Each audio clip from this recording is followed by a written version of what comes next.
Let's be real. Let's be real. You feel threatened by Malia at times. Keep it fucking real for the people right now. Why do you feel threatened? Because you know I like fucking her. Come on. Let's talk.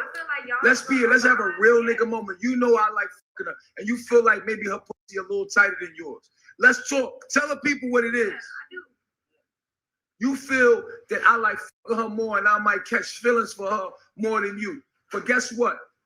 She a fucking apple and you an orange. It's variety. Ain't no competition. I like both. Hey, what's up? It's your girl Nick, and you're tuned in to Nick at Night. And All right. Hey, what's up? So there is going to be a Natureboy documentary, and I have been covering Natureboy for quite some time, along with several other content creators. Now, I did this video 5 years ago, almost 6 years ago. If you can see right here, this video was posted in 2020, and I started going down the rabbit hole of who's Natureboy, what is he about, and documenting a lot of his foolishness. There was several other content creators who was also documenting several of his antics, and they are now going to have a documentary. So in this stream, I'm going to be going over a lot of the different videos that I've did, a lot of the different coverage that I did on this cult. I covered it from the 2020s on, and maybe even before 2020, on to him getting arrested and so on and so forth. So I'm going to highlight some of those videos today. We're going to be rewatching them. So as people come in and they're probably wondering, hey, is this a new video? Just those of you guys who are watching, remind them in the chat that this is a replay. We're going down, the rabbit hole of previous coverage to get ready for this documentary that's going to be coming out.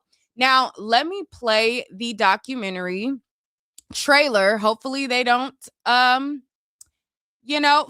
me, but let's play the documentary trailer. As you can see, people have been tagging me in it. People have been contacting me. Neek, did they hit you up? Are you in it? Are you in it? Blah, blah, blah, blah, blah. So let's look at this trailer. It's supposed to air on the 28th, all right? And then we're going to play some of my coverage. It was in a cult, man. Who am I? Natureboy. We wanted to trust him in everything he did. He was king. He was God. You know this is not how life's supposed to be. He would preach, go into nature and get in tune with the planet. It was clear you wanted to build the following. Is this thing working? My inbox jam-packed with the one question: how do I join? There were a ton of people coming from all over the world. It seemed like what he had was a utopia. I was just super excited where Natureboy is. That's where I'll find my truth. I just got on the flight. First 3 months were great. Waking up in paradise. But who he became, it's like night and day. I am your Messiah. You all bow to me. They put out Natureboy to be a criminal. A cult leader. Something was screaming at me no. But I ignored it. Disrespect God and see what happens. What in the world is going on here? There was brainwashing, Mind manipulation. It got to a point you no longer trust yourself. It's cult leader 101. Who is your God? You are Andre. Then things started to escalate. He separated the women and men. It was so scary. You in captivity. she was reported missing. I am God. I never imagined what it culminated into. It comes with SWAT team. Get on now. They breaking the door open. Don't shoot them. God. We were his play toys. He had to be destroyed. Nothing dies in nature. All right, so it's going to be on Hulu and Disney Plus, and it's going to air on the 28th. Now, a big question that people have is what all will they cover? Well, we're going to have to watch and see what exactly they cover. But in the meantime, I know what my coverage was, and we are going to look at some of the key videos. This was when I was knee deep into the pandemic and I was selling my pajamas. My pajamas was flying off the shelves, baby. What a time. All right. So we're going to go through the videos. This is when I was promoting my website. So you guys might see, you know, ads in between where I'm promoting my website and things like that. Just know that it's a good watch. Tonight, I done brought out the nature background since we are talking about this clown nature boy. And while we're talking about this clown nature boy, I am wearing a matching bonnet and two-piece set from my website. You can find this on niquelaclaire.com. I'm comfy cozy in my Yes Daddy two-piece on my website while I look at this foolishness. Now, if you guys are on my Instagram, then you already seen this clip. But if you guys ain't following me on Instagram, you miss out on the stuff that I be posting when I ain't posting here. So follow me on there ASAP as well, right along with visiting my website to check out my matching bonnet sets that I got available. Now, let's get into this clip. I feel like we would have been in a whole other space if I wouldn't have never responded emotionally the way that I've done. You know, some of the shit on. Let's be real. Let's be real. You feel threatened by Malia at times. Keep it fucking real for the people right now. Times, yeah. Why do you feel threatened? Because you know I like fucking her. Come on. Let's talk. Let's have a real nigga moment. You know I like fucking her. And you feel like maybe her pussy a little tighter than yours. Let's talk. Tell the people what it is. You feel that I like fucking her more and I might catch feelings for her more than you. But guess what? She a fucking apple and you an orange. It's variety. Ain't no competition. I like both. Both give me a different feeling. Ain't no competition. That's the part of being polygamous as a king. You get multiple. Get him some water too. Hey, yo, you get multiple. I don't feel like it's a competition. I don't look at it like that. I feel like she a banana and you a fucking apple. It's two different things. It's gonna give me two different vibes. Sometimes I'm in the mood for a banana. Sometimes I'm in the mood for that apple. I don't want to be neither. And you my home base. You feel what I'm saying? Like you been riding with me. You my number one. You feel me? But that's what we agreed upon by doing polygamy. But there ain't no competition. Ain't nobody gonna take your place. But that's in your mind because of low self-esteem, dog. And you gotta check yourself and take responsibility for that money.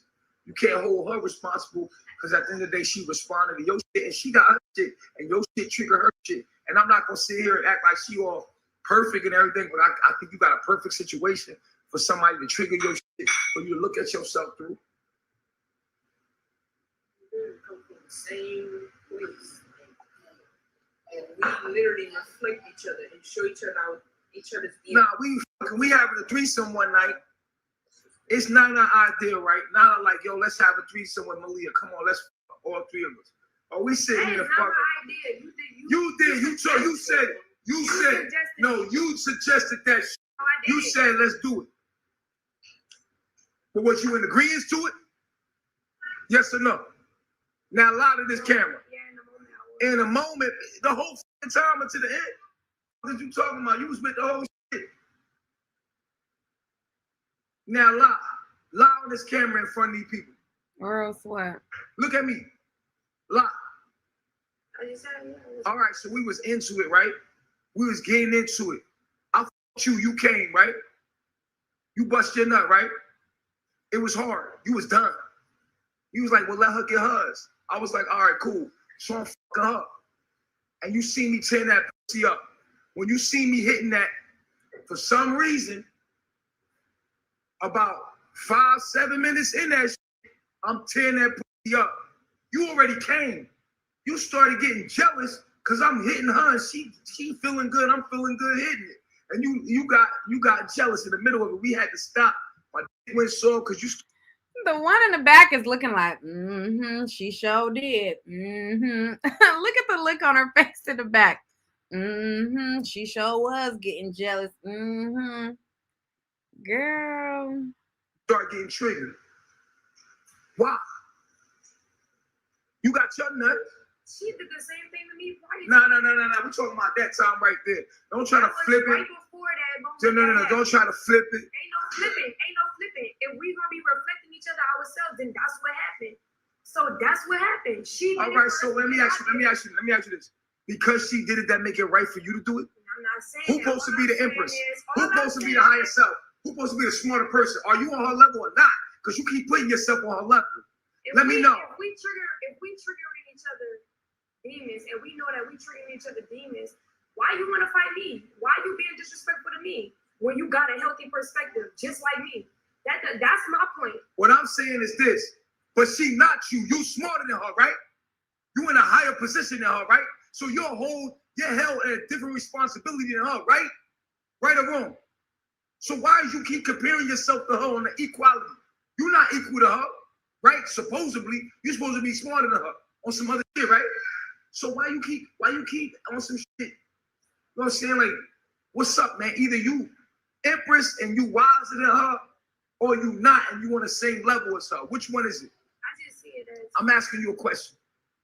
I do feel like in ways, more mentally advanced. All right, so you've been with me from day one. You know my knowledge. You know everything about me. You know more than she know, period, right? So you on a higher level. You held on a different responsibility than her. So stop trying to make it a tit for tat. You keep sitting here like, yo, you know what I'm saying? It's tit for tat, da-da-da-da-da. And it's not. We talking about you, my nigga. And she do some petty shit because she's young in this shit. She don't know us. You know better. You've been rocking me for a long time. Stop trying to make it seem like, oh, she did it and I did it, so it don't matter. No, my nigga, you did it and you held to a different standard than her. All right, so let's get back to the situation. You got jealous because I was hitting it and you were like, well, I feel like maybe you might feel like her pussy tighter than mine or it's better than mine. And I'm like, and then what? So if it is tighter, so what? I'm going to leave you for her and I'm going to put her in your position. Can anybody take your place? Right? So I keep asking you that question. So the question is, why is you really mad at Malia right now for real? Or are you mad at yourself? I do feel like I'm mad at myself because I feel like my behaviors of me walking away, Malia, having eyelashes.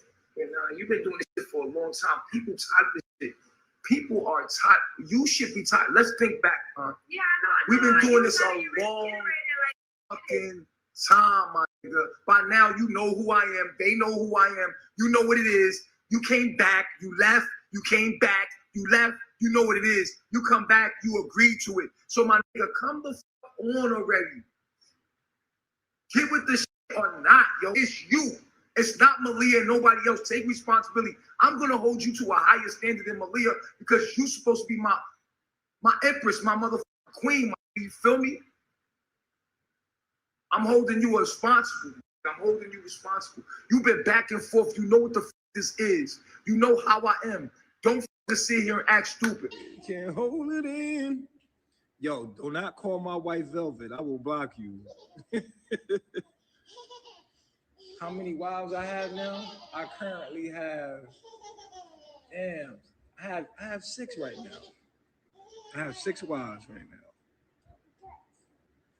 You gotta reproduce yourself, you know what I'm saying? As men, we supposed to reproduce ourselves. That's what women are. Women are they cloners. You gotta, women clone you. That's what they do. Y'all don't believe that?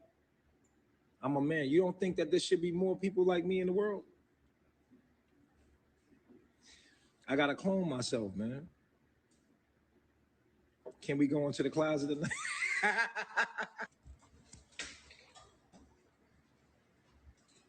Yeah.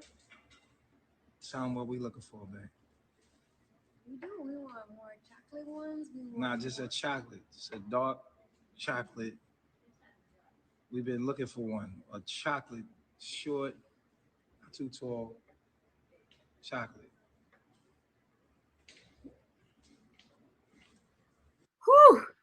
Once you listen to such foolishness, you just got to meditate in nature. You got to woo-saw. You got to breathe. And then you got to collect your own self when you listen to such foolishness. I want to know what y'all think about that. But those of you guys who are not familiar with who these people are, there are some of you guys who do and some of you guys who are not familiar with who it is. So I'm going to break down who Natureboy is, what's going on, and what led up to this point right here. This is a snippet of a full video. Catch the full video on my page. The link will be down in the description of this video. Once I'm done editing it, I'm editing it right now. So, you know, I'm going to give y'all a little snippet and then I'm going to give y'all the full shebang later, where I give a full breakdown on who these people are, what's going on. But with the information given, whether you know who he is or don't, let me know what you think. And then stay tuned for the full video where I will include this and all the rest of the information about Natureboy and what is going on in this whole situation. It is just a whole lot of. All right, so that was my very first video that I did on the coat. Prior to me doing that video, I had done a bunch of like clips on my Instagram. So I would post different viral things that Natureboy would say. And there was a lot of people who would comment on my video clips on Instagram. And I decided to make a video, official video for YouTube, to talk about the cult in a little bit more detail. And I did that video, and I remember it was, I want to say, either the first or the second video that I did. Natureboy would come in my comments. I think he even sent me like a $50 Cash App one time, like, oh, yeah, my haters are my promoters. And I was like, well, if I'm promoting you, pay me a promo fee, N-word. And so he had sent me $50. And then I had sent it right back to somebody in the chat, in the comments. I'm like, we're going to pay it forward and, you know, send this and bless somebody with this. Oh, what a time of unfortunate situations with Natureboy. But we can't negate the fact that it was entertaining, to say the least, as well. Now, this is my video where I went more further in depth into the story of Natureboy. I basically started to go down the rabbit hole and share with everybody all of the different things. So I talked about this situation where he had Velvet, who he called his queen, fight the girl Malia, and how they had to Let's be kiss and make up after it. So they had to do like a full-on brawl to where things got extremely chaotic. If you guys want to see this video in full, you have to go to my channel, but it's flagged because of the nature of what is said. I'm going to go past this, and then we're going to get into when I start breaking down a little bit more about who Natureboy was. People are familiar with him and some people are not. Now, Natureboy is a clown from America. I'm not sure his exact location, but what I do know is prior to him being this cult leader or this conscious sister wife, basically a pimp, before he became the pimp that he is now, pimping people for donations and pimping the girls to be at his sexual pleasure, he was a homosexual porno star. So he used to do porn and he used to let men fondle with him and he used to do those things like that. There was accusations that he may have had HIV. He has denied those claims, but it was alleged that the men that he was doing, you know, these sexual videos with had HIV. There was also allegations that one of the women that had came down to his tribe, or he has like this cult called Carbonation. One of the women that had came down, it was alleged that she also had HIV, and he would always teach these people that, you know, if you're on an alkaline diet, then diseases don't exist. And, you know, he would teach people that he can heal them from diseases, you know, trying to be kind of like on the type of Dr. Sebi type of, you know, way. He's like the diabolical version of Dr. Sebi. And he's just like the times 10 version of that. Let me tell you something about me being gay. Bro, I'm gonna be honest with you, bro. Be real with y'all right now, man. In that video, that was me, bro. That homosexual video. Like the video with the white dude, that was me, bro. Like, I'm gonna just tell you right now, it was me, you know? And that's just a part of my life where I was just doing anything, you know what I'm saying? It's wild shit. I was doing crazy shit for money. Rob made love to me last night in a way, and it made you jealous because you woke No, up. that's not the case. The case is when it's just that I see that she's happening more. Like if we decide to have sex, she'll be girlfriend. But if I say let's go live for the people because that's what's being done, then it's like a hesitant or like no, like I don't want to do it. And I think that that's not cool. I think that the energy should flow either way if we having sex or if we doing it live because you really need to do that live, and that's important. So is it not cool for her? Is it not cool for her to have sex with me when she wants? I don't. That's no. So when you woke up last night and she was having sex with me, you was jealous. I wasn't jealous. It's just honesty. I wasn't jealous. Your energy was okay. So what did it do to you? It just brought up the fact that because it was multiple times where I just let it slide, but I just feel like she's more jumpy to have sex than to do it live when we need to do it live. I was trying to be bisexual. I was trying to like. For the benefits, I was trying to do everything for the money. Like, it didn't matter. I was hustling, bro. You know, I come from a very poor background. Like I told you, I come from I was fucked up out there. No mother, no father, everything. You know what I'm saying? So it didn't matter to me. I was going to get it. So you know what I'm saying? So, you know, I did some things I'm not very proud of. You know, and that was one of the things that haunted me. And it came out. And it was very embarrassing. I was embarrassed about that. But it's the truth. You know what I'm saying? That, you know, it is what it is. That's me. You know what I'm saying? And that was me. You know, and I went and I did some low down shit. Like that's what I did, bro. And I don't know how to say that's who I was at the time, and I'm not that anymore. You know what I'm saying? So. This is a very embarrassing moment for me as an ego, as a person, to look back at a lot of things that I did. I was a wild boy. Energy. I got a lot of cancer energy. I'm very sensitive, and when I'm triggered, I become a narcissist. I become fucking, you know, very aggressive, even violent at times. So I have to be in a calm setting. And I have to be in a respectful setting, or I become very passionate. I could be very abusive, yeah, violent, yeah. I could be very. I'm all of the things that you heard about me. And that's not. The energy is not balanced on both parts. And as let me ask you something. What is sex?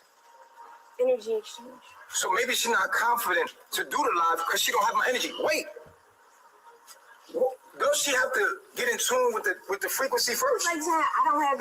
And I'm talking. Let me understand something. Doesn't she have to get in tune with the frequency first? Okay. Before she can feel. You've been here 2 years. You was 8 months under me as a student. Before 9 months, you were almost a year up under me before we even had sex. And then you still didn't understand my mind. And to this day, but until this day. But still, she like just everybody else here. She just got here. Okay. We're not going live at this point. At this point, we're showing. We're not teaching at this point. We're teaching through demonstration. These different people like Pharaoh here. All right. Listen to what I'm saying to you. We're in a different stage of teaching right now. This stage of teaching is not about talking. Let me finish talking and don't interrupt me when I'm talking.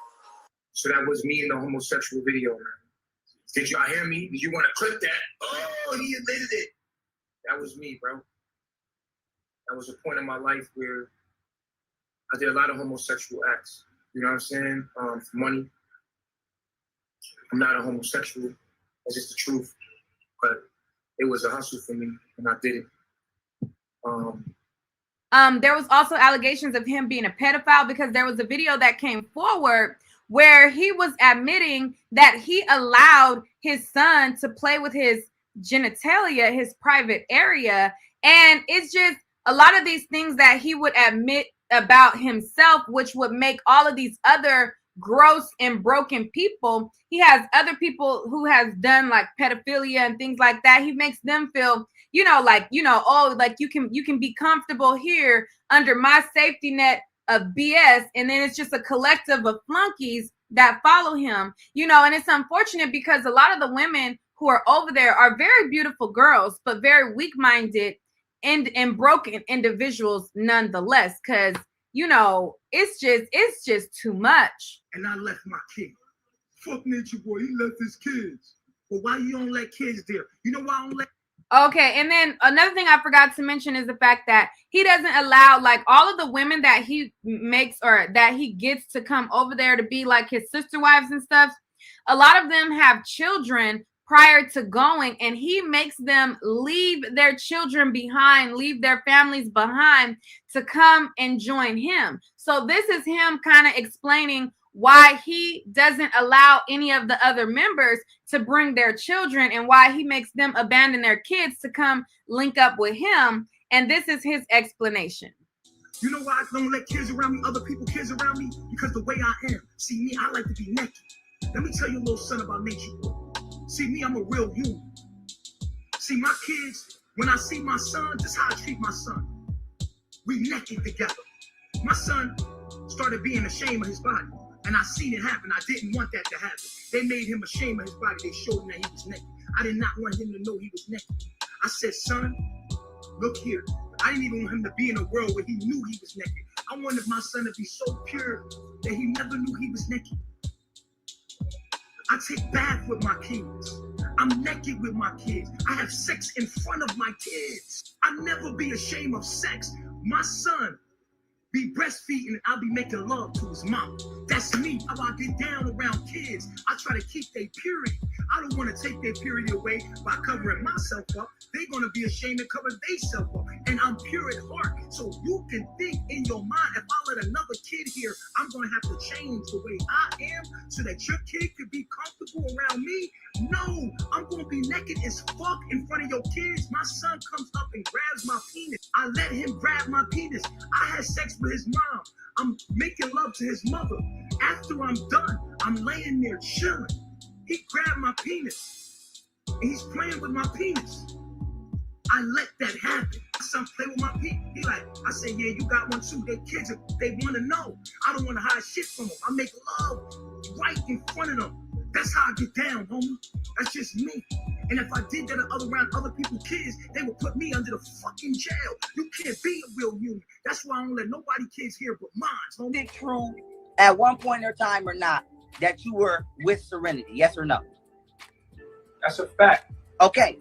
Now, isn't it also true that you've acknowledged that Serenity has HIV? No. Is your Instagram? This is screenshotted out of your DMs, okay? And this is you. And you said Serenity was HIV positive when she came here. I called him about my sickness because I was sick and I thought he had the magic pill. But he had told me that everything is in my mind. And I don't know if it was the words or it was the force of his words. But in that moment of our conversation, I was healed.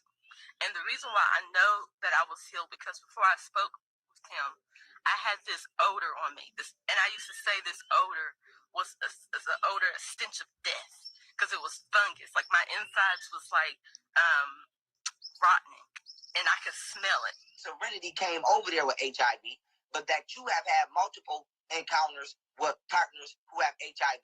Mike Brown, who is your ex-lover, allegedly has HIV, and we can see right now on your entire hairline, you're having symptoms of seborrheic dermatitis. Where? Listen, go like this on your edge up and come to the camera. Yeah, this is seborrheic. This is seborrheic. That is a symptom of HIV. No, it's not. Yeah, I came up with this cure. I just researched it. I researched it online because that's what your doctors do. They research everything. Your doctors do what you don't do. You pay your doctor to do what you don't do. Your doctor goes and researches and learn about things that you're not paying attention to. But now you can do that yourself. This is the age of Aquarius. It's do for self. Learn about your own condition, then heal it naturally. Find the herbs, find the natural remedies, or they're going to give you some synthetic herb. All they do is give you a synthetic form of some herb. That's all they do to mass produce it. Like, I think you need better get it together.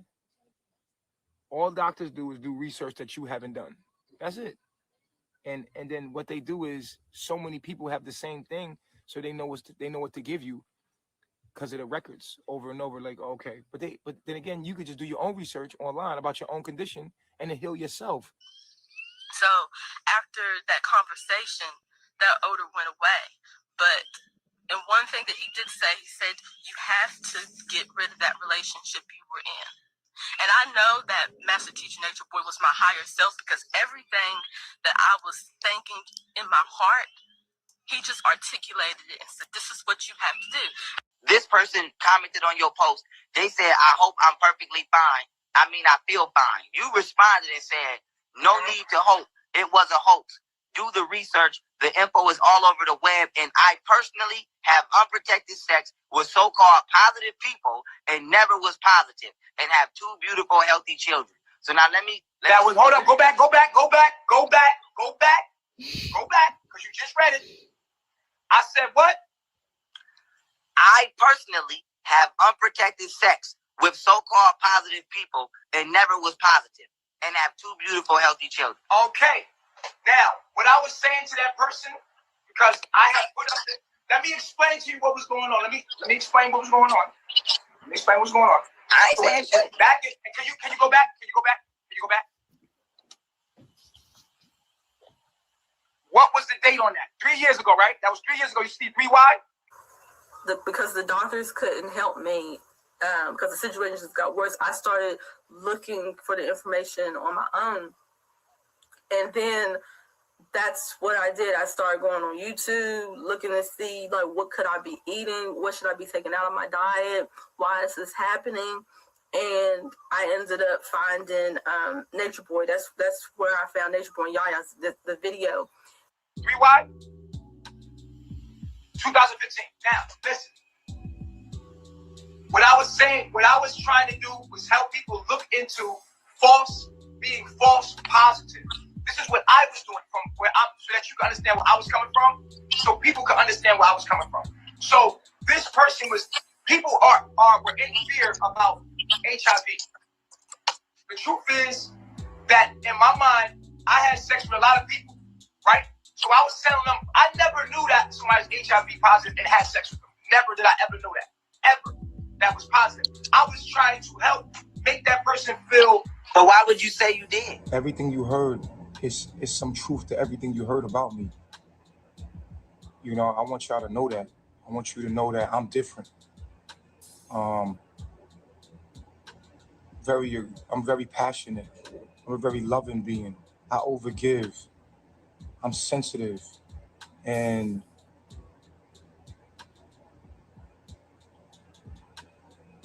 I'm controlling, very controlling. Very controlling. I'm dominant. I'm very dominant. I'm a dominant male, very dominant. I like things to go my way, and if they don't go my way, I will manipulate the situation to go my way. Just because you test positive for HIV does not mean that you have a deficit. It means that you have an immune system that's going against itself. Now, HIV does not exist itself. That's what I was teaching. I was teaching this a long time ago. HIV is a hoax. What they're testing you for are P24 proteins. P24 proteins are natural proteins in the body that occur, right? When under stress, the P24 protein actually in an antigen, they're looking for HIV antigens, right? I've been tested and came out negative every time I've been tested for the HIV virus. I have 4 beautiful children, healthy, beautiful children. Osiris, I had this before Osiris. I went to the hospital, had my children. Every woman I ever slept with should be HIV positive, but they're not. No one that ever slept with me is HIV positive at all. How you know that? Because I know. Mike Brown HIV positive? Is Mike Brown HIV positive? Is Mike Brown HIV positive? I'm telling you this. Is Mike Brown HIV positive? Bro, listen, I don't know what that man. That's that man's business. Regardless of what it is, I will always try to find a way to make things go my way. I'm very dominant. I'm an alpha. I'm a real meaning of an alpha. At first I resisted and I was like, oh my God, no, like I was just going on the lower self vibration of thinking, which was going against my natural way of living, not living in tune with nature, eating the wrong way, and I innately knew that it was just all wrong. I just was consumed with that thought frequency. So then, after a amount of time had passed by,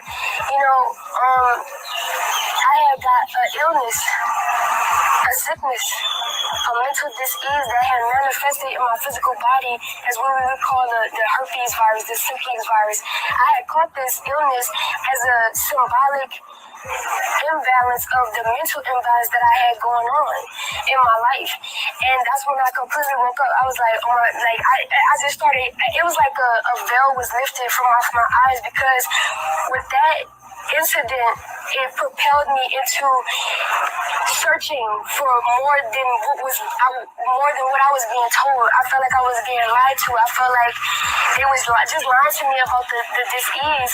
So then that's when my husband popped up in my life, the Honorable Master Teacher Natureboy. And I started watching the video, and I just my mind, even before that incident happened, he had been popped up in my life to show me the way and guide me and tell me the things that I needed to do to get on the righteous path. You have to be submissive to be around me. So it seems like the people around me are weak because they submit to me. So you can't even be around me unless you submit to me. So I guess I am around what you call submissive people to around me, because I'm dominating everybody around me. I'm dominating everything around me. That's just who I am. When Pharaoh come, she don't talk. A lot of people that come to talk, it's a different talk now. It's action. We're showing our life now more than teaching it. The teachers are already there. People already got the teachings. Now we're showing the knowledge. There's a difference. The teachings and then show. So there's different energy here to show and give us a model. Like, this woman is more of a model. This woman is a model. He is like a master manipulator. So he gets these weak-minded individuals and he tells them, if you got herpes, it can be cured if you eat greens and vegetables. And if you got AIDS or HIV, it's going to be cool if you're on this alkaline diet and things like that. There has been a lot of people to challenge his teachings where he has kind of backtracked on what it is he has going on. But throughout the course of him, trying to preach this conscious, thing, he has accumulated a large sum of other weak-minded individuals, be it women and men. There was allegations that he was sleeping with the men as well. They kind of try to deny those claims, but when you see how he interacts with the men and how they bow down to him, it's like something is going on over here with both. So he has about 5 or so women that claim to be his sister wives. Yeah, I got 6 wives right now. You got to reproduce yourself. You know what I'm saying? As men, we supposed to reproduce ourselves. That's what women are. Women are clone. They cloners. You got to, women clone you. That's what they do. Y'all don't believe that? I'm a man. You don't think that there should be more people like me in the world? I got to clone myself, man. You can't be looking at somebody else and thinking oh, she better than me, whatever, because you bring something to the table. You got gifts. You got motherfucking things that you got to give to the world. But you got to know that. That's been my problem. I've been so insecure with myself that it has been inhibiting me from receiving sister wives, because I'm constantly comparing myself to the next motherfucker. No, it has nothing to do with them. It has everything to do with me. Everything you're talking about. Literally like a big chocolate bowl. Oh, Come on with the chocolate. What is chocolate at? That's actually sexy, bro. There ain't nothing wrong with multiple women sharing a real nigga, because guess what? They ain't no real nigga. So we can track them back Okay. Y'all need to get it together. If you find a real nigga, you need to get on board. Cause bitch, you lame if you with a lame nigga. You with a nigga that don't got divine knowledge himself, but that's trying to portray he got divine knowledge himself. Just so he can have your pussy. I'm sorry. You crazy. Come here. For real. All right, so this was the second video that I did on Natureboy, and I tried to do a big breakdown to kind of give people the background on who he is, what type of content creator he was. Now, another person that would always challenge Natureboy was a guy by the name of Young Pharaoh. Now, Young Pharaoh has had a major fall from grace, the same fall from similar, not the same exact fall from grace as Natureboy, but it's unfortunate because Young Pharaoh was very pivotal in basically calling him out, putting eyes on some of the things that he was doing, basically calling out how he was misleading the people. Young Pharaoh would go and he would do, I guess, his version of teachings and everything like that.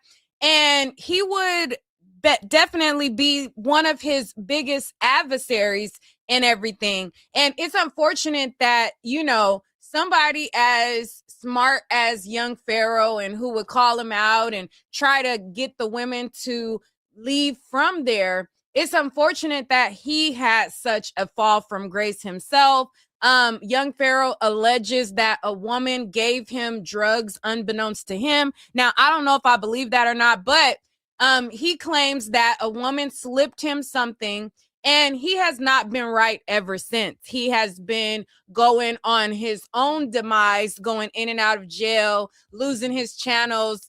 And because of his situation with his baby mama, where he basically started to have a tumultuous relationship with his baby mom, he started to take it out on Black women. Now, Young Pharaoh, just like Natureboy, the majority of their audiences are and were Black women. So when Young Pharaoh started to turn his back on Black women and start, you know, talking about Black women, disparaging Black women, all because his baby mama and him are not on good terms, he lost a big support in his audience and everything went downhill from there. So this was my second video that I did on Natureboy. Now, I did a follow-up video, and all of these videos were during COVID. So the next video that I'm going to share with you guys, I had a COVID mask on, and I was being silly because I'm like, dude, don't nobody want to catch what you are spewing. He was spitting at the camera. He was going crazy, and he was upset at Velvet, which is his baby mama, and he was just going off. So this is me doing a follow-up. This video was posted on my channel December of 2020, and we just continue to stay with the coverage of Natureboy. Let's watch it. I can't stand you, my nigga. I wish I could kill you. I swear to God, I wish I could kill you. I don't like you. It's what I get. I take full responsibility. I did this to myself. Don't you ever come online and try to talk about me, because I will expose myself. I ain't never been tested positive for no fucking herpes. I ain't never been tested positive for no HIV. I never been tested positive for nothing. You got me fucked up. Now, this all went down about a week ago, but I'm just now getting to it to cover it on my platform. If you guys are on my Instagram, then y'all already got this tea when it dropped because I posted it on my Instagram, but I'm just now reacting to it now for you guys. So let's get into the craziness. Okay. Let's be real. Let's be real. You feel threatened by Malia at times. Keep it fucking real for the people right now. Why do you feel threatened? Because you know I like fucking her. Come on. Let's talk. Let's have a real nigga moment. You know I like fucking her, and you feel like maybe her pussy a little tighter than yours. Let's talk. Tell the people what it is. You feel that I like fucking her more, and I might catch feelings for her more than you. But guess what? She a fucking apple and you an orange. It's variety. Ain't no competition. I like both. Hey, yo! When I say fight, that means y'all come in to the middle and fight. When I say break, that means y'all break it up and reset. You heard? We gonna handle this tribe. Stop. Stop. My legs, my face, bitch, I'm tired. I gotta be strong. Stop. So you done? Hold on. Mother. Come here, Nana. Come here, Nana. Stand right there. We got our energy Man, now. she bitch your city and everything, baby. Hey, look, come here. Come here, stand right here. Stand right here. I said stand right here. What I said? I said stand right there. I said stand right there. That was a point in my life where I did a lot of homosexual acts. You know what I'm saying? For money. I'm not a homosexual. That's just the truth. But it was a hustle for me, and I did it. I'm a man. You don't think that there should be more people like me in the world? I gotta clone myself, man. There ain't nothing wrong with multiple women sharing a real nigga. Because guess what? There ain't no real nigga. So we can track them back to the source. Okay? Y'all need to get it together. If you find a real nigga, you need to get on board. Because you lame if you with a lame nigga. You with a nigga that don't got divine knowledge himself, but that's trying to push say he got divine knowledge himself. Just so he can have your pussy. I'm sorry. You crazy. Come here. For real.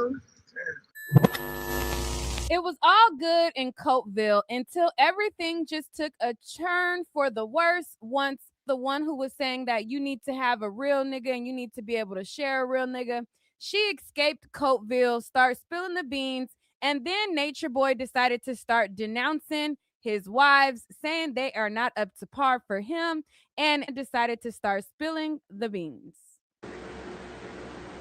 What I created here, as you see, my 3 beautiful wives, is somewhat of a facade. It's not real. These women are young. I'm from the hood. I'm 38 years old. These women can't. They're not on my level as far as maturity or experience. So why I put out an image about my beautiful wives and me being with my beautiful wives, I'm not truly happy.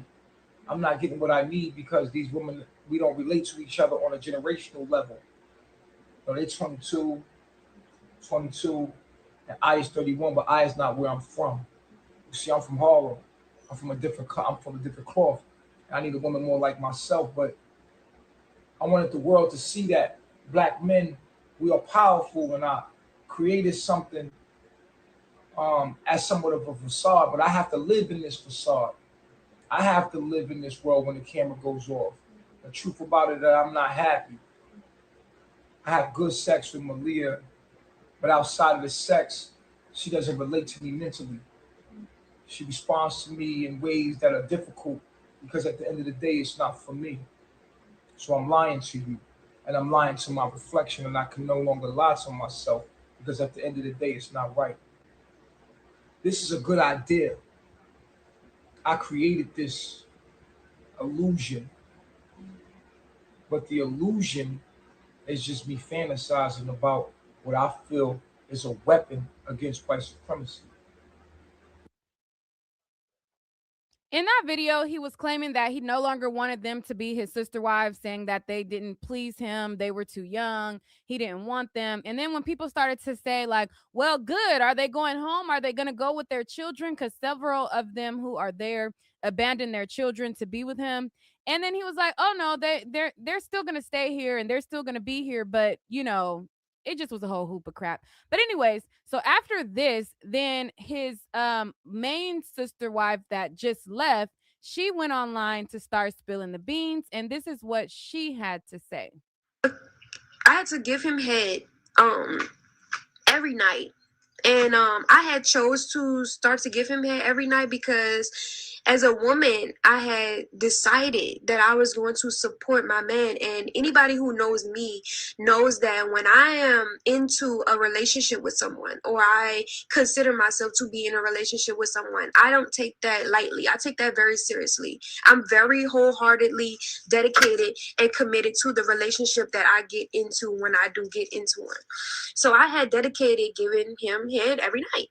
And it became overwhelming for me because I would be super big and pregnant and he still would be asking me for head. And I just, at that point in my journey, I just allowed him to sleep. Like, he already was sleeping with every woman that had touched ground in carbonation, but I had got lenient with him sleeping with everyone because before those initial times where I started getting frustrated with the sexual activity, he was like telling me like, I'm just gonna go have sex with her right quick, da da da da, like she's gonna be your sister. And I would like be super mad because he would want to have sex with them, and then it would have like every time he had sex with somebody, it would be a show. Because, you know, I would be so mad and he would have to like give me all of these gifts and give me everything I want and treat me like the queen to make me feel better and all of this extra stuff. So, and he did that to win me over. And he calls it, he says that I'm spoiled. No, bitch, I'm a woman. And that shit you shouldn't be doing to no real woman. So, nevertheless, this nigga, even it's embarrassing. Yes, it's embarrassing, but at the end of the day, it's my life. It's what I've been through, and it's something that other women are going through as well. And I wish to seek to help them out of their situation too. Any woman that's going through this, whether it be, you know. So I got tired of that sexual, you know, I just got tired of it. And so I started letting him have sex with the other women. And what I noticed was my body started getting out of whack. I started having yeast infections occasionally. My smell was different. I even felt different. I felt disgusted. I felt like I needed to take a shower every day. And she got me off at the part where she said she started to feel like she needed to take a shower every day. I even felt different. I felt disgusted. I felt like I needed to take a shower every day. And I feel like as a woman, hygiene is very, very important. And as a woman, we know our bodies. We know if something is off. We know if something not right. So definitely be in tune with your body, and she should be aware of when there are changes in her body. The only thing that I wanted to pause and say that as a woman, you should be taking a shower every day, regardless. Now, it is natural for us to, like I said, take heed if there are certain things that are off with our bodies and things like that. But it shouldn't be a situation to where you suddenly want to take a bath every day.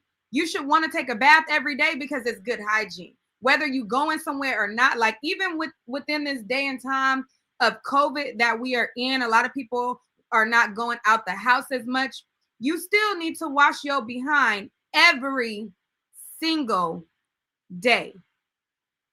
In my opinion, your hygiene may be set up different, but as a woman, I feel like it is very imperative that we wash our bodies every day. Like, we got a womb that needs to be handled, I believe, every day, not every other day, not every 3 days, not every 2 days, not only when you start smelling musty, not only when you start to, you know what I'm saying? No, I feel like good hygiene practice is to bathe every day. But other than that, I understand everything else she's saying. Like, as a woman, she started to notice that her body started to change. Her body started to be different because he was sleeping with these women. And if you're dealing with a guy who's dealing with a bunch of different women, that is going to throw your body out of whack. That's what happens. Let her continue. I just wanted to give that PSA to let the ladies know. I hope that y'all washing y'all behind every day. And I exposed this fact to him, and he was like, no, you're tripping. That's your mind doing that because you really don't want to do it anyway. And you need to get with the program, and you need to start thinking like me more so you can be more in tune with me and this and that. And so I'm like, okay.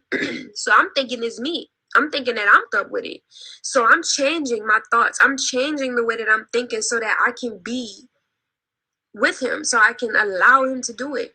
So I cut my mind off. During the pregnancy, I cut my mind off to the sexual activity because it stressed me out so much. So I had to focus on having Eliana. So when I had her, he did not let me rest properly. And he does not allow people to have medical attention there. And this is why Mama Dia passed away when she was there in carbonation, because nobody is being taken care of properly. You know, everybody's being fucked mentally, but the physical body is like not even a factor. So when the women get pregnant, these women are not taking prenatal vitamins. They are not getting ultrasounds. They are not getting any medical attention that they need to ensure that the baby is not going to be coming out with any complications or anything like that. And so the least that he does is take you to get a checkup to see the gender of the baby, or to just see if the baby's okay one time, and then wait for you to have it just to see how it's going to come out, because he doesn't care about the children that he's bringing into this world. Neither does he care about the women that's having these children into this world. Neither is those other men care about those women and who they're getting pregnant enough to seek their medical attention, because anybody knows that having a baby is not something that you should be playing with. When I exaggerated I didn't even exaggerate the pain. The pain was actually bad as, like, my pregnancy was excruciating pain. He started doing weirdo shit. Like, this nigga, one time I woke up to him having sex with Aya. Mind you, Aya had helped me during the process with Eliana. When I gave birth and everything, I was so physically exhausted that I needed help. So she helped me, and she would help me hold her at night when she would get up and cry and stuff. So one time I woke up to him having sex with Aya while she was holding Eliana. Bitch. I got up and I reached over and I grabbed my child and I put my child in my arms, and he was like, "What you doing?" And I was like, "What do you mean what I'm doing? Like, y'all having sex and Eliana is right here. Like, what the fuck do you mean? What am I doing?" And he was like, "No, leave Eliana alone. Come engage, come engage." So he wanted me to engage. And at that moment, I put Eliana down and I started engaging on some real honesty shit. I started engaging because I did not want it to be a physical fight. Natureboy used to abuse me physically because I did not want to do and participate in what he wanted me to. I literally have bruises, like scratches still on my being right now from the turmoil that me and him had been fighting each other through. So after everything was over, I took my baby and I never gave her back to Eliana like I never gave Eliana back to Aya like that ever again. Okay, so after Eliana Velvet or whatever, after she went on her Instagram live and she revealed that, you know, all the things that was going on while she was with Natureboy, he went on this crazy rant where he was just mad. He was slobbering and drooling out the mouth. He was spazzing out. It just was a whole mess. And that's why Malia beat your ass, bitch. And I told her to beat your ass, bitch. I don't like you. I never did like you because I love my daughter. I never did. That's why I let her fight her. That's why I let Malia whip your motherfucking ass because you deserved it, bitch. Real shit. I let Malia whip your ass because you deserved it, ho. And I knew you deserved it before you just whip your little ass. Because you could beat up on Sheba that night. You beat up on little Sheba. But she from New Orleans like you and she whipped, bitch. And don't you ever get online talk shit about me. I took care of you for years when your daddy, you talked about your daddy like dirt. You talked about your mama like dirt. We got everybody here to say how you talked about your mama like dirt. You talked about your own mama like dirt. Now you back in your mama motherfucker house. Bitch, you ain't shit. Yes, I'm hurt. And I'm going to tell everything because I'm hurting. I'm hurting because I'm hurting. And I'm hurting. I'm going to tell everything because I'm hurt. Yeah, I'm hurt. And you want to play me? I'll play you. Play me, huh? Yeah. We got the video. We got the video, bitch, where you said out of your mother, you can't listen to Velvet. She Aquarius. She say one thing and she say another. She say one thing and she say another. You can't believe shit that come out her mouth. We got all on record every time. When she went on live with Sybil and told Sybil that she was lying, and now she's fucking with Sybil, you's a fucking two-faced bitch. Yeah, hold on. Listen to this, y'all. I don't know who told you she has herpes.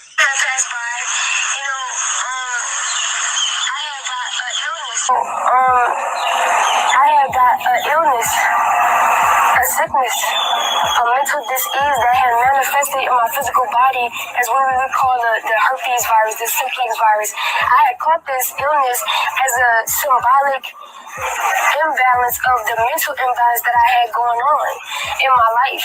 And that's when I completely woke up. I was like, oh my, like I just started, it was like a veil was lifted from off my eyes, because with that incident, it propelled me into searching for more than what I was being told. I felt like I was being lied to. I felt like they was just lying to me about the disease.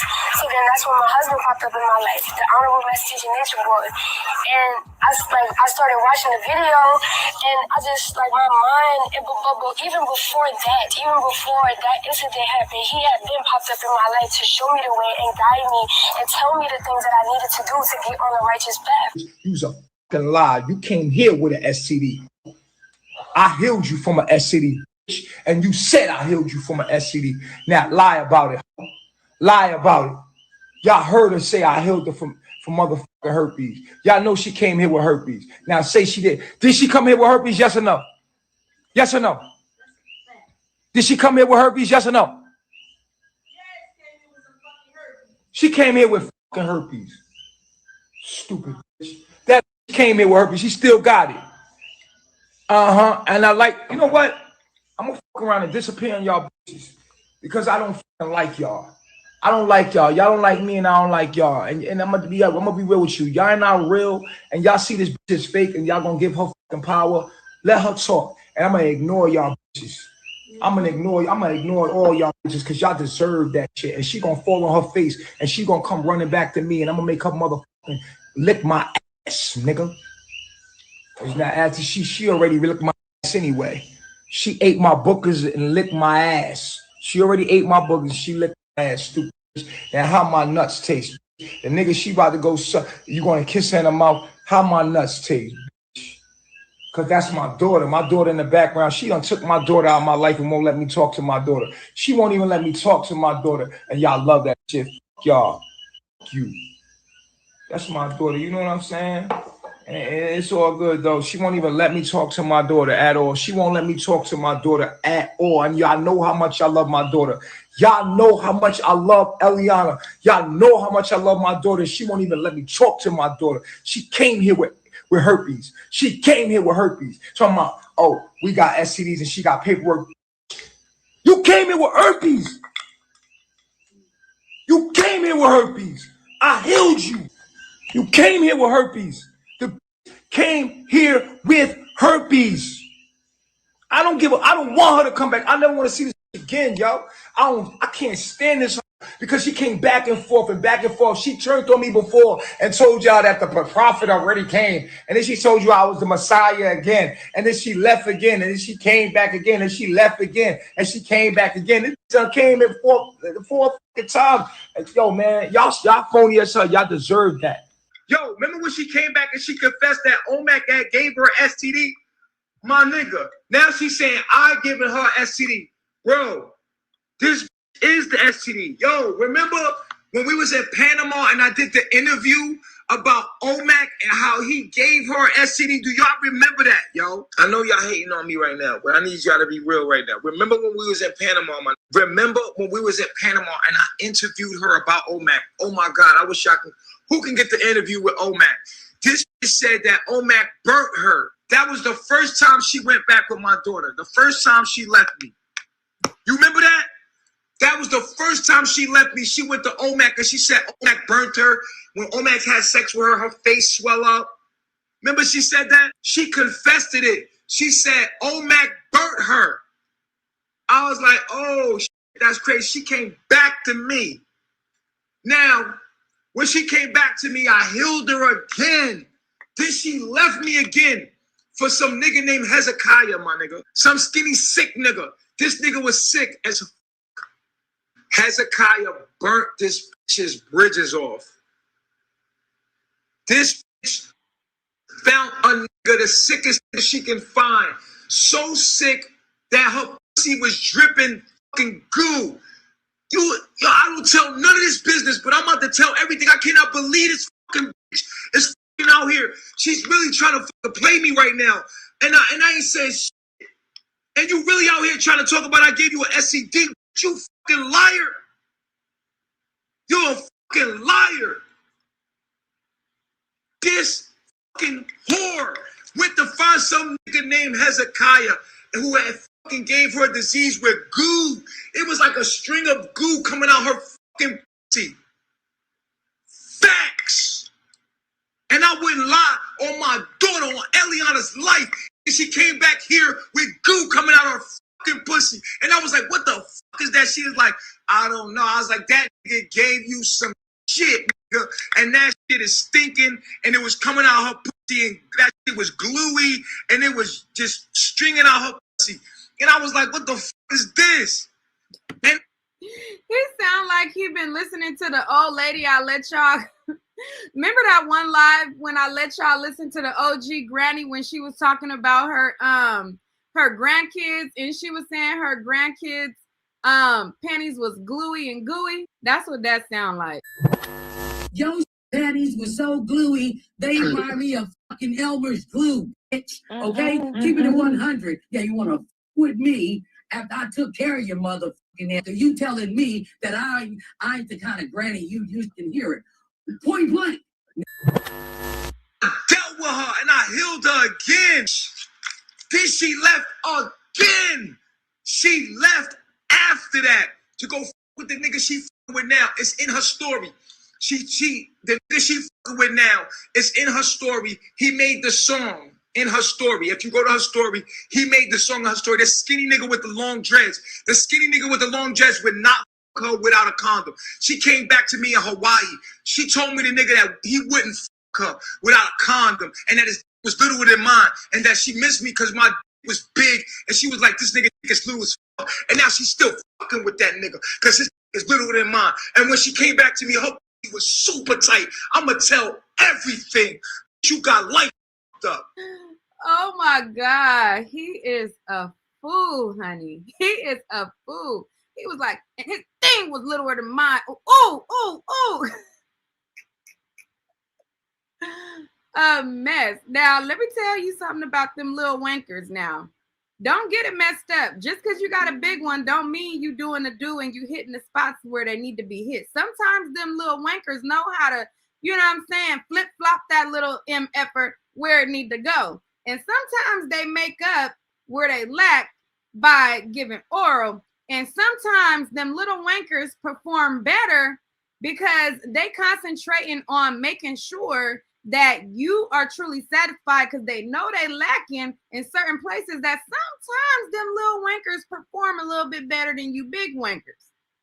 But I don't know, for a personal experience, I just heard from a friend. I'ma tell everything. Now, I'ma tell everything. I've been kept my mouth quiet for everything, but I'm going to tell everything about this velvet. I'm going to tell everything because I'm hurt because of my daughter. I'm hurting. And you doing my daughter dirty and you won't let me talk to my daughter. I miss my daughter. I miss my daughter. I miss Eliana. I miss my daughter, my nigga. And I'm going to tell everything. You want to sit here and fucking lie on me? You going to fucking lie on me and my fucking daughter sitting right there? My motherfucking daughter sitting right there, my nigga. I'm hurting. Yeah, I'm going to tell everything. I'm going to tell everything. My motherfucking daughter is yelling at you, trying to tell you, get the fuck out of here, stop yelling on my daddy. And you motherfucker going to sit there with my daughter in the car and disrespect me? I feel spit coming through the phone. Stop spitting on me. Damn it. Can't believe this bitch. Spitting on me all everywhere. Yo, disrespect me like that, yo. In front of my daughter, Matter I'm of fact, fucking eat you. I need a mask. I need a mask for the rest of this live because I feel like it's COVID is coming through the screen. I need a mask. I'll be right back. Okay, I'm back. This mask is from my girl Tony Michelle, and she has a website. It's a match.com, ISSA match.com, or something like that. I'm gonna use her mask to block some of this crap out. Disrespect me in front of my daughter. My daughter's screaming, and I miss my fucking daughter so fucking much, and I'm trying to be strong right now, yo. I'm trying to be strong, but I miss my daughter. I miss my baby.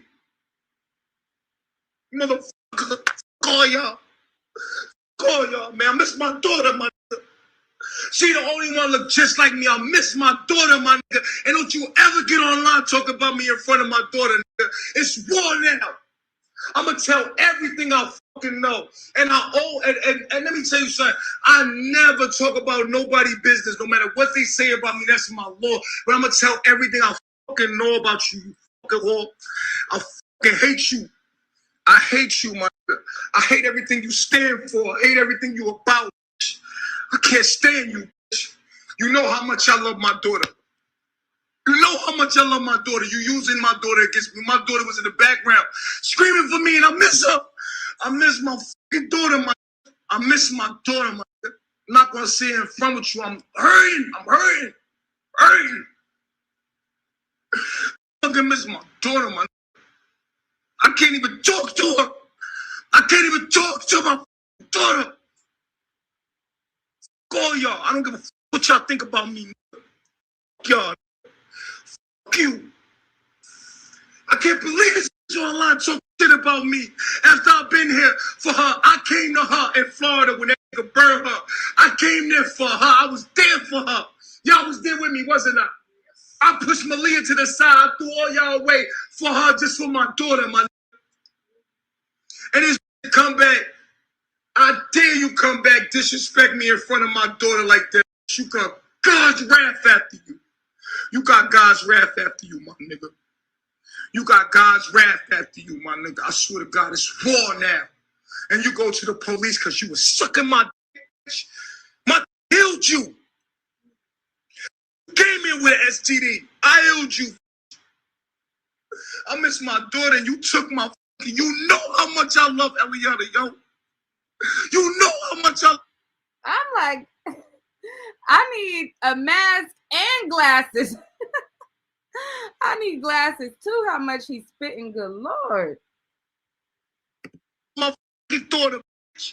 Fuck you. I can't stand you, my nigga. I wish I could kill you. I swear to God, I wish I could kill you. I don't like you. Now, you can't go around telling people that you want to kill them. That's called a terroristic threat, and that can get you locked up. I don't like the system. I don't like, this is what I stand for, bro. I don't like the system, bro. She took my daughter. She knows how much I love my daughter because she sees it. She knew it, and she still took my daughter. She still took my daughter.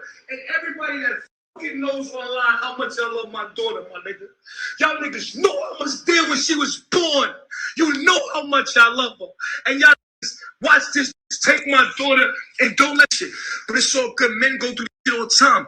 It's all good. I stay strong because I know men go through shit all the time.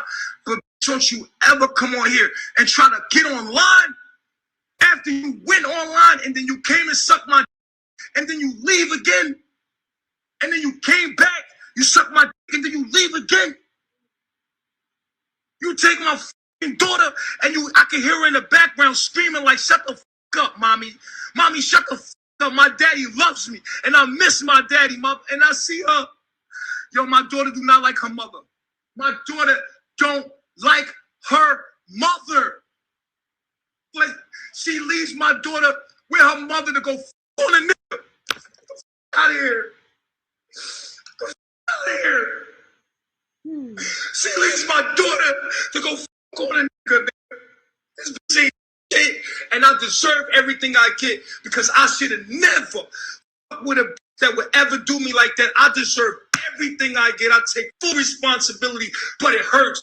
I'm gonna need him to wipe the spit, the drool off of his face. He just, after this, he just lets it sit there. Like it just sits there. My nigga, this is shit I'm just going through. So what? I put it on myself. I take full responsibility for the shit, nigga.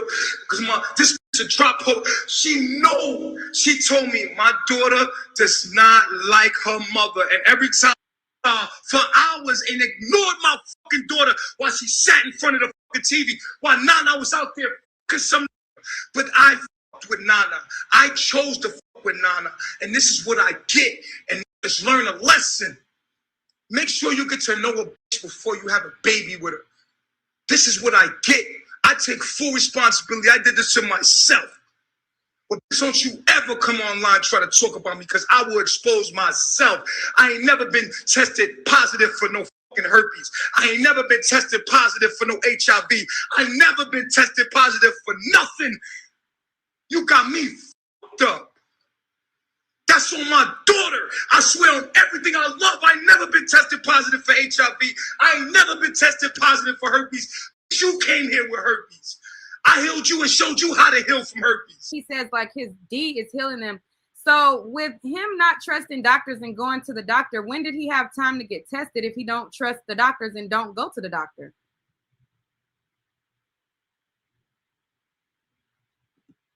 Ever.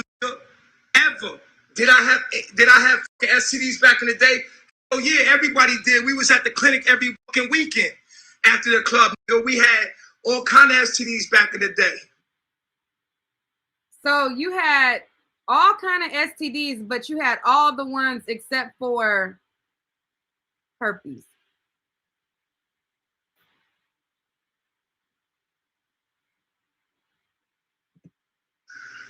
When the clinics was out there, we used to go to the clinics every day and get motherfucking penicillin and drink water. And nigga, that's the truth. I'm being honest with you.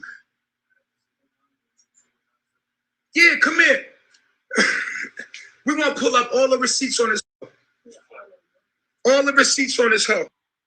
That's enough for him. Enough. I've had enough. But I just wanted to react to the video live with you guys and bring you guys up to speed on the latest BS that's going on. He is running amok and being very, very, very, very, very outraged at the fact that Velvet/Eliana has left him yet again and is spilling the beans about, you know, him giving her diseases and all kind of things like that. And he's trying to combat that information by saying, hey, I didn't give it to you. You came here with it and I healed you from it. But yet he was still sleeping with her and all of those things. So I don't think that the berries and grapes and whatever they was eating over there was going to stop HIV per se. Maybe it'll stop some outbreaks as far as like cleaning up your diet, and you may not outbreak the same or something like that. But I don't know about the rubies and berries gonna stop that. So if y'all was still swapping fluids after that, before that, I mean, you really ain't really justifying or helping your case, because you even put out videos of her sucking your way with no Jimmy on it.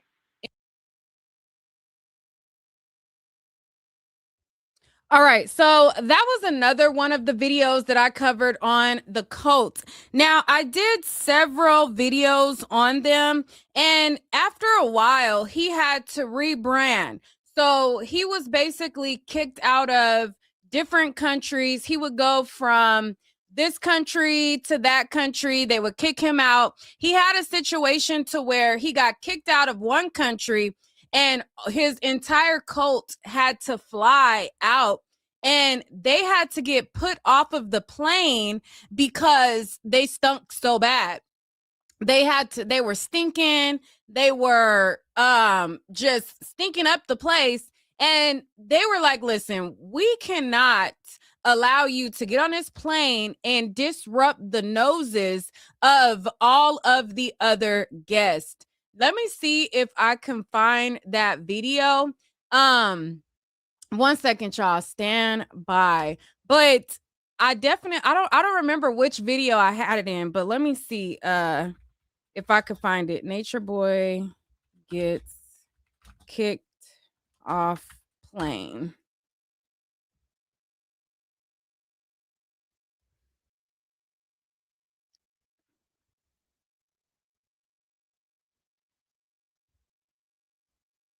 All right, this was posted by C Hindu Crusher. Let's watch it. Now they saying that this plane right here, they just told us to get off after we sat on it. 756 is the flight number. They said that we can't get on the plane because we stink. They said we can't get on the plane because we stink. They said we can't get on the plane because we stink, yo. Spirit told us to get off the plane. We paid for our flight. We paid for our flight, and now they're saying we can't get on the plane right now. They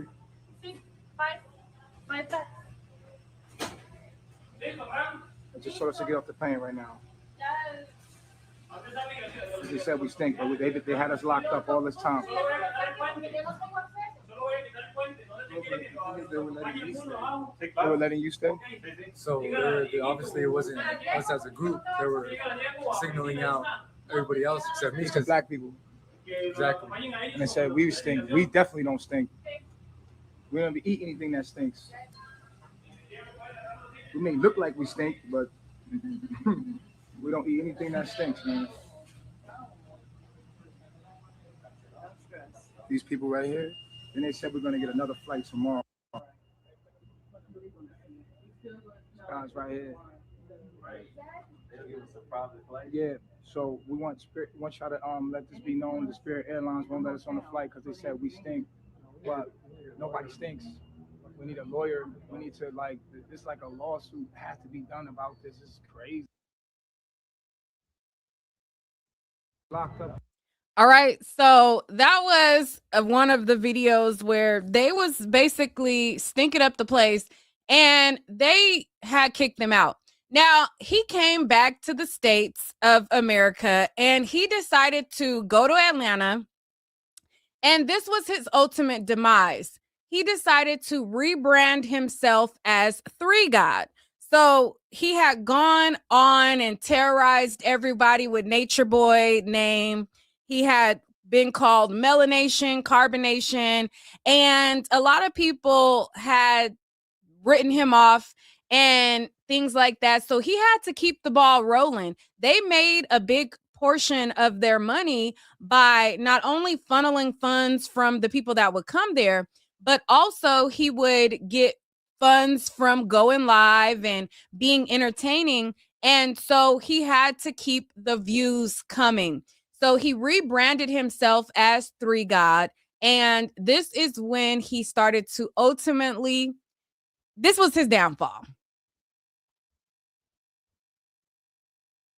Ain't humans. I'm a whole God. They're like, I'm Jesus. I'm like the Messiah. Like, and I have these powers that haven't even developed yet. You know? Why is these people sitting here like this for free, bro? These people gave, how much money you gave me, bro? At least like 30 bands right now. 30 bands, bro. And I'm dead at serious. This nigga gave me 30 bands, bro. I was in Puerto Rico. The nigga just came and gave me the 30 bands. I'm like, okay. I don't know nobody else on this planet like me, bro, that could say that they're God. And they got real life worshipers in their fucking life. Like literally, people don't understand. Like these women and people that come to me, they can really worship me, bro. They really link I'm God, bro, and I am God. And they know I'm God. And their souls belong to me. Just like in the Bible, Jesus said, these sheep, no one can take them away from me because God is given to me. And it's like literally, y'all are doing the same thing, bro. Y'all follow me everywhere I go. Y'all won't even let me go out the room, bro. Y'all carry me upstairs to go to sleep. Bro, I don't gotta do nothing. I just say right now. I swear to God, right now, anything I want from this house, I get. Like if I sit in this chair, I'm like, take my shoes off.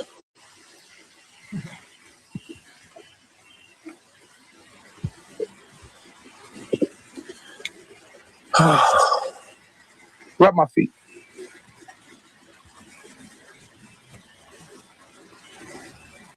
Ciao. If it ain't one thing, it is another. It is time for an update now. Now, if you guys have been on my YouTube, y'all know that I have talked about Nature Boy on my channel, and I have given y'all the back and forth of what he had going on at the time. And this time is no different. I am going to give you guys an update and bring you guys up to speed on all things Nature Boy. Now he's going by this possessed being 3 God.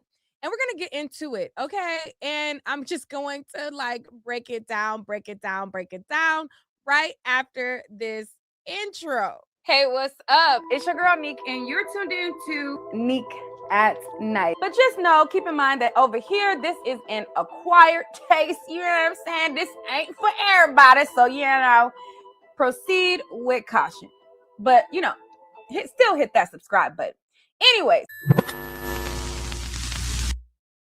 Child, we got a lot to uncover, okay? Because it's been a lot going on since I covered Nature Boy last. But before I get lost into bringing y'all up to speed on the goings-ons, and the people who probably are new to hearing about him, I know y'all probably looking at that like, what? Girl, yes, it's a lot. Before I get lost into that, I want to remind you guys that I do have a sale going on my website, www.neekatnight.com. And you go to my website, you can get 30% off of your total purchase with the code TRUEOW. Now, with that, you can get all kinds of goodies like this bucket hat that I'm wearing. These earrings are also available on my website as well, along with some adult goodies, okay? You need to get you some adult goodies in your life so that you ain't messing with or getting entangled in no weave of wet or webbed weaved web, or however you say it, with some food like Nature Boy. Okay, you could just get you a toy and be good. Okay, and I got them on deck. But yeah, so let's get into this. If this is your first time hearing about Nature Boy and you're looking like, oh my God, why are these men like at his feet and just at his command and doing what he says, yada yada yada yada yada. Okay, let me give y'all the quick little spiel real quick. So Nature Boy is a guy who basically started out as a prawn star. Okay, we're gonna say prawn, with the same type of individuals with the same parts that he got. So he had like these videos where the man would examine his area, you know what I'm saying, and get him all feeling good, on video. And that was kind of how he would make his money with this guy who would make him feel good on video and in turn pay him. So from there, he then started to try to go on this like woke journey where he was out in, I believe, Honduras or whatever. And he went out of the country to be with nature.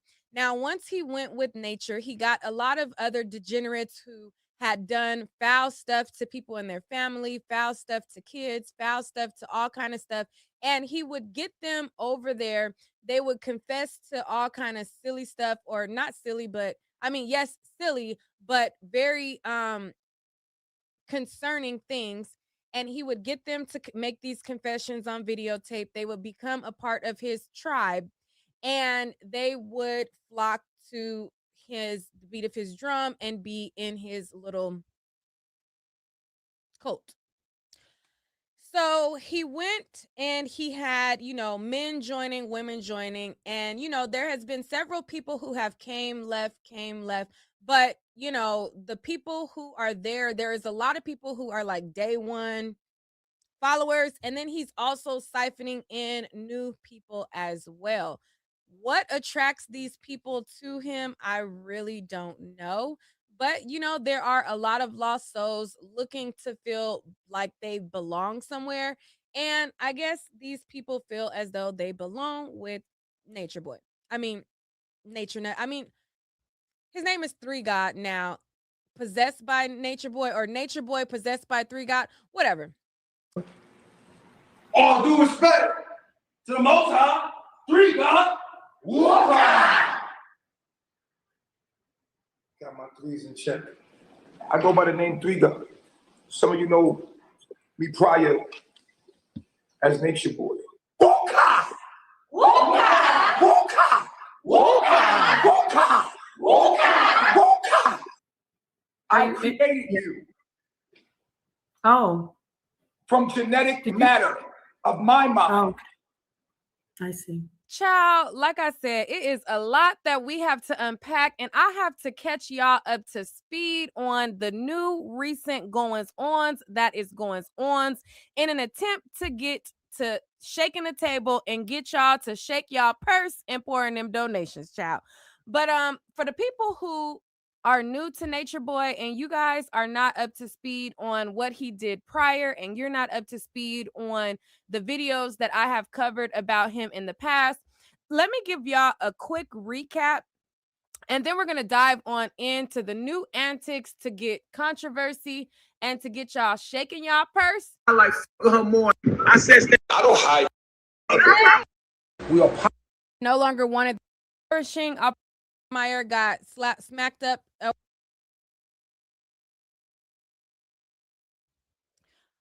All right, so in this video, before I had showed all of the recent stuff, I basically went over all of the things that he had been doing leading up to that point.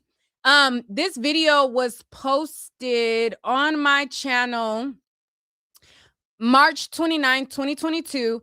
So leading up to this point, I think it had been a little bit of a gap since I had covered them. And so I was giving people, you know, a background on everything that he had been up to that led up to his rebrand and things that I had covered prior. So we're going to go into fast forward in the video a little bit, but make sure you guys like the video. If you guys have hype points, hype the video.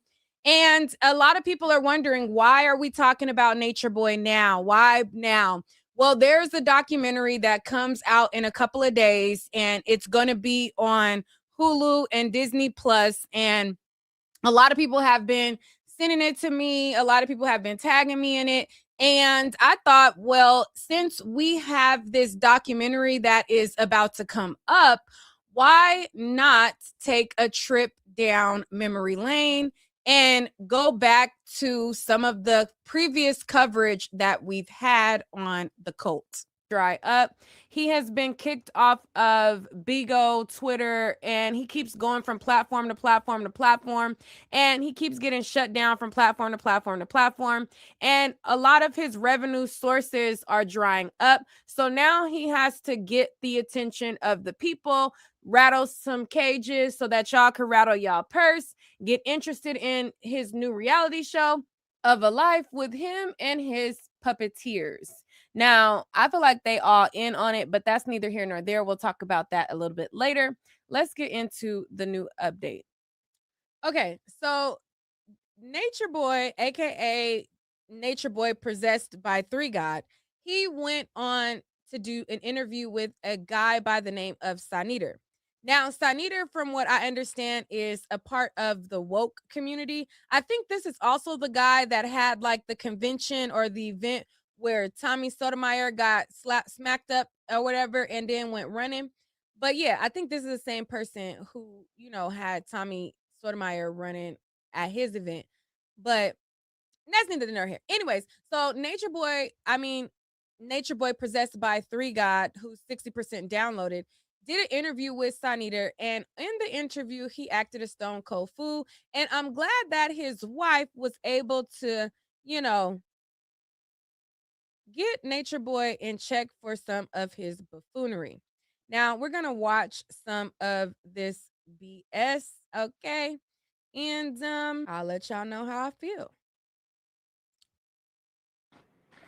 I think from this side it's gonna be cool. Like over here. All right, peace and Black Power family. Y'all already know what it is. We got Three God in the building. This was a surprise to me as well. So just like many of you, this is the first intro I seen with Third God, with the Three God. Okay. And so I skipped ahead 20 minutes. If you guys want to see the full video, definitely go to Saniter's channel. I believe it is Saniter Studios. It is a must see in full. I'm just gonna be showing you guys clips of it, but it's a mess. So when it first started out, he got 3 guys and they standing like this the whole time, just standing there looking forward for about, I want to say like 13 minutes. They just standing there like this while they get set up. Then once Nature Boy possessed by 3 got downloaded at 60%. He then decides to want to make this grand entrance. So he comes in all the while the guys are still like this. They just, shift and turn. And then he has the women come down and they all got on white. They coming down, they're fanning him and they're all walking down and they're all doing their little symbols and just crap like that. And so then they make their way to sit down, and at this point it's like 20 minutes of them holding up their hands like this or this or this or this, or whatever they was doing to get in position of him. So he sits down, and that is what Sanita is talking about, this grandiose interest, because it was definitely a grandiose entrance, and it just was like, boy, if you don't sit down. So, we proceed from there. And I mean, hey, it's entertaining. And I see a lot of you are in here, so don't get mad at me. A lot of you in here to see the return of God in the human form. So without any further ado, I would like to bring to you 3 God in the building. What's going on, brother? I see you have turned up a little bit. And let me first ask you, brother, before we get into it, I want to ask you, are the women behind you, are they your wives or just members of your organization, your movement?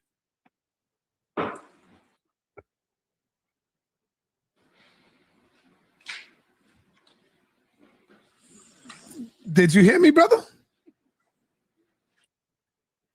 We can't have it. Let's say, just say this. These are my orishas. Orishas. Yes. The woman at the bottom is so me with the facial expression. Like, she had me cracking up the whole time because her facial expressions is so me. Like, the whole time they was talking, I'm like, if y'all don't say and cut, again, a lot of people think that, he's out of his mind or he's just crazy. No, he is an actor that is performing a scene. Okay. And all somebody needed to do was go and cut. But, the acting performance, the woman at the bottom had my same sentiment with the facial expressions, bruh. But let's go. Okay. I would like for you to introduce yourself to the audience for those of them who may not have heard of you or who don't know you, because we get new people here every day, brother. So introduce yourself to the people.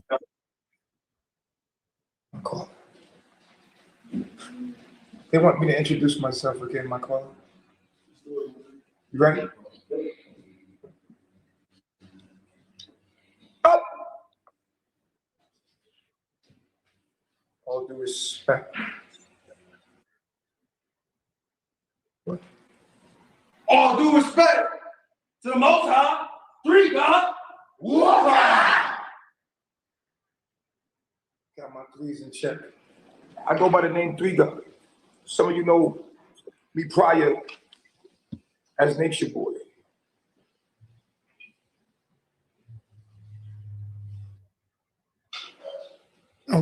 Okay, brother. Let's start this interview, man. Let's start this interview. First of all, I would like to ask you, where did you get the name, the title 3 God? Where did that come from? And why are you calling yourself God now? Where did that come from? 3. Askia 3. 3. Askia 3. 3. Askia 3. I am 3. I am 3 God. I am from a distant constellation. I have hijacked the body of this being, and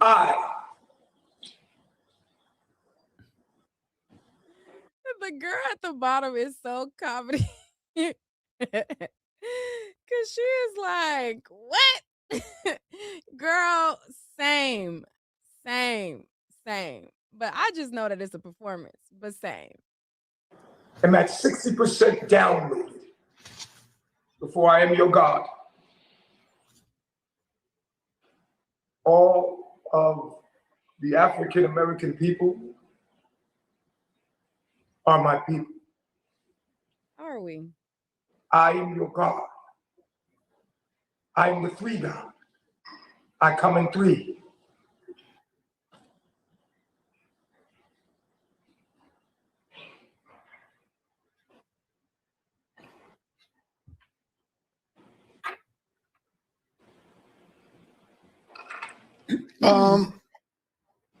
This got to be some type of cult that you're doing here, brother. And a lot of people are saying things like you are putting a heavy spell on the people, like the women and the brothers. What is your response to that?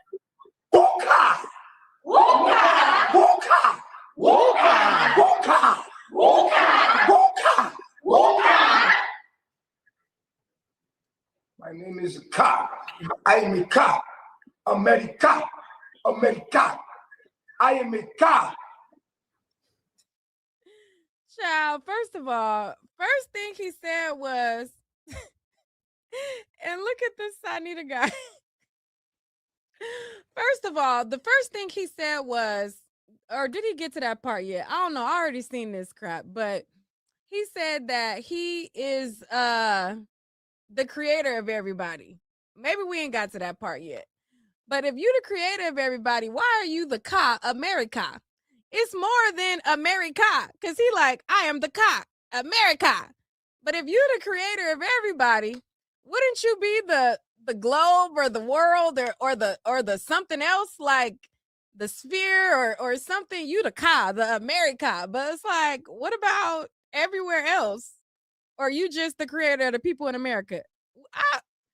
He didn't really get his script. Like they sat down and they like wrote a script, but he didn't really write his script as well. But it was still entertaining script. He just could have worked on a couple parts of the script, But yeah, he says he's Ka America. This got to be some type of cult that you're doing here, brother.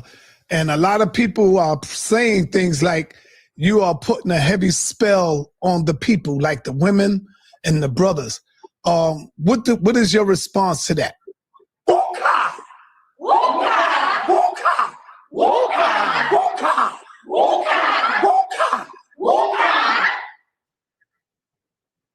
My name is Ka. I am a Ka. America. I am a Ka. He talk about he the Ka, he the America with a Puerto Rican flag. I think that's a Puerto Rican flag in back of him. Why he ain't the Puerto Rica? He America with a Puerto Rica flag behind him. Like, boy, I'm telling you, this was an entertaining script, but he had a couple of more things to tweak for this script to really be, Oscar worthy. He was close. I asked the question about as far as the occult, the cult. Is this a cult that's going on? And I am a Ka, meaning I am a chief. A chief. Okay. I got my wife here with me, Nepal Shaddai, also my host. Would you like to ask Three God a question, Nepal? Do you have any questions? Yes, I do actually have. Look at them. They want to break character so bad. Look at his face. Y'all, if y'all are fooled and y'all really think that he really out of his mind, y'all are crazy. He is in a role. he is auditioning for Game of Thrones in his mind. He is going to pitch this reality show to a network so that he could get picked up and put it in production. I'm trying to tell y'all, he ain't crazy. Look, they want to break character, but they got to sell it because they need them donations to come in. Bigo is gone. YouTube is gone. You know, all of the other revenue streams is gone, and he got to recruit more people in. And the people that he want to recruit in now is the LGBT, but we're going to get to that a little later. Have a lot of questions, but first I would like to say welcome to Three God and his Orishas. When you mentioned that are you an interdimensional being that possessed? Because I want to hear, I'm sure the people are very intrigued about that. I am your programmer. I am your programmer. Okay. I created you. Oh. From genetic matter of my mind. I see. Okay. So you're saying I am the programmer. So you're saying that you created life, you created the people now? Yes, I created all of you. You are all my children. Are you all right, brother? Absolutely. What the fuck is going on? All right, my brother Three God. This is new for me, man. I'm trying to see what's going on here.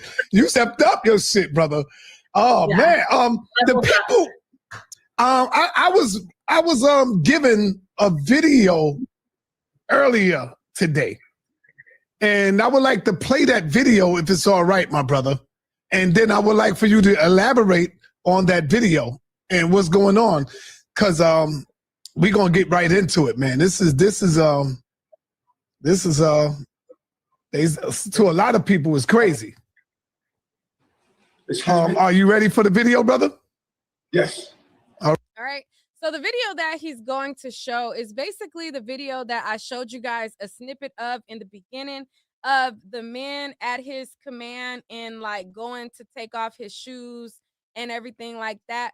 Basically, what Sanita ends up asking him after he shows the video is like, why you didn't have the girls taking off your shoes? Why you got the men taking off your shoes? Bro, I don't gotta do nothing. I just say right now. I swear to God, right now, anything I want from this house, I get. Like, if I sit in this chair, I'm like, take my shoes off.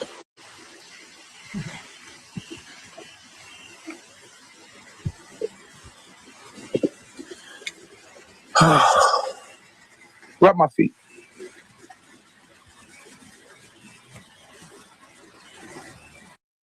Or whatever. But I got to ask you questions that the people are looking for.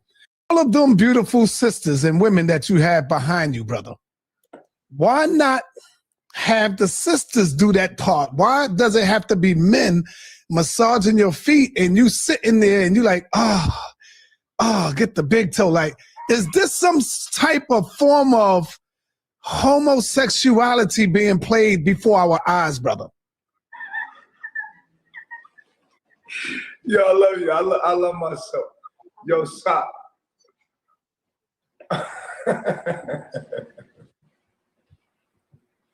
Stop. Yes, sir. There are three things that our people have a problem with, and they're all rooted in sexuality. The only issue we have is our understanding of our own sexuality. That is what separates us from what you would call your creator. There is one thing that's stopping Black people or African American people from elevating, and at the root of every problem they have is sexuality.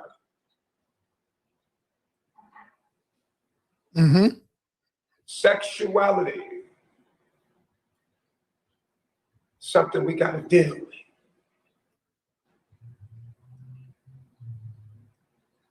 We go in on it. Our demons. Excuse me.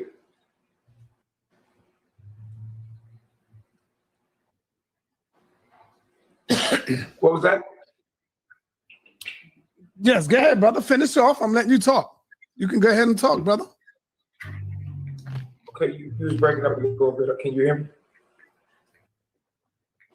You see how he breaks character? Oh, you was breaking up a little bit. Like, can you hear me?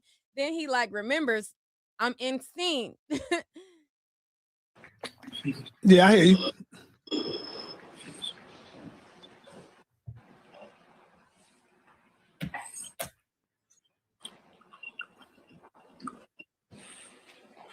You Can I ask definitely sitting up there like the king and eating grapes and all that shit. So, right. Nepal, Can I sit down. ask- Go ahead, man.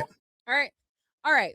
So at this point, Nepal, she starts to ask questions and she starts to ask basically like, you know, are you like, what type of God are you? Like, are you interdimensional? Like, how did you become three God now? Like, you know, are you willing to die for the people to show that you know, are God? She then wanted to know, like, you know, since you're saying that you're a God, like, do you have any type of powers? You know, so then he sits there with the women and he tells them down. And then so like I guess as a showing of his powers, you know, as when he said down, all the girls went. And then he said up and they went. And then he said down. And then so the woman Nepal, she was like, okay, so like that's your powers, like them bowing their heads, like, and then she was like, is that their power or is that your power? Like, because that's them doing that. Like you saying up, down, they going up and then they going down, like, you know. So they started to ask different questions about how he came to be three God, and he explained that he was 60% downloaded and how he was still 40%, I guess, nature boy, 60% a god. He was the creator. He was the person who is responsible for life. All the while the girls are fixing his nose hoop thing. They're feeding him. I don't know if that was like peanuts or what they was feeding him. And then, you know, he had the other girl fanning him. Malia looked like she was stuck doing this the whole time after they just beat her up the other day. But I feel like that was all part of the show too. And it just was a whole show. If you guys want to see the full video, definitely go to Sonita's Sonita Studios to watch it in full. It's a 2-hour interview that he did with them. And if you want to get a good laugh, okay, you gotta go watch it in full because, you know, grab you a drinky drink, grab you a snack, turn it on and just watch. Okay. I had showed some of it to my mom and my mom was like, I don't think I need to, like, we should be watching this. Like, girl, no, he ain't putting no hoodoo hex on nobody. He is just an actor playing a role, period. That's how I look at it. But in this, you know, as you see, Sanita basically asked him if he had some type of homosexuality going on because he had the men sitting there at his beck and call on his feet and stuff like that. And he was like, you know, you got all these women, why you got men rubbing your feet and not the women? And as you see, his response was, you know, everybody gets caught up in sexuality. There are three things that our people have a problem with, and they're all rooted in sexuality. The only issue we have is our understanding of our own sexuality. That is what separates us from our from what you would call your creator. I'm gay, so what?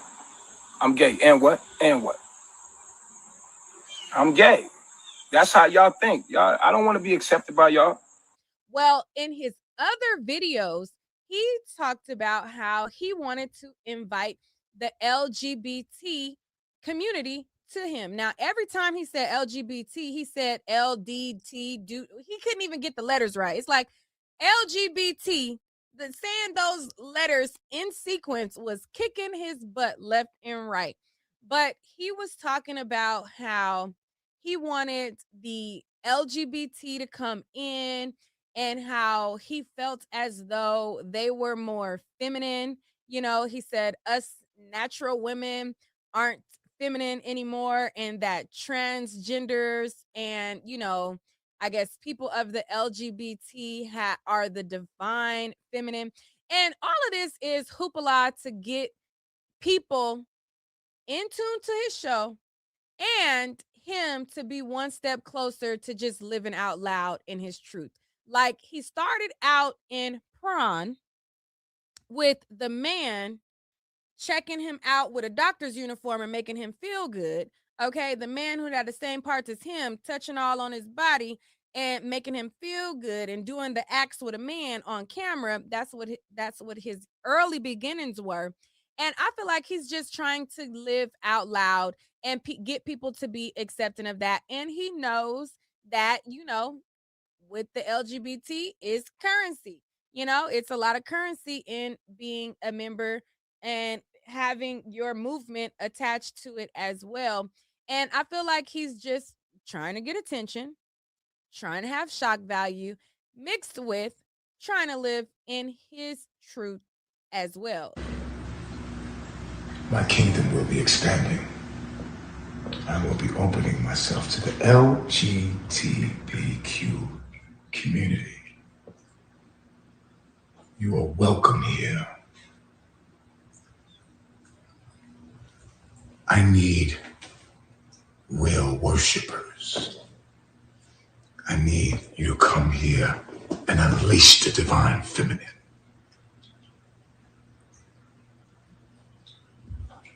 But I need quality. I can't go for the wolf.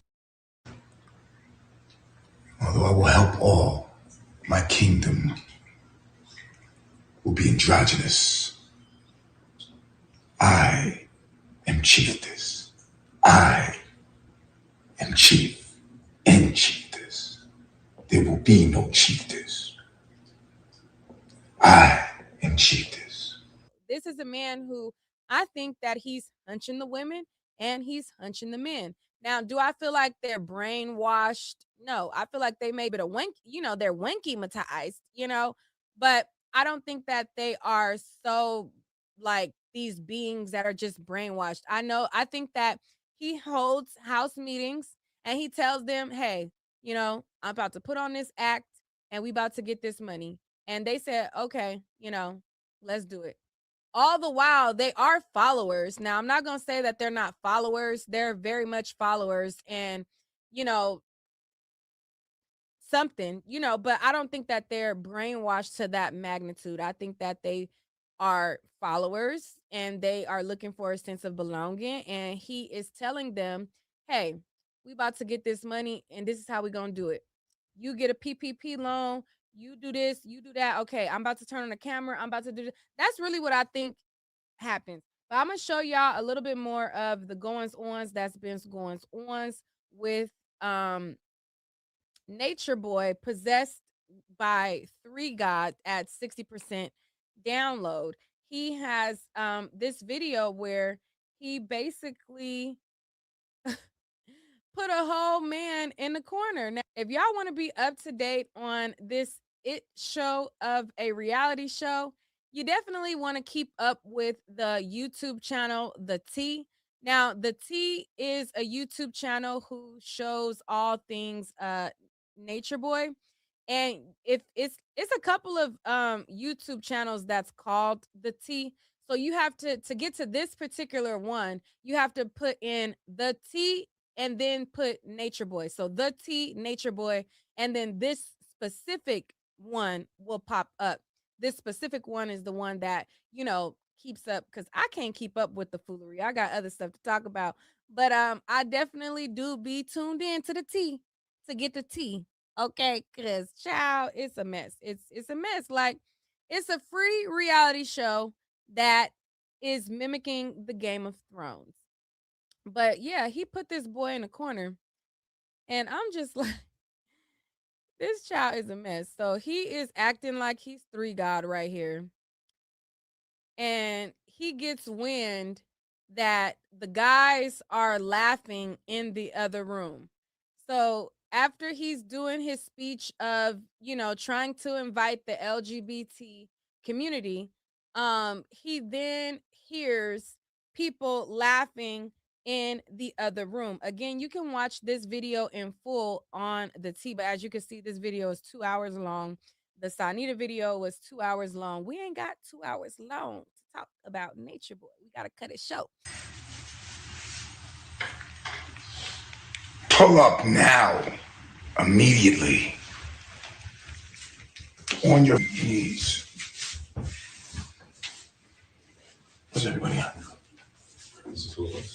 Where's everybody at? Where's everybody at? Who are you laughing at? Who are you laughing at? I was talking to him with Calvin. Bring him in. Who was laughing? I was like, What was funny?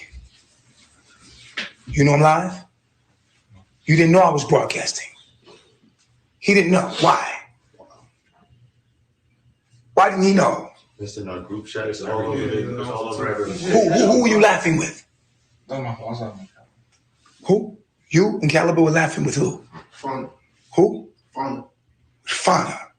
Distracted by an outsider. Easily distracted.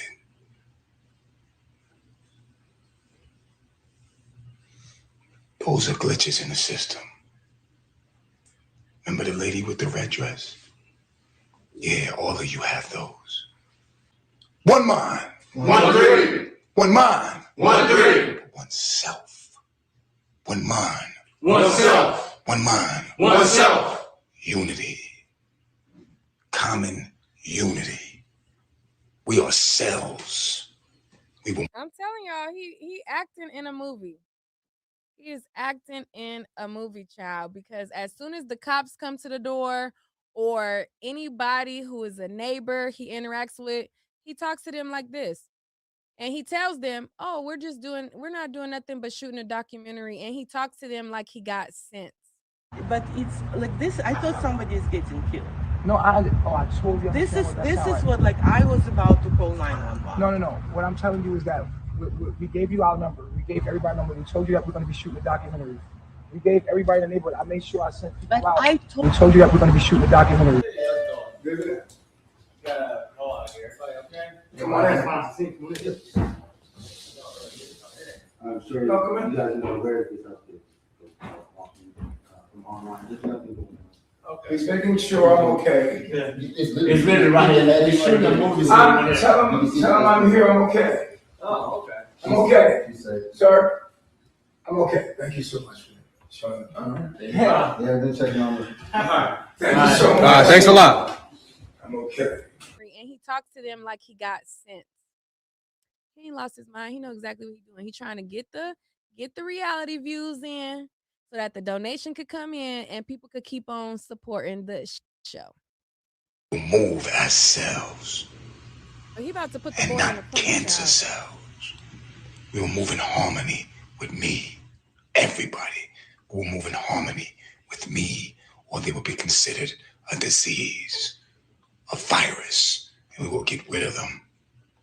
Or we will allow them to get rid of themselves. Sit up, Pice. You ain't no hell. The hell you sitting down? Go stand in the corner. No, right here. Right by this light switch. Stand in the corner. You have no respect. Stand right there. Right there on the wall. Stand there. This is why your love means nothing to me, because you're lazy. You're not royal. Your love is not enough for me to love myself with, because you don't love yourself enough to fucking love me. You're not royal enough within yourself to treat me with the service that validates who the fuck I am.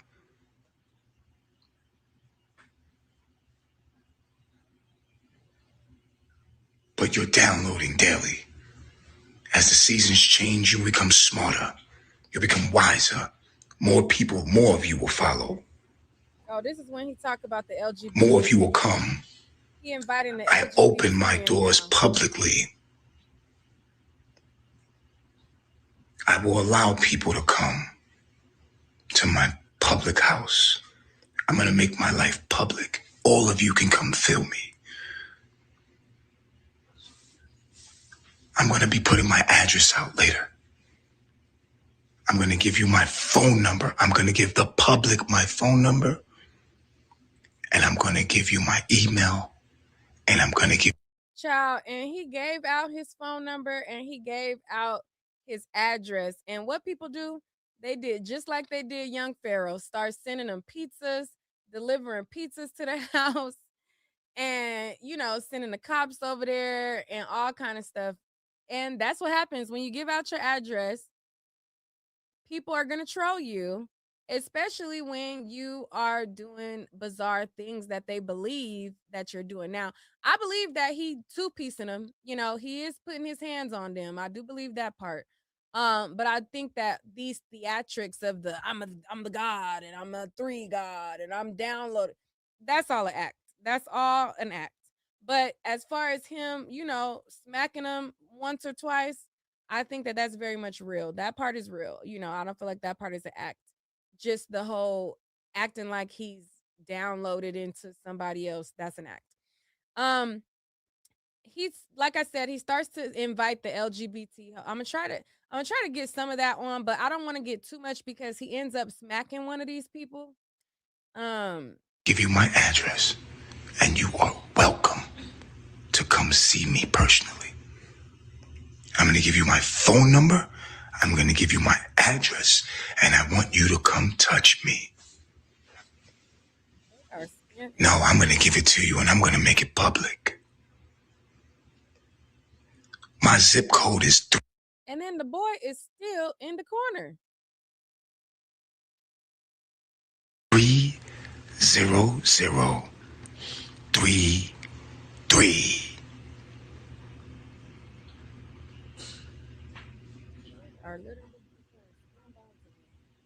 Come see if they're safe.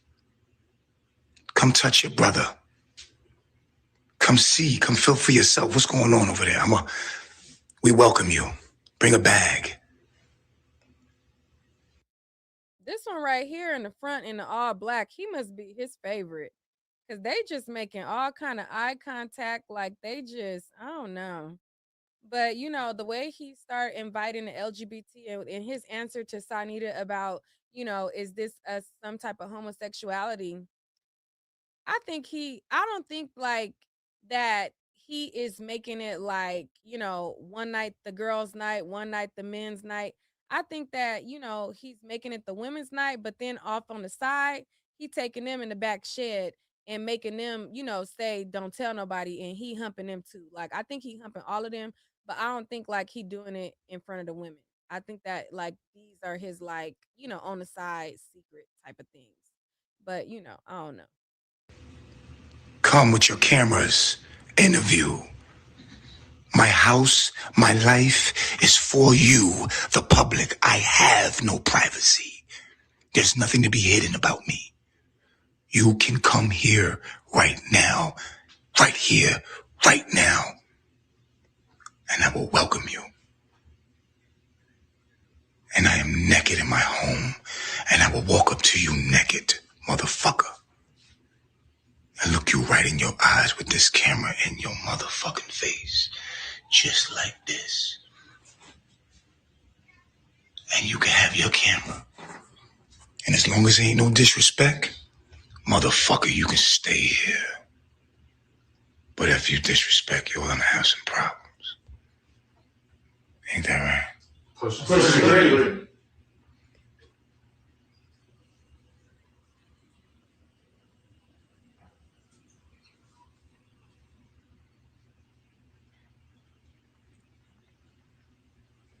I offer my life to the people. Is you gonna let this boy out the corner? You never met a God before.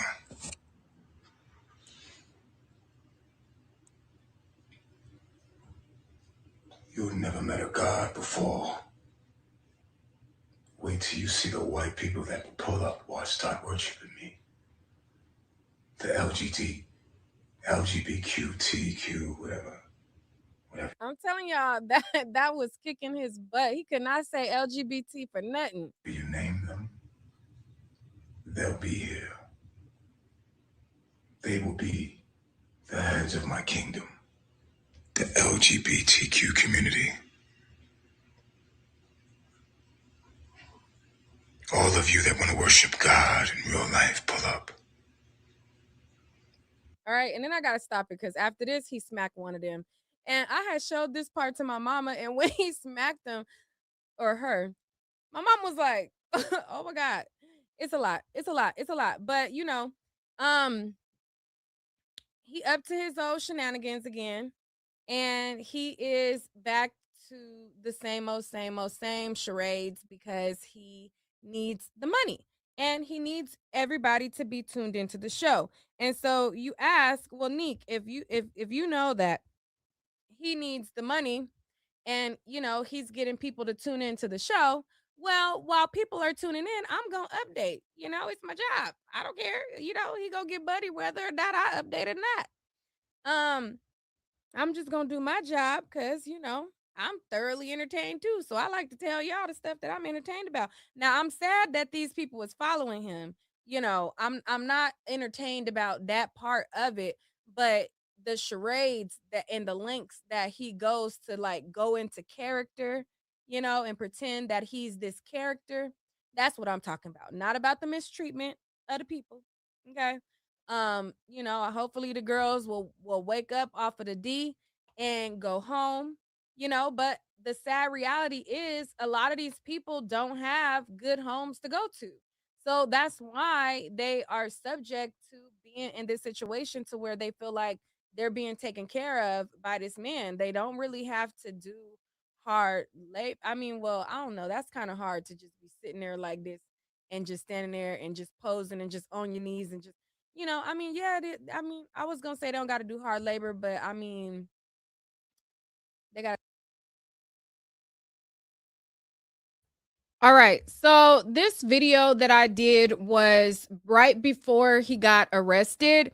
Now he escalated and went over the top. All right, so he went over the top. He started making them smack each other.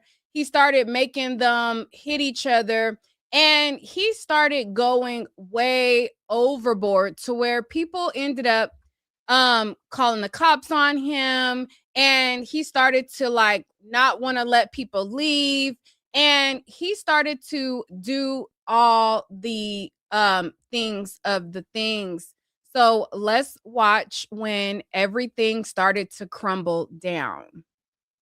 Hey, what's up? What's up? What's up? It's your girl Neek at night, and I am reporting to you guys officially at night, talking to you guys about the arrest of Natureboy and the members of his cult. Now, if you are a true night owl, then you know that I have been following the story of Natureboy for quite some time, and I have been reporting to you guys the goings ons that has been goings ons within his cult. Now, recently, it seems as though things have kind of been escalating, and he has now been arrested. And I'm going to talk to you guys about it in a second. Now, before I get into what is going on with Natureboy and all of the goings ons that's going on, I'm going to play a short promo video for you guys, and then I'll be right back. So before we get into this topic, I want to let you guys know that over on my website, neekatnight.com, I have a bunch of new arrivals on the site. I even have a section where you can get up to 50% off on items. And if you browse through my website, you can see that I have a variety of items that you can choose from that you will enjoy at a cute coin. In addition, I have the features reel. And when he has been putting the pause on them in the recent days, it has been like this LA bucket hat on my website. I get so bucket hats on my website. Any of you guys who have been following along with me know that I've been keeping along with Natureboy. Now, the last reporting that I did on Natureboy, I told y'all, listen, I believe that when he is putting the pause on them, I believe that part of it is real. And when he has been putting the pause on them in the recent days, it has been escalating and escalating and escalating to the point where it has really been becoming concerning. Now, before I show you guys the latest and the greatest of what's going on now, I'm going to give you guys a refresher on what I told you guys the last time. I felt like him acting like he was downloaded and him doing that performance, that part of it I felt like was fake. But as far as him putting his hands on them, I always thought that part was assault each other.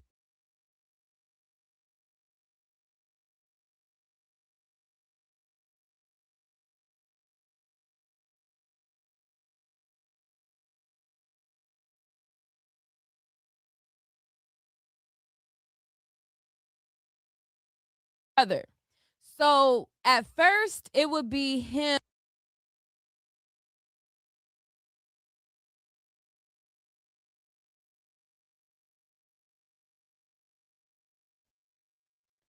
All right. So when I did this, like I said, this video I posted it. This was on April 13th, 2022. This was when he got arrested. And like I said, this was when things start tumbling down. I did a live video where we went over some of the antics that he had leading up to that and just giving recaps of some of his crazy behavior. Now, the Cash App that's on the screen on the very, very bottom, Nick at Night 12, that is no longer my Cash App. My Cash App is niquelaclaire. So if y'all want to, give your girl some coins for your update or just want to support the channel, it is niquelaclaire and not Nick at Night 12. And then even for niquelaclaire, make sure that you're given to me personally, because it's a lot of people that scam and try to mimic our Cash Apps and stuff like that. Let's get into this live. I'm kind of like, doing stuff behind the scenes and not really recording it on video. But recently, he has been getting the assaults on camera and he has been ordering the other members to assault other people. He has also been letting new people come into the fold and leaving. So he first let, I want to say, a transgender individual enter in. And then the next day he talked about how, that person had to go because they tried to get hyphy with Malia. And then after the transgender individual left, he then let a white boy come in. Now, there's chatter all around, and just because he's white, people assume that he's an undercover agent or whatever. But, the timing of everything, it is kind of ironic, but I wouldn't say that automatically made him a undercover agent just because he's a white guy. But he infiltrated also into the fold. Natureboy was acting a stone cold fool. The guy ended up leaving. And then a few days later, now he is arrested and in cuffs. So I don't know if the white guy was an informant, but if he was, bravo for Natureboy putting on a good of enough show to get his butt behind bars as he needs to be. I'm going to play for you guys a little bit of this live, and then I'm going to segue into what is going on now and bring you guys up to speed on the arrest now.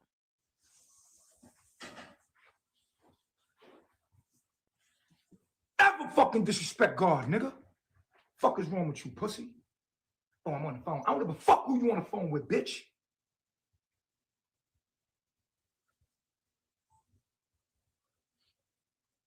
Oh, and while I'm playing this, I just want to remind you guys that this most likely it might not get monetized because of the graphic nature that I'm going to show you of him escalating, him acting a stone cold fool. So if you guys want to donate to the channel, the Cash App is on the screen. Okay, just got to throw that out there. And if you want to send in a super chat, that's appreciated as well. But I much prefer Cash Apps over super chats. All right, let's go.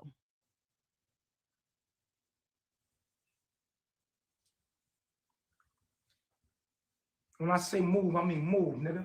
Your life don't belong to you. Your life belong to me. Your mind belong to me. Everything, nigga. When I say swallow, you swallow, nigga. When I say breathe, you breathe. All right. So right now he's yelling at Solar, and then this gentleman right here that's standing up, he just entered into the frame. So once he comes into the frame, Nature Boy goes off on him, and then he has another member in the cult smack him very hard. Now, with the girls as well, he has been having them on video do the same thing. So in other videos, he does the same thing that he does here in front of this new member that's the white guy. He has been doing that with the girls as well. If one gets out of line, he makes the other girls smack the heck out of them very, very hard. But right now, I'm just going to show you guys the guys. Nigga, your life belong to me. Your soul belong to me, motherfucker. All you motherfuckers. Question 3. Give him the fucking... Yo, smack that nigga. Fuckers, don't you ever disrespect me, nigga. Fuck is wrong with these niggas, man? No fucking God, nigga. Fuck this phone, nigga. I made this phone and I made you, nigga. Ever disrespect God, nigga. You don't think for yourself. You too. You got a problem with that? White boy? No, I was Now you ain't listening to shit. Shut the fuck up. All right. So this is the white guy who entered into the cult, and he was only there for like a day or so. And after he left, a couple days after he left, now there has been a full SWAT. There was helicopters surrounding. There was full SWAT, crime scene investigators. It was a whole movie outside of this residence today. I've been watching it all day long, hopping from app to app to app, watching it. So a lot of people are alleging that this guy right here is an agent. Now, I don't know if that's true or not. That's just what people allege just because he's white. I don't think that just because you're white, that automatically makes you an agent. But that's what the goings-ons around internet is trying to say. Feel sorry for him, white boy? Help him out. Call the cops. You the FBI, huh? Fuck you, nigga. Even if you lock me up, nigga, guess what? I'm still, my spirit gonna live. Pussy. Don't say shit. It don't matter. Give a fuck if you want. White boy, you can never stop me. I'm God. I'm your nightmare, nigga. I'm God. The black man is God.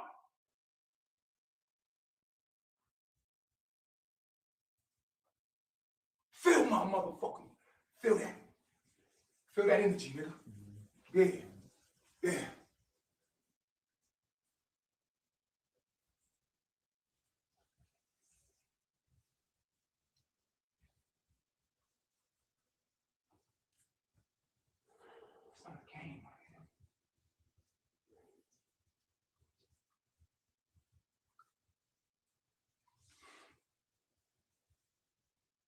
When I say come here, that means drop everything. If we in the middle everywhere and everybody's talking and niggas want to do business with you, right? And I say, Solar, come here. All right. So that was that video right there where he's yelling at the white boy, telling him, oh, what are you, the FBI? What are you, the FBI? Go call the cops. Go call the cops. Let me bring that back real quick. You swallow, nigga. When I say breathe, you breathe, nigga. Your life belong to me. Your soul belong to me, motherfucker. All you motherfuckers. Question 3. Give him the fucking... Yo, smack that nigga. Fuckers, don't you ever disrespect me, nigga. Fuck is wrong with these niggas, man? No fucking God, nigga. Fuck this phone, nigga. I made this phone and I made you, nigga. Ever disrespect God, nigga. You don't think for yourself. You too. You got a problem with that? White boy? No, I was Now you ain't listening to shit. Shut the fuck up. Feel sorry for him, white boy? Help him out. Call the cops. You the FBI, huh? Fuck you, nigga. Even if you lock me up, nigga, guess what? I'm still, my spirit gonna live. Pussy. Well, where was this energy, Nature Boy, when the cops broke down your door today, boy?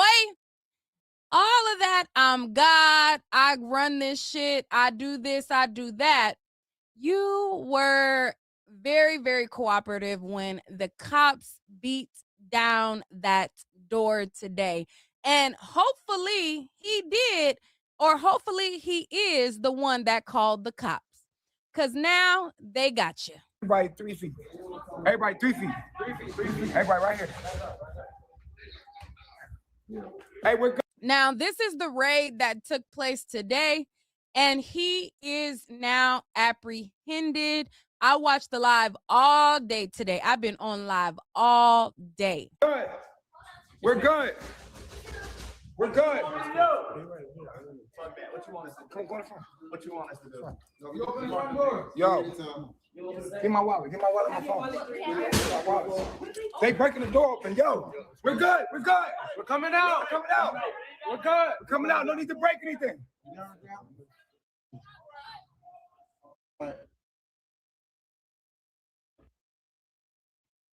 Everybody get that on the ground.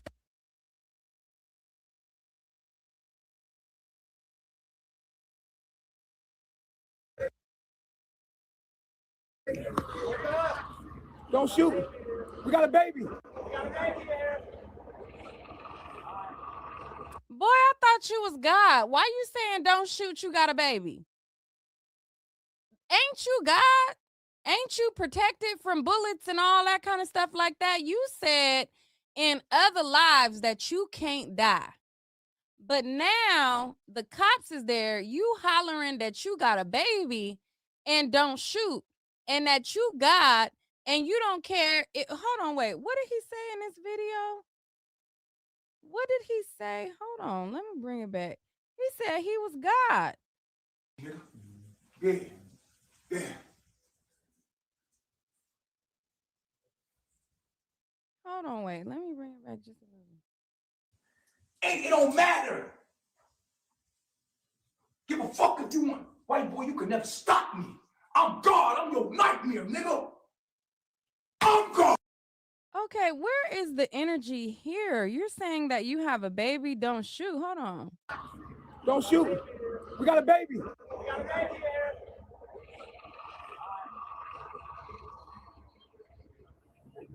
Can you please put the...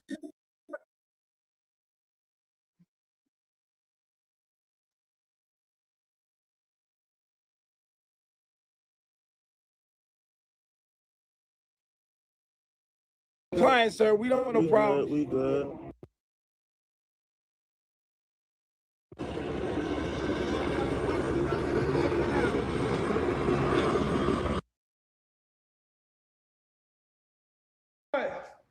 We're good. We're good. This ain't nothing. Whoa. Whoa. Beautiful. Beautiful. Get my wallet. Get my wallet on my phone. They breaking the door open. Yo, we're good. We're good. We're coming out. Coming out. We're good. Coming out. No need to break anything. Man, we ain't. No. Wait. Is everything okay? We're good. We're good. What you want us to do? What you want us to do? You open the front door. You hear his followers, what you want us to do? What you want us to do? He wants y'all to sit down and comply, idiot. Yo, get my wallet. Get my wallet on my phone. They breaking the door open. Yo, we're good. We're good. We're coming out. Coming out. We're good. We're coming out. No need to break anything.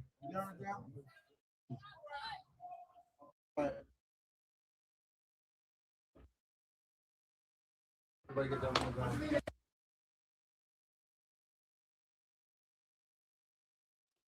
So when they were outside, it kept getting a little choppy. Don't shoot. We got a baby.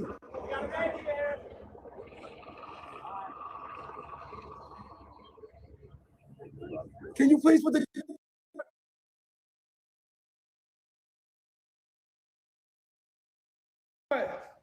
We're good.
So that was them getting arrested. And at first, they were laughing and they thought it was a joke. And when they first got escorted out, they had zip ties around their hands. And so, like, if you slow motion it down, you can see that when they were escorted out, they had zip ties around their hand. Well, I sat on live for a very long time and we heard everything that was going on in the background. We couldn't really see, the camera wasn't pointing at them, but we could kind of hear everything that was going on. So you heard them going from being in zip ties to then being in handcuffed. Then you heard a bunch of officers coming, and then you heard them all get escorted out. The video kept rolling, and then there was another person who came on the scene to kind of capture what was going on, and then the ladies got escorted out. Now, all of the men, you could hear all of them got put in handcuffs. The officers, even like on the video, they were like, we need more handcuffs. And so they handcuffed all the men. All the men got handcuffed and they left. Now, where the video that I'm going to show you picks up is when all of the women are getting escorted out. Now, the women were not placed in handcuffs. However, they were put in the back of squad cars of the police and they were escorted out. Everybody was escorted out in a police vehicle and had to get up out of there and go to the police station. So that's what I'm going to show you next. There go the girls, y'all. Oh my God, there go the ladies. Screen recorders, y'all. Is that them? Oh no, that's the neighbors. Oh shit.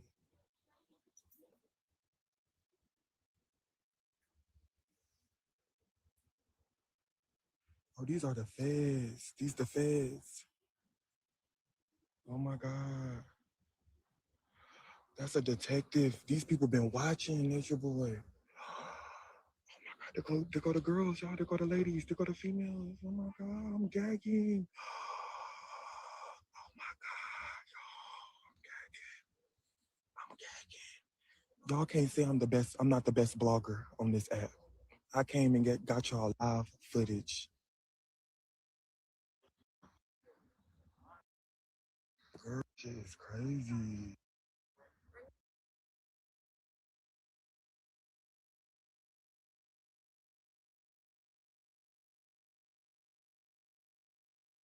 Oh my gosh. Oh my goodness. Oh wow. I'm gagging. Thank you. I didn't know like what was going on in my neighborhood. Like, look, I can't believe. Oh look, she put the threes up. Yes, look, she put the threes up. Look, she threw the threes up. She raised up. Pushing three, okay. Okay, you better hold it down, POP, sis. Hold it down. Let them know. Big O Productions, sis.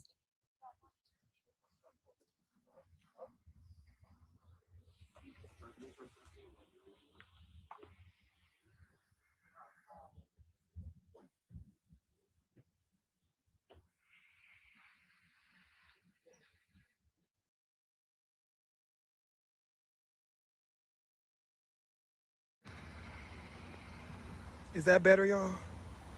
Did y'all see her when she said pushing three? I hope y'all saw that. I try to give y'all live direct footage. I'm sorry, y'all. I can't help that the footage, my service get bad sometimes, y'all. It ain't my fault. I hope y'all saw the footage. I gave y'all live footage. Y'all better run me up, shit.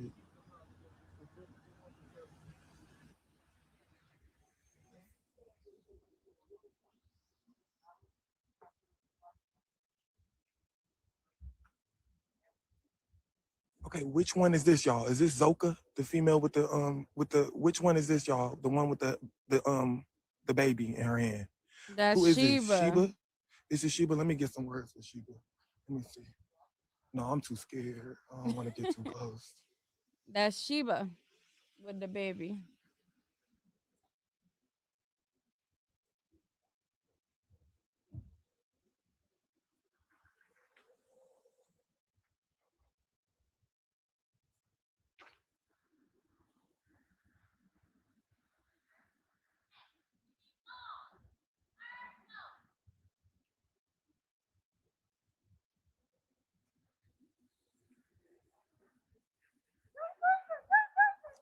Okay, girl, you better yell them threes.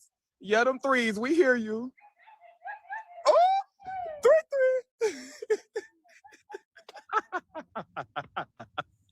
Say hey to Bigo, y'all.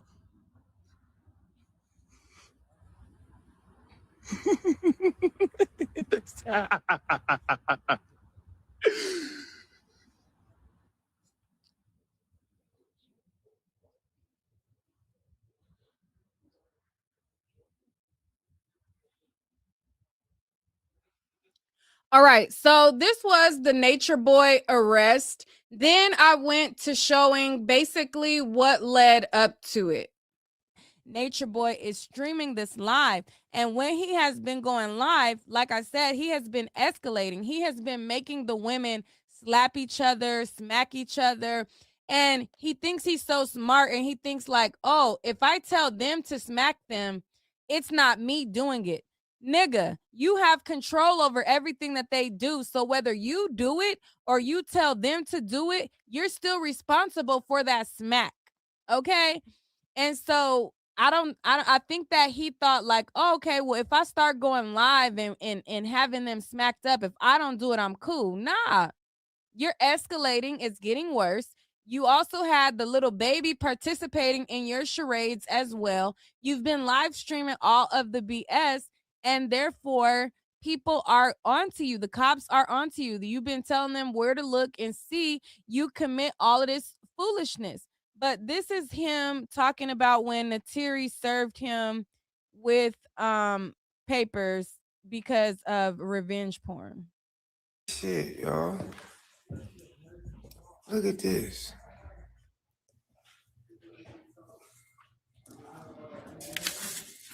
So check this out. I got a letter right here.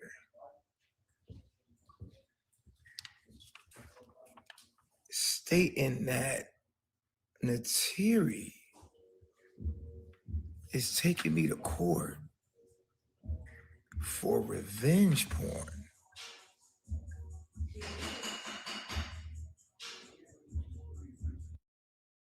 All right. So as you see right there, and I have to break it up because he has music playing, but as you see right here, he's like, oh, Natiri's taking me to court for revenge porn.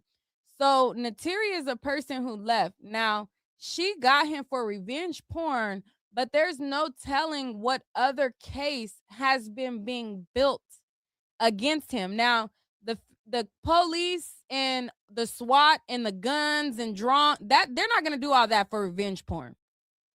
They're not going to do all that for revenge porn.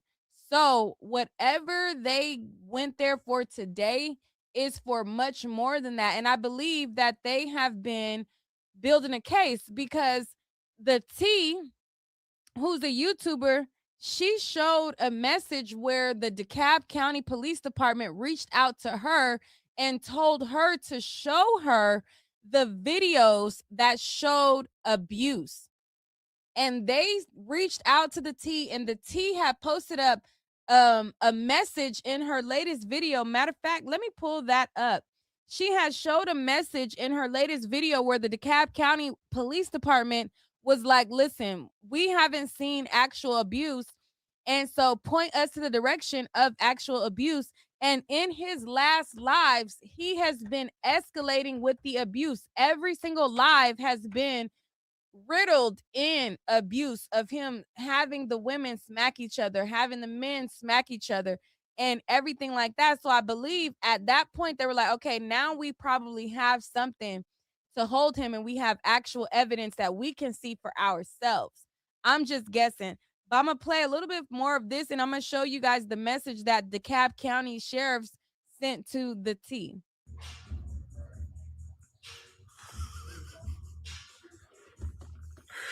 Literally, look, y'all. Invasion of privacy. You hereby are notified by Janae. Blase blah. My court date. All right, he's taking too long, and it's music playing in the back. But he's gonna talk about his court date. She served him with revenge porn. But let me go to the recent video.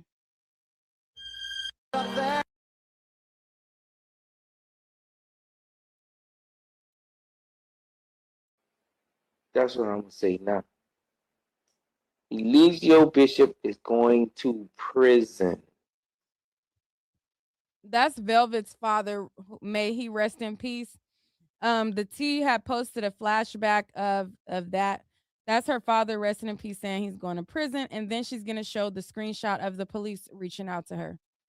That's what I'm gonna say now. Hold on, wait. Let me make it smaller for y'all.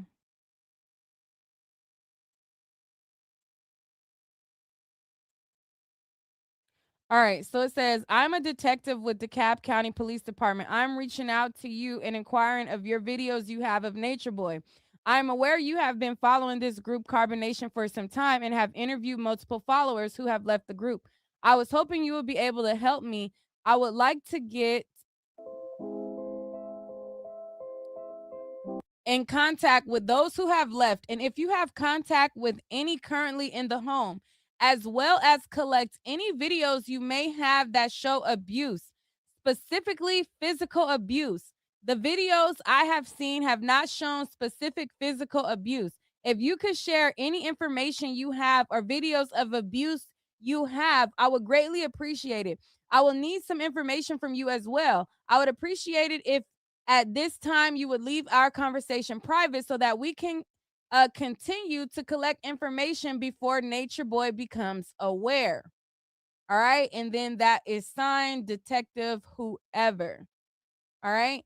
And so that is the DeKalb County Police Department, who reached out to the T prior, and the T has been showing videos of the abuse.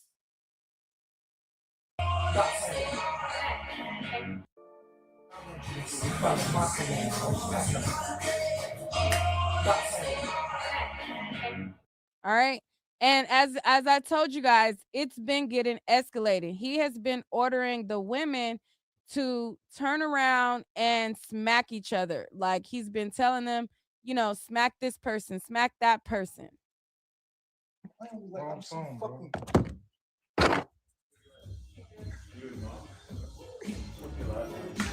Okay. And this is days before. So there has been several police presence coming to the residence days before. They have music playing, so I'm not going to play it. But this is the white boy that everybody thinks is an informant.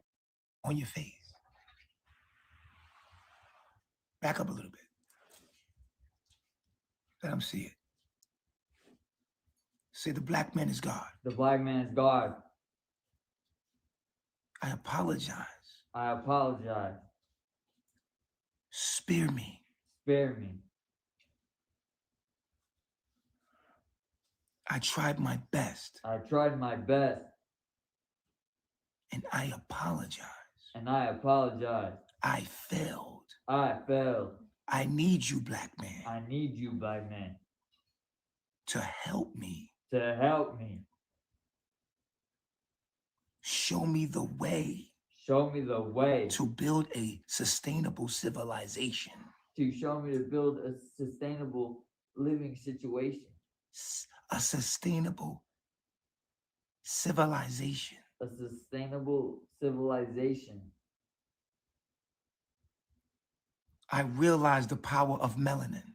I realize the power of melanin. And I bow before God. And I bow before God. Absolute 3. All right. So again, I can't say if he is involved or not. People, like I said, they automatically think like, oh, if you're white, you're the cops. I don't know if he is or not. That's just what a lot of people are speculating and saying. And like, there's people in the chat who's saying like, oh, well, he's been having them hit on each other. And yes, he did have a beach brawl with Velvet and Malia. However, it has been escalating recently.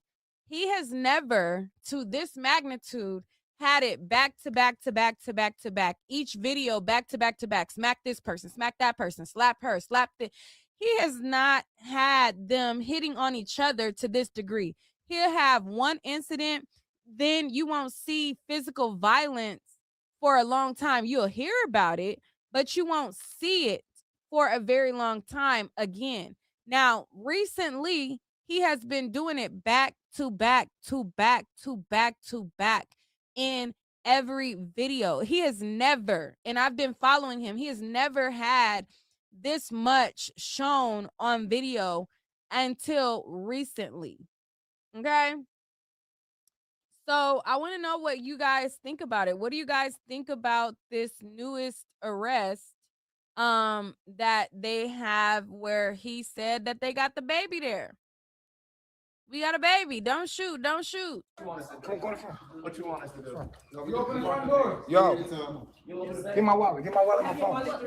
My wallet. They breaking the door open. Yo, we're good. We're good. We're coming out. We're coming out. We're good. We're coming out. No need to break anything.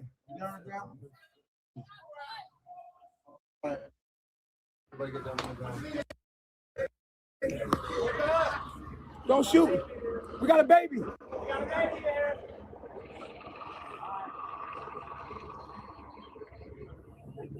Can you please put the fine, sir? We don't want no problem. We good.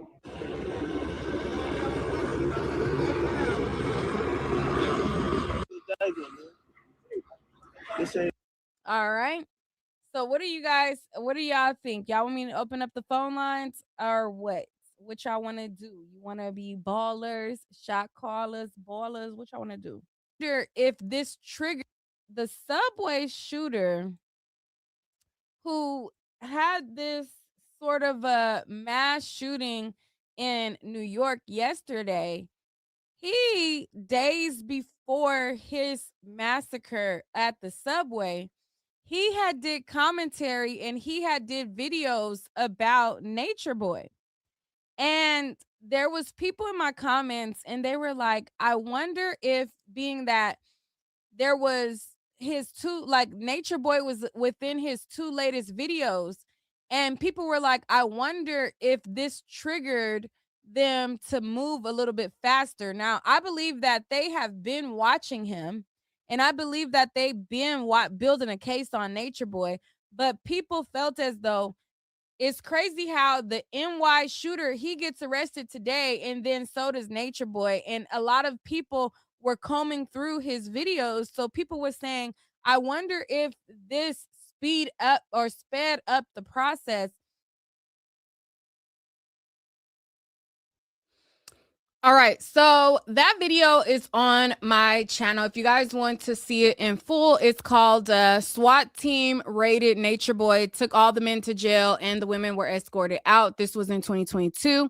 Now, we continue to cover Natureboy, and he decided to keep the ball rolling from prison. He had to call people from jail and so on and so forth. So we're going to continue on in this marathon. This video right here was posted on April 14th, 2022. All right. Hey, what's up? It's your girl, Neek, and you're tuned into Neek at Night. And tonight I'm going to be giving you guys an update on what is going on with Nature Nut and this whole jail fiasco.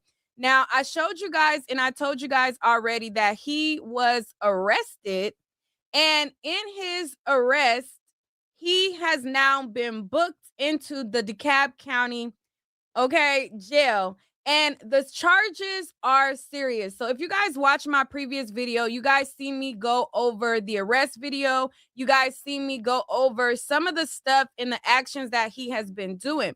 But I noticed that every time I do a video, there are new viewers who don't know who the person is. So I'm going to give you guys a quick recap of who this guy is, why everybody's intrigued in and interested in him going to jail. And then I'm going to show you the phone call of him also calling his cult, whining, and trying to get one of the cult members to do witness tampering to the person who has put charges on him. Now, this is probably going to be a long live, so definitely go and get your popcorn, your vices. I know it's early in the morning, but go get what you need because we're going to go through all of it. So this is a previous video that I recorded on NatureNet. And this is kind of some of the goings-ons that be goings-ons. And then I'm going to show you guys the arrest video. oh God, they're like, I'm Jesus, I'm like the Messiah, like, and I have these powers that haven't even developed yet, you know? Why is these people sitting here like this for free, bro? These people gave, how much money you gave me, bro? At least like 30 bands right now. 30 bands, bro, and I'm dead at serious. This nigga gave me 30 bands, bro. Dead at, I was in Puerto Rico, the nigga just came and gave me the 30 bands. I'm like, okay, I don't. For some time. And so basically he goes from place to place to place. He goes to Costa Rica, get kicks out, goes to Mexico, get kicks out, goes to Puerto Rico, get kicks out. And so he goes all these places getting kicked out for acting a stone cold fool. And he has these fools following behind him, listening to and hanging on to his every word, thinking that what he says is Bible. And it's quite sad. Let's talk. Let's have a real nigga moment. You know I like fucking her, and you feel like maybe her pussy a little tighter than yours. Let's talk. Tell the people what it is. I do. You feel that I like fucking her more, and I might catch feelings for her more than you. But guess what? She a fucking apple and you an orange. It's variety. Ain't no competition. I like both. Hey, yo! When I say fight, that means y'all come in to the middle and fight. When I say break, that means y'all break it up and reset. You heard? We gonna handle this tribe. Stop. My legs, my face, bitch, I'm tired. I gotta be strong. Stand right there. I said stand right there. I said stand right there. That was a point in my life where I did a lot of homosexual acts. Left that coat, went to this coat, left that coat, went to that coat, left that coat. And then now she ended up back with Natureboy. So this time when she ended up back with Natureboy, she wanted to be basically the main girl because he has his, what he calls his Eurecias, which is all of his extra women. And then he has the main token girl that gets to be called his queen. Okay. So basically like his main girl, and then he got the extra ones on the side. Okay. That's all in the house. Well, this woman, Natiri, she felt like she deserved to have the main girl title. And so Natureboy did not give her the main girl title. And she felt like she was queen and she felt like she doesn't deserve to be in the background. And so they pretty much had a dispute. You know, she didn't really like that she had to play the back, and they kind of got into it. And the girls basically confronted her, and they had this altercation that happened. The girls ended up assaulting her. Then she says that she tried to call for a Uber or something like that. And then I think Natureboy called her back inside. And then she says that they ended up doing the hanky-panky. You know what I'm saying? They did the hanky-panky. And then once she did the hanky-panky with him, I think after that, she ended up leaving. Now, once she ended up leaving, he then revealed some of the explicit videos that they had done. Now, I believe to my knowledge that they had done explicit videos before, and those explicit videos was posted. But being that he had posted new videos after she left, she is saying that she did not consent to the extra videos that was posted to be posted. So she went down and filed charges on him, and he had a court date for revenge porn. Okay. So for me, when he first got arrested, I didn't think that it was directly attached to Natiri because he already had a court date set for the 18th for the revenge porn.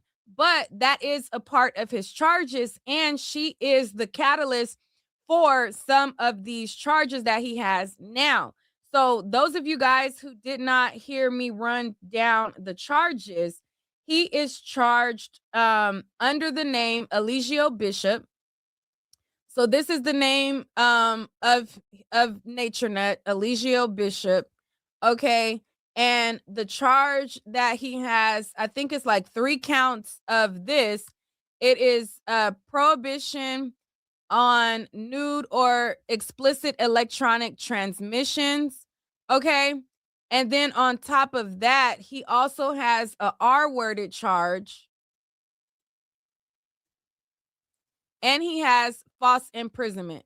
So this is just for the people who just came in. He has false imprisonment, R-word, and prohibition of the charges. So he was arrested earlier today, and the cops basically broke down the door of the cult, and all heck broke loose. Let me give you guys a quick recap of that. 3 feet. Everybody 3 feet. 3 feet. 3 feet. Everybody right here. Hey, we're good. We're good. We're good. Fuck that. What you want us to do? Come go to the front. What you want us to do? You open the front door. Yo. Get my wallet. Get my wallet. My phone. They breaking the door open. Yo. We're good. We're good. We're coming out. Coming out. We're good. We're coming out. No need to break anything.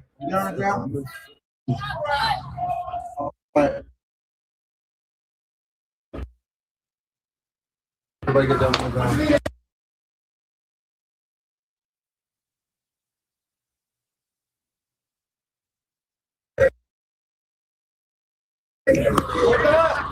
Don't shoot. We got a baby.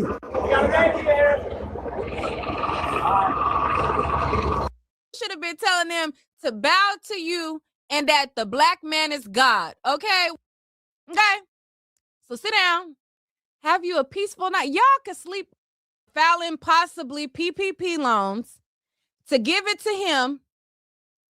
If you got the wherewithal to conjure up money and he done already guided you on how to get money to give to him, how about you conjure up the wherewithal to get money for your goddamn self and go get shelter for your goddamn self? Y'all been with him long enough to know what he does in order to be able to get the Airbnb here, get the Airbnb there, and all of that. So y'all should have the wherewithal to survive. Now, y'all got a tent in the backyard. Take your tent and go to the nearest, if you want to be back in nature, take your tent and pack your tent and go. I would be outside laid up at the park with my tent laying down, sleep, child.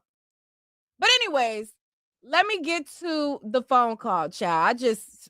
It just came over me to tell these goddamn fools something real quick. Because I couldn't believe they was on this damn phone call. Ooh. Got you, my chief. Charges, bro. 3 felony charges, bro. That's crazy. Don't worry about it. Those are not gonna hold up. You coming home, my I got chief. something to tell you. This is designed to show you how powerful you are. Pushing 3. This is just another way to show us another. If he was powerful, he would have told them cops, I am the black man and I am God. And y'all better get away from my door. He ain't powerful because if he was powerful, he wouldn't be behind these people's bars. Talk about this showing you how powerful. No, this is your chance to run, fool. Because next they're going to take your damn son too. Idiot. Talk about this is how powerful you are. If he was powerful, he wouldn't be up in there because he would have had the strength to hold that door closed. Okay? When he said they breaking down the door, if he was powerful, power would have pushed that door closed and not allowed them to break through. That's what you call powerful. Him submitting and going downtown and getting booked, that is not power, sweetie. That's not power, sweetie. That's just an idiot committing crimes online. It's idiots committing crimes online every day. He's just a fool that decided to commit crimes online and he got caught. Okay? Talking about some damn power. No, the real power, I would have been holding that damn door closed, showing y'all how powerful I am, because I'm God. I would have had that door so goddamn sealed, they would have knew I'm God. Nigga, you ain't got no damn power. You just an idiot online committing crimes. Another obstacle we can get over. Yeah. That's it. Nothing more, nothing less than that. We're gonna get through this and we're gonna be like, damn, another one. Yeah. Another obstacle. Easy. After look up the irregardless and plan B, just look up the visiting hours and make sure I'm good on If it come down to that, yeah, we're gonna make sure you all the way straight. You already We're know gonna my put something. We're gonna put something together on you know what I'm saying, on our behalf. Nah, I ain't talking about just that. I'm talking about we're gonna put us some together to show how who Nateri really is. You understand what I'm saying? We're gonna pull all them videos and all that stuff. Yeah. Yeah, we don't have That's a we have video. because that's no evidence or nothing for those. And we'll testify. And if any of you nature nut cult people are watching, I will allow y'all to call in and plead y'all. Okay, I want to talk to DM me. I know it's somebody over there that can't sleep and is scouring the internet. Y'all send this live to everybody in Nature Nuts Cult and tell them to call me right now. Because we need to talk. We need to talk. DM me. Send this to Nature Nuts Tribe. I already feel like they watching. Send this to them. Tell them, because he gave them permission. Now, he gave them permission to speak. Now, this is y'all chance. Y'all could talk. I'm going to let you talk, and I'm going to hear you out. I ain't even going to be confrontational. I just want to ask you a few things, okay? Send this live to the Nature Nut Cults and tell them Nick at Night want to talk. She want to talk. Y'all could talk. He gave you permission to speak. Go talk. Go plead. Go plead. Plead. Yeah, we got. Yeah, They took the camera. They took pretty much all the electronic equipment. All the evidence. They left one laptop and one iPad. And the laptop got the information on it. It's your laptop. Your laptop's the one that got left behind, but they didn't take the hard drive, so we have all the knowledge stored. Oh, so you got all the knowledge stored. Yeah. They just took the actual frame. They didn't take the actual information. So nothing's on the camera. Yeah. On the camera? Was the SD card in the camera? The SD, we cleared it like yesterday or 2 days. Like it was only footage from today. Yeah, so we got all that. Yeah, we should have all of that. We got our footage already. Well, it was. You got your hard drive, Musa? No, they took the laptop and the hard drive. They took your laptop and hard drive. Yeah. But you hear these bogus ass charges. Yeah. Them charges bogus. That's sad that she would take it to that degree. Like they saying I raped Nateri. Nobody, how you gonna rape a prostitute? But we don't even. Don't nobody rape no We man. really don't even need a lawyer for this. We don't need no. I asked the detective, I said, how do you go prove that? He's like, I don't know, but we gotta lock you up for it overnight. Right. How do they prove that? 3. And I'm like, huh? Do you know that Nateri's sister, her twin sister's child father was there? The one that you checked? No, I didn't know that. Yeah, he was there. He was like, can I talk to you real quick, Malia? I was like, I don't know you. I'm not talking to you. The detective was like, yeah, I need somebody. I have somebody you need to talk to. And he was sitting on the corner of the wall as I'm walking out. And I'm looking on my shoulder like, who are you talking about? And I look and I see his face. I'm like, man, I don't know you, man. Daddy, I ain't talking to you. And I walked out. You gotta learn how to calm down, yo. And get I do, but yeah, I felt like it was. All right, so that was his call from jail, and they were all there. This was before all of the people in the cult started leaving, et cetera, et cetera. Well, one of his members named True, he did a video where he basically said that everybody ended up leaving. All right, so let's play this one. He asked to go to the bathroom and slipped out the front door with the hard drives and 3 phones. The phones is logged into the email, the phones is logged into the YouTube channel, the Instagram pages, and the Cash App. So we're gonna have to advertise another Cash App. If you've been sending donations to the 3 God Cash App, do not send donations to that Cash App because that Cash App has now been compromised.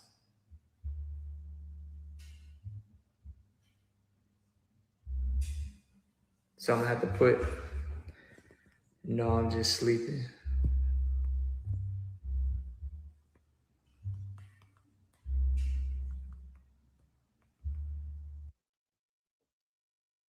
All right, so he was announcing that Solar had left, Loyal, and all of the other members had left. He was like one of the last man standing. And rest in peace to Loyal. Loyal ended up losing his life along this journey. But Natureboy started to send them out to do videos. So he would make them go on Bigo, and because he was locked up, they would have to try to get social media back on their side, and they started to do interviews. So he came and did an interview with me, and it was a plum full. Okay, so this was my exclusive interview with him on May 8th, 2022, and let's watch some of it. Okay. So we are live in effect, and we have True from, are you guys still going by Carbonation, or what is the Kingdom of God. Kingdom of God? From Kingdom of God? Mm-hmm. Okay. So we have True from Kingdom of God, and we will be asking some questions, getting to know a little bit more about True from our platform, my platform, and the Night Owls, and getting a little bit of understanding. I've seen that you have done interviews with, like just different things on Bigo and things like that. So we're gonna get right on into that after this intro, so that we can get some people on in here. I'm gonna start this intro and then we're gonna go. Hey, what's up? It's your girl Neek, and you're tuned in to Neek at Night. If this is your first time here, over here we are the Night Owls. If you have not hit that subscribe button, I want you to go ahead and do that right now. This is a channel where I talk about celebrity news and gossip and give my opinion on trending stories. But just know, keep in mind that over here, this is an acquired taste. You know what I'm saying? This ain't for everybody. So, proceed with caution. But, still hit that subscribe button. Anyways. All right. So now that we got that out the way, we're going to get on into this gig. Now, you are from, you said the Kingdom? You can just go by Carbonation. The kingdom of God is the mind of God, and that's the mind that we have. That's the mind that the Most High Chief 3 God has given us. Okay. All right. So before we get started into information about Carbonation, because a lot of people want to know about things that have gone on Carbonation, how you joined, all these things like that. So before we go into a lot of the things that people want to know that they've seen play out on videos, I'm going to first start with your early beginnings. So I'm going to play a video for you, a quick video clip, and then I want you to explain to us or elaborate on what you see. All right? Okay. I don't know if you heard the last part, but my Saturn is in Capricorn, and I was introduced to order and structure at an early age. My Babylon mother had me I always had to make up my bed. When I finished playing video games, I had to wrap the cords back up. When I finished playing with toys, I had to put them back in the box. Everything was very methodical. And then on top of that, my Babylonian father was in the military. So military was me as soon as I logged in.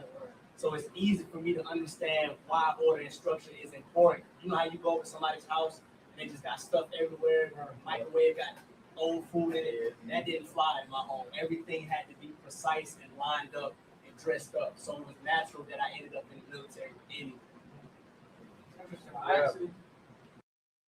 And it all stemmed from when my Babylonian mother passed. My Babylonian mother transitioned in, I can't remember, I think it was 2004. I was 15 at the time. And that experience, how I perceived that experience was, this was the universe trying, with peace reflection, this was the universe trying to tell me that having an emotional attachment to people is not the best idea. It's something that it's wrong to be attached to people. So rather than experience that again, that perception of losing someone, I said that I will never get that close to another person again. Y'all look good. So explain to us your early beginnings when you were in Babylon with your Babylon mother. As you've seen in the clip, you stated how your mother passed in, what'd you say, 2007? Nah, I graduated in 2007. It had to be like 2004, 2005, around in there. 2004, I think. Okay. So in the two clips that I showed, you talked about how when you were at home with your mom, that there was a lot of structure with your mom and your father. And you also talked about how she later transitioned. So give us a little bit of background about your early beginnings. Okay, so I'm from Butler, Georgia, which is like a small town right outside of, most people don't know about it, but it's Macon. You ever heard of Macon? You probably ain't never heard of Macon, but if you're from Georgia, you would know. It's right outside of Macon, Georgia, Fort Valley, Warner Robins, Thomaston. In addition to being like really ordered and structured, my Babylon mother pushed academics above anything else. So I had to have like straight A's, nothing less than a 90. I was always like encouraged to go to college and be a doctor and all those type of things like that. My father was in the military as well. So him and my mother ended up getting a divorce before I was 5. And she ended up leaving my father. What was that? That was my computer. Oh, okay. She ended up leaving my father when they was in Germany. She came back and brought me back to the States while he was still over there. And Were you born in Germany? No, I was born in Warner Robins. Warner Robins is in Georgia. Warner Robins. Okay. Yeah. And I had I guess you could say, a normal childhood. Played on a basketball team, did well in school, didn't get in no trouble with the law or nothing like that. Didn't see my father that much because he was, like I said, he was in the military, so he was always out of the country, out of the state or something like that. And my mother remarried my stepfather when I was like 8 years old, and he was a pretty good guy. He showed me how to like cut grass and fix stuff and how to drive and all that stuff like that. But it was just typical childhood, nothing crazy, no childhood abuse or nothing like that. Okay. So there was no childhood abuse or anything like that. And then your mother transitioned. Can you talk about that with us? Yeah, so one day we was at church. This was like, I know it was around Christmas time, probably like maybe a week or two before Christmas or whatnot. And she used to sit in the front, and she would sit in the front with, the women her age. She was like 40 something. And I'd sit in the back with the teenagers or whatnot, because I was like 15 at the time. And I looked up in the church, and then I seen like some people fanning her. And I'm like, what's going on? She must got the Holy Ghost or whatever. But they kept fanning her, and then they ended up calling the ambulance or whatnot. And so the ambulance ended up taking her out. And when I was in the car, she was like making this gargling noise. She was like, "Gar, gar, gar, gar, gar, gar." I'm like, what the is that? Like, she couldn't talk. Like, she couldn't say words no more. And I'm in the back seat as me and my stepfather, like, we're driving her to into town because the ambulance didn't come out there. So we brought her to the ambulance. And I'm like, what in the world is that? And so they end up taking her out of the car, putting her in the ambulance, and then rushing her to the hospital. And then, she never said anything. I never heard anything else from her since then, since that point. That night before, and in church was the last time I heard her talk. And ended up finding out she had a brain aneurysm. And that was the cause of death. And yeah. Okay. So in the video that I showed, you said that at that point of your mom transitioning, that made you no longer want to be attached to anything. Is that still how you feel today? No. Now I understand that I am everything, and that the people I deal with in my reality are actually different versions of myself, and that what I'm experiencing is a projection of my own mind.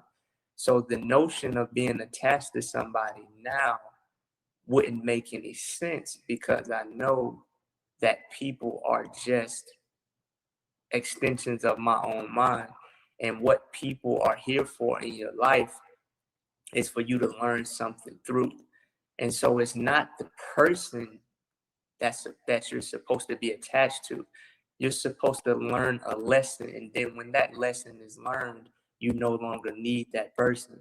And the idea of somebody dying and the idea of somebody transitioning, because I understand the nature of reality and how this reality is actually a holographic projection of my mind, there's no need to cry. It would be like crying for somebody that I met in my dream. Mm-hmm. The people in my reality, they're figments of my imagination. They're not real. They don't exist outside of my observation.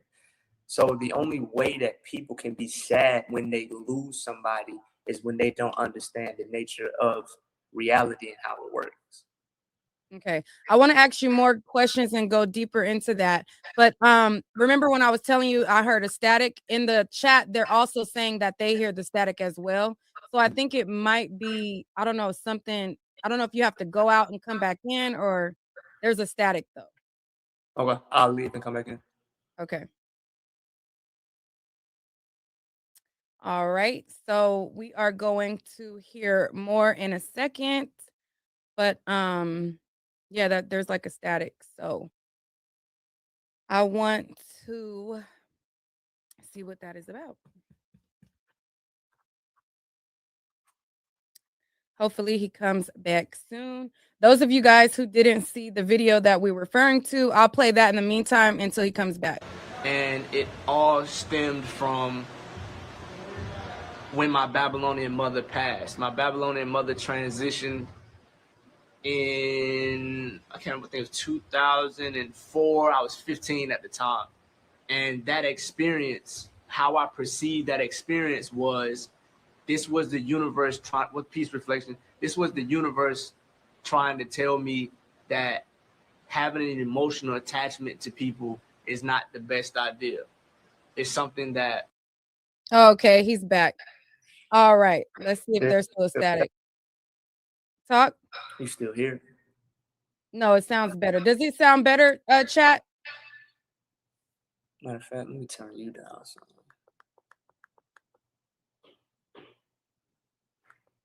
Oh, thank you guys for the comments about the bucket hat. This bucket hat is available on my website. Y'all know I always have to do a plug on my website, www.niquelaclaire.com on period. Okay. And you can find this bucket hat along with several other styles. Anyways, all right. So they are saying that it sounds much better. So we are good. Thank you. Okay. Thank you. Thank you. Okay. So you said that the part that you left off, you said that you learned that you are in a reality, everything is a figment of your reality. Everything is a figment of your imagination. the reality that we live in is a mental projection. Everything in this reality is different thoughts taking different shapes and forms. The people, the places. The only reason that we think that this reality is more real than a dream that we had is contingent upon our own personal biases and our attachment to the people and things that we have in this reality. What's the difference between this reality and the dream you had when you experienced this world and the dream you had in the same manner? Okay. Well, I think that there's a little bit of a difference. Just, I would be what you guys would consider living in Babylon or whatever. Wait, did you understand my question? What'd you say? So you didn't understand my question? No. Can you say it again? Listen. What's the difference between this reality, the way you experience this reality, and the way you experience a dream? Okay, yeah, I did understand. I was about to speak about that. What's So, okay. So in this reality that I'm in right now, I'm talking to you, right?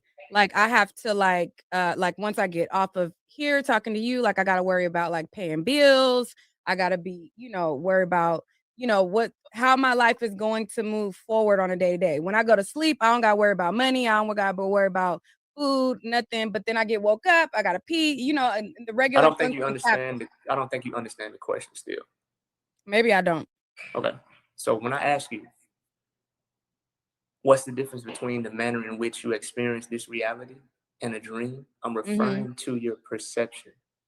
You have sight, taste, touch, smell, and hearing, right? Mm-hmm. And that's the only thing that you dealt with. That if you, for example, right? Do you know that your eyes don't see anything? Do you understand how sight works? Yeah, but I feel like I'm looking at you right now. But we're not talking about how you feel. I'm dealing with the objective reality of how things operate. Do you know how your eyes work? Yeah, like you see what's in front of you, or you're That's not, blind and you can't see. you're describing sight to me. I'm asking you, do you know how it works? The functionality of your eyeballs and the relationship between your eyes and your brain. Do you know that? I know that something is connected to the something. I don't know the So you don't correct know. terms. So you don't know. I know enough, but go ahead. You can elaborate. Okay, so you don't know. When it comes to your eyeballs and the relationship between your eyeballs and your brain, your eyes are connected to your brain by what is known as the optical nerve. Your eyes take in light photons, but these light photons never come in contact with your brain because your eyes convert these light photons into electrical signals that then go forward and produce an electrical copy in your brain. So what you're seeing as vision is actually an electrical copy that your eyes form, that your brain forms. You understand that? No, I still don't. I won't tell a lie. Okay. So what I'm saying to you is that if you were to disconnect the optical nerve, the nerve between your eyeball and your brain, you couldn't see no more. You understand? Correct. Right? So if you disconnect the nerve between your ears and your brain, you couldn't hear no more. Same thing with your tongue, your nose, and your spinal cord. What I'm saying to you is that the reality that you cope with right now is nothing more than electrical signals that are being interpreted by your brain. Your brain never comes in contact with what you think of as the external world because your brain right now is literally encased in your skull in absolute darkness. So how is it that your brain that never comes in contact with the outside world is telling your eyes what it's seeing, or telling your nose what it's smelling, or telling your tongue what it's tasting, or telling your ears what it's hearing? Yeah, I'm gonna be honest. There's certain levels of intelligence, and my intelligence level hasn't really got that far. So you didn't understand nothing I just said. Yeah, you said that you have your brain connected. It's above me for real. So you don't understand what I'm saying, which means you don't understand the relationship between how you experience this reality. No, because and how you experience it. I hear what you're saying. You know how sometimes people are visual learners? I think I might be more of a visual learner on that particular topic. So you can't imagine what I'm saying in your mind? No. Hmm. I'm just. So what I'm saying to you, I'll simplify it. What I'm saying to you is that you perceive a dream through the five senses. You perceive this reality through the five senses. What makes a dream less real than this reality? When you experience a dream the same way you're experiencing this reality right now, identical. Mm-hmm. There's literally no difference between this reality, the manner in which you experience it, and the way you experience a dream. They're identical. So what I'm saying to you is that life itself is nothing more than a series of dreams, a series of mental projections that develop in your brain from the electrical signals that your external eyes, nose, ears, and tongue and spinal cord experience and interpret and take in. Right. So I understand that now that you've explained it again, but the only difference that I would recall or recollect from my experience is that whenever my dream of reality continues in this form, it continues. So when I go to sleep and I wake up, like it's a continuous dream versus when I'm asleep, it's just random stuff. Like this reality is a continuation, but I don't want to really get stuck. I don't really want to get stuck on that part. So you believe this reality is not a dream because the patterns line up with the previous patterns. Correct. I said that's the difference. But that does not take away from the manner in which you experience it. Mm-hmm. You experience your dreams in the same fashion that you're experiencing this reality right now. The only reason you believe in this reality right now more than you do in your other dreams is because you've invested more focus and energy and attachments to the things that occur in this particular realm. Okay. Well, I definitely learned something new right there. So I'm gonna move forward. Okay, so we talked about your early beginnings, and then now I want to talk about your time in the military. So I'm gonna play a video and then I'll have you elaborate on that part. Is that fine? Okay. So I'm gonna start with my journey out of the military. That's really the point in my life where all of my Babylonian ingredients had reached their conclusion. It was time for me to move forward and begin a new journey. So I was in the United States Army for 8 years. And for 8 years, it was a consistent cycle of drill after drill after drill after drill. And all of it was geared towards a war state mentality.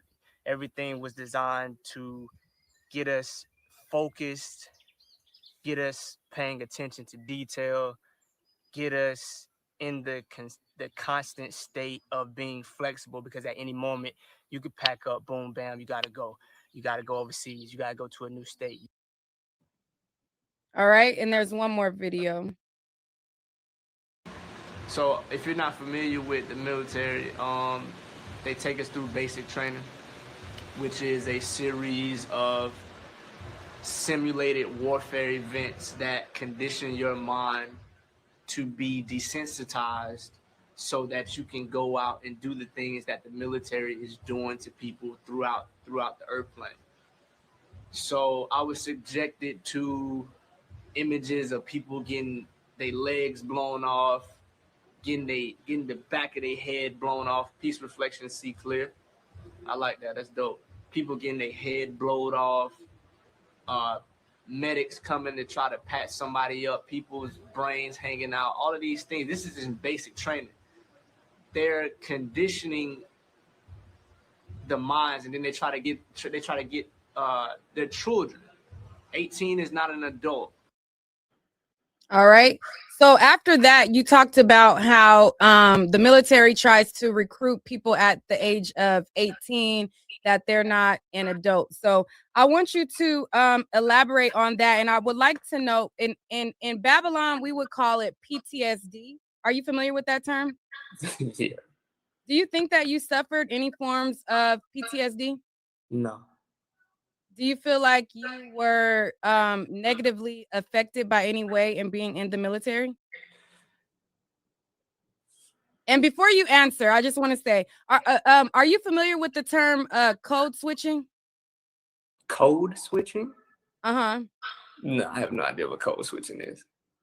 Okay. So code switching is like when I'm with my homegirls, I'll be like, girl, you know, such and such and such, and woo woo woo. You know, I talk in all kind of like slang, right?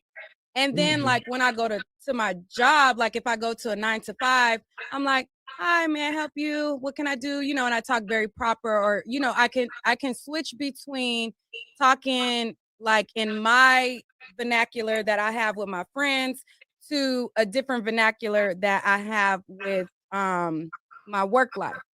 So here we the night owls, we kind of understand like more of a Babylon vernacular. So I just want to know if like when you do explain, you can explain like kind of code switch and like translate Babylon type of vernacular. You get So it? you want me to reduce myself to your understanding? I would like, you know, I mean, similar to a teacher. A teacher basically, they teach a student, like if I'm a teacher, right, and I'm teaching a third grader, I'm not going to teach a third grader at the level that I would teach a high school student. So I'm not at graduated, elevated level of a carbonation graduate or disciple. So I'm just asking if you can speak to us in a level that we would understand in Babylon. About what in particular? Just when you respond and with your answers. Okay. Okay. So being that, so I wanted to know about the military and the effects that you felt like it had. Oh, the military taught me how to be organized. It taught me how to push past perceived limits that the common person still. They saying it's an echo. I don't know why. It just I don't know what that is. Me either. I don't have it open anywhere. Do you have it open anywhere? No. I don't hear it no more. Okay, go ahead. Now, what was the original question you asked me? What did the military teach me? Yeah, and what effects did it have? Maybe I'll mute myself when you talk. Oh yeah, it taught me how to be disciplined. It taught me how to be very neat. Taught me how to be very clean. It taught me how to push past the limits of a civilian. A civilian is a person that's never had any military experience. It taught me that mission completion comes before your own personal feelings or opinions about something. It taught me the importance of organization, teamwork. It taught me a lot of good things. The only bad thing I would say about the military is their agenda. The people in the military are blindly going to other countries to kill people and tear down people's cities in the name of people that they don't even know. Like that's one of the reasons why I left the military, is because I didn't know who I was working for.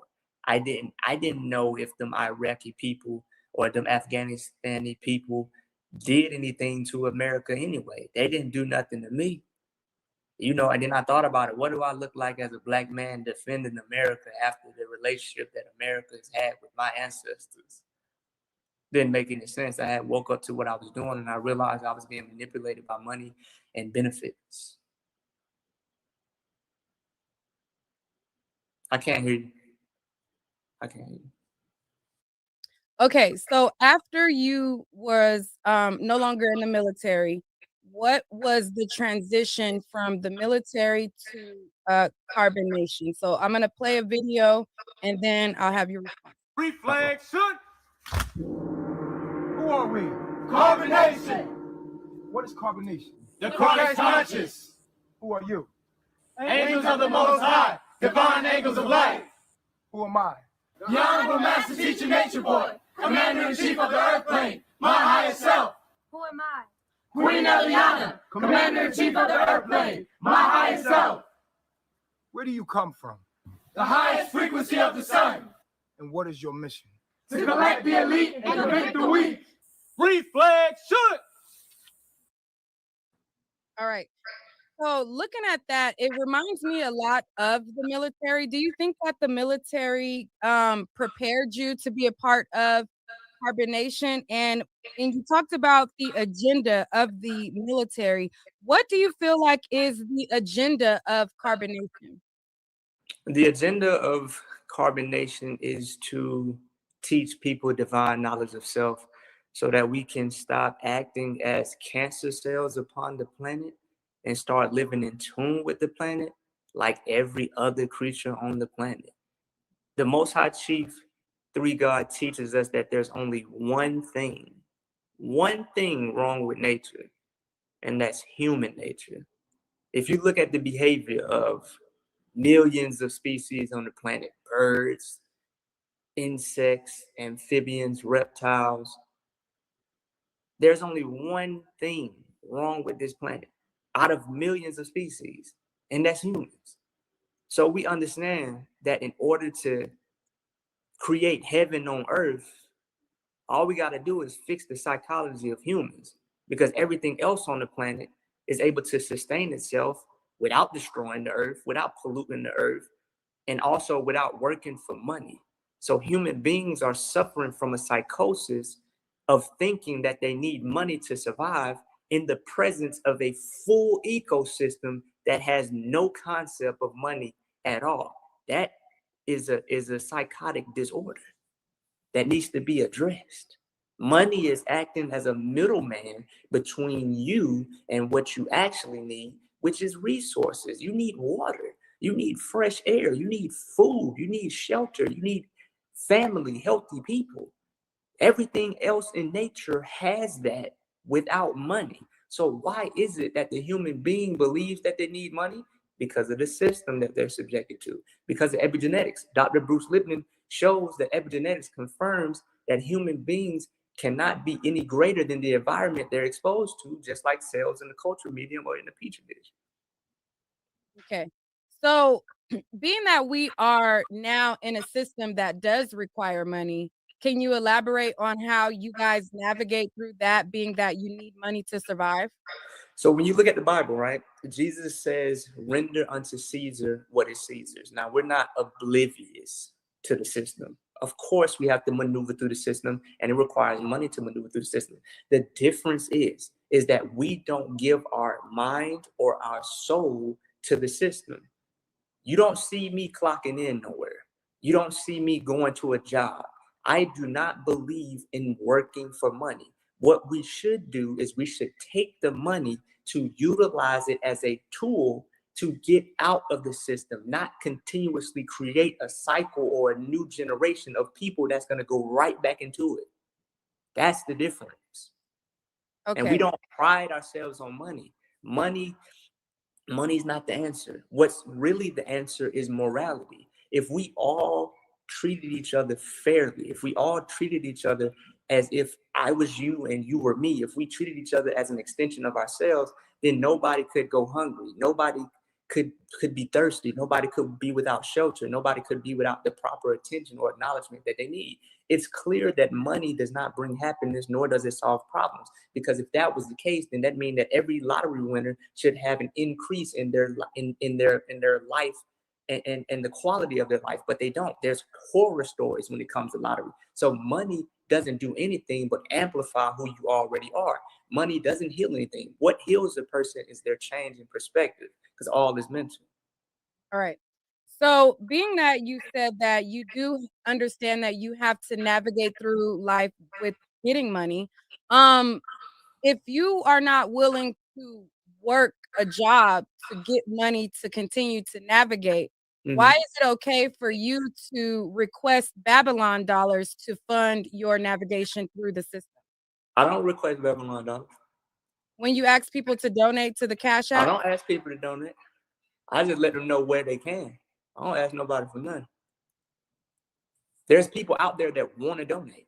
It's not like I'm talking to the people that don't deal with us. I'm not talking to them. There's people that literally, yo, I want to donate. Where can I donate? So I let them know where they can donate. I never ask for donation. Okay.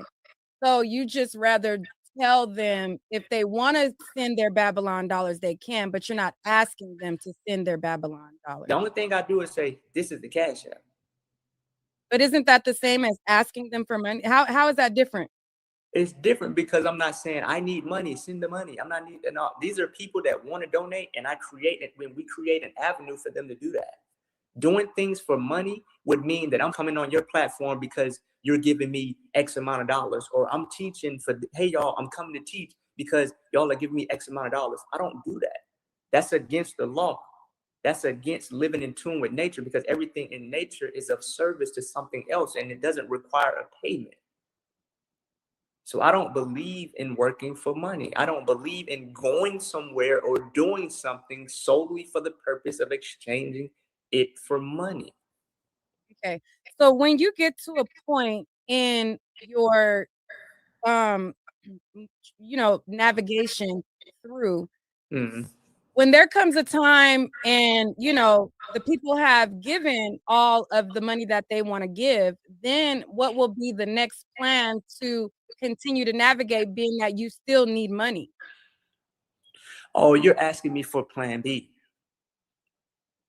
Yeah, like when people, I don't know what that is. I don't know how you operate, but I've never operated with a plan B. I only do plan A. Plan B only serves as a distraction to plan A. Whatever I focus on the most, because I understand the universe and cosmic currency, because our true money, our true currency is our attention. I've been doing this for 4 years. I don't focus on what if this doesn't work, or what if this happens, or what if that happens. I focus strictly on what it is that I want, and that's how my reality has shaped and formed, and that is what my reality has supported. I don't know no notion of what if. I don't know no plan B. I don't know fail safes. I don't know what you're talking about. It's like a championship sports team that goes to the championship game with the idea of what are we going to do if we lose? No, they go into the championship game knowing they're going to win. I go into my reality. I go into my universe. I focus on what I want, knowing that that's what it's going to be. And that's what it has been. Because don't you know about the law of attraction? Everybody that's a little bit aware of spirituality knows about the law of attraction, that the universe will bring you exactly what you focus on. So I'm just a master at that. Okay, so you're the master of attracting people. So what do you think about the people who are going and working these 9 to 5s? Like, you have elevated to a point to where you're not going to work for the money. So what do you think of the people who are working for the money and deciding to can you explain the attraction that makes them want to work, and then they're attracted to transition and funnel their money for your navigation? Like, how does that attraction work? Can you elaborate on that? Well, people tend to build their lives around their comfort zone. And a lot of people see what we're doing and they live vicariously. You know what vicariously means, right? Yeah, they live through you. Yeah, so people live vicariously through us. So they know in their mind that they don't have the courage or the strength to break out of their comfort zone and do what we're doing. So they choose to live that life through us, and they attach themselves in a way that they can be a part of it without being a part of it. Okay, and so their way of being a part of it is to donate the money and keep the movement going. Yeah, I mean, it's just like with Martin Luther King. I mean, there was people that didn't march with Martin Luther King, but they donated because they believed in what he was doing. Same thing with Malcolm X, Nation of Islam. There's people that don't go to the podium and speak, or they don't go and march, but they do support behind the scenes. You need those people. That's even in the military. Everybody doesn't go out and shoot. Everybody doesn't go out and drop bombs. Everybody doesn't go out and kick out doors. There's people behind the scenes that supporting the cause. Everybody's not meant to be out front. Okay. All right. So moving on to the next question. So what is the biggest misconception that people have as it pertains to carbonation? That people are, there's a lot of misconceptions that it's a sex cult, that people are being held against their will, that people are being abused, that Chief is a bad person. Everything pretty much everything that's negative is a misconception. Everything that they say that's negative is people only can perceive you from who they are. So people are constantly projecting their limited perspectives on what we're doing rather than doing their due diligence to go to our actual YouTube channel and see what we're about. Because people usually take the surrounding third-party reports about who we are and they move off of that alone, which says everything about who they are as people and the type of judge that they are.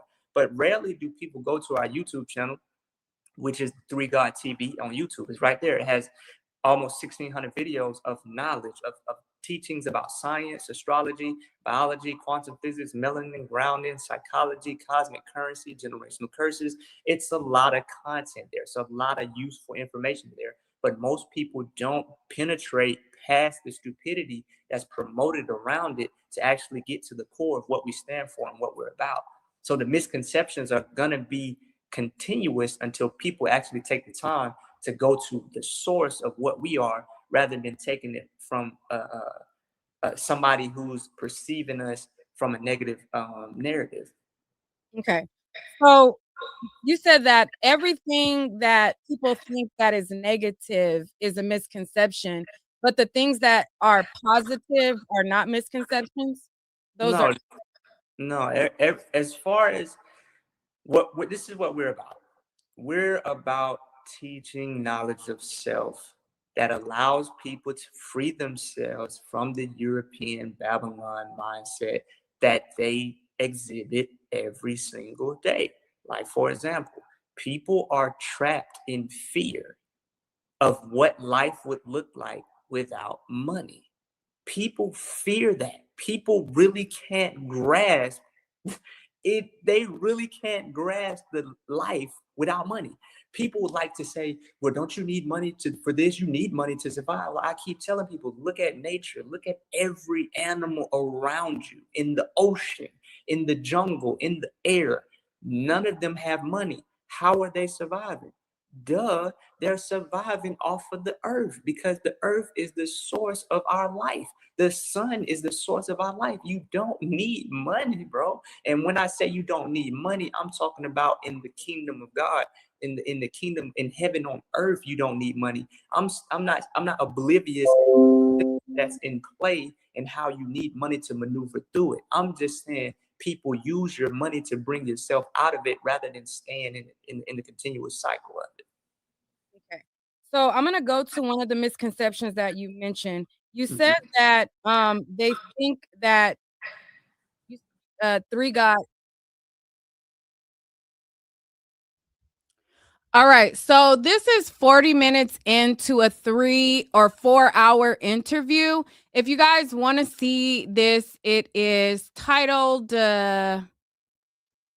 Exclusive Interview, True from Carbonation Speaks. So definitely check that out. That is on my channel. Now, Natureboy had went through a trial. He got arrested. And the woman behind bringing the cult down name is Janae. Now, I did an interview with her post-trial and post-conviction.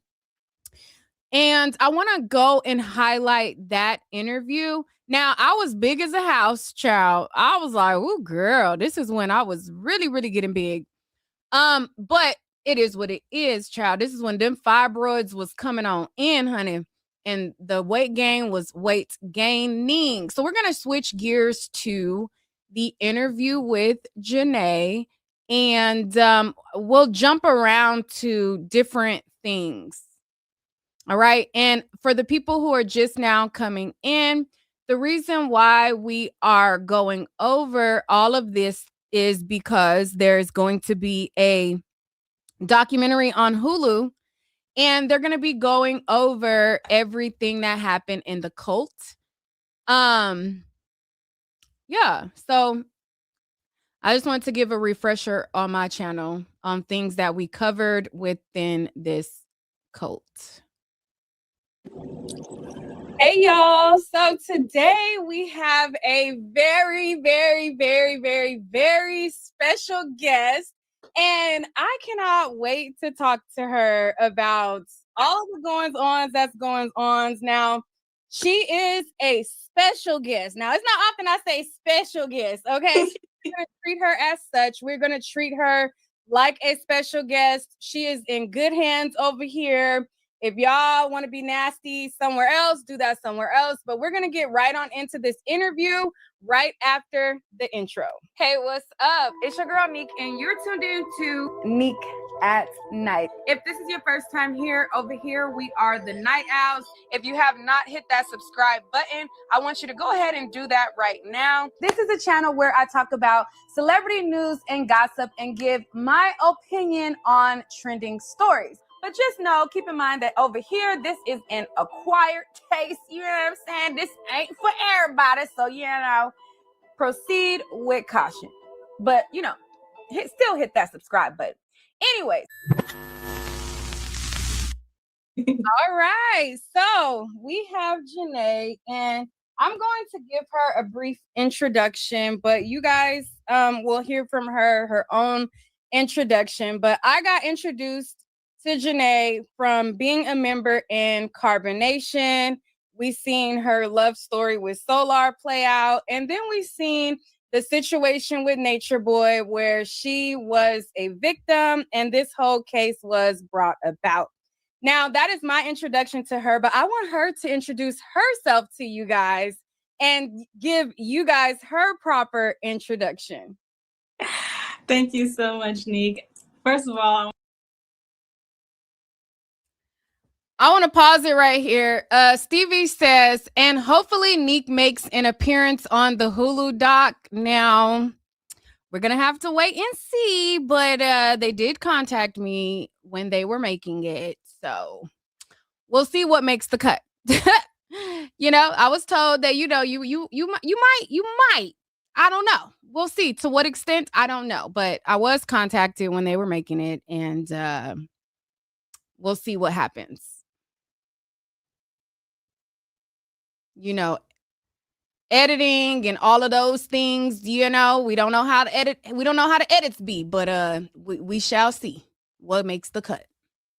I want to say thank you so much. Like, I am so happy to be on your platform right now. Like, I feel so good right now.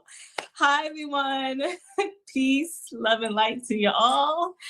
I'm Janae, Janae Alexandria, and as formerly known as Nateri.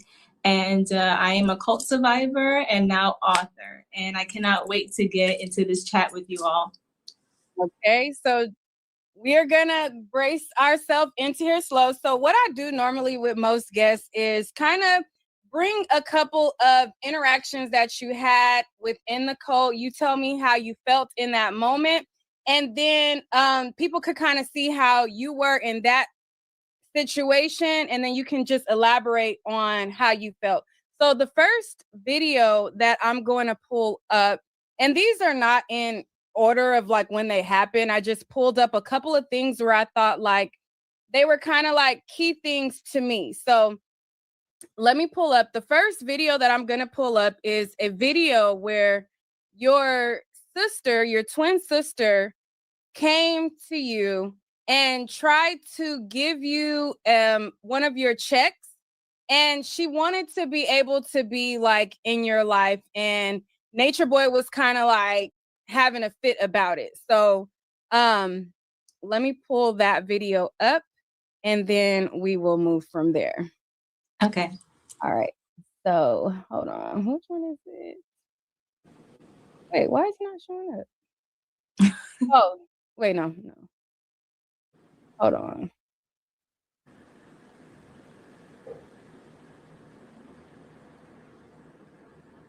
Wait, it's not showing. Oh, here we go. I'm like, it's not showing up on my tabs. Okay.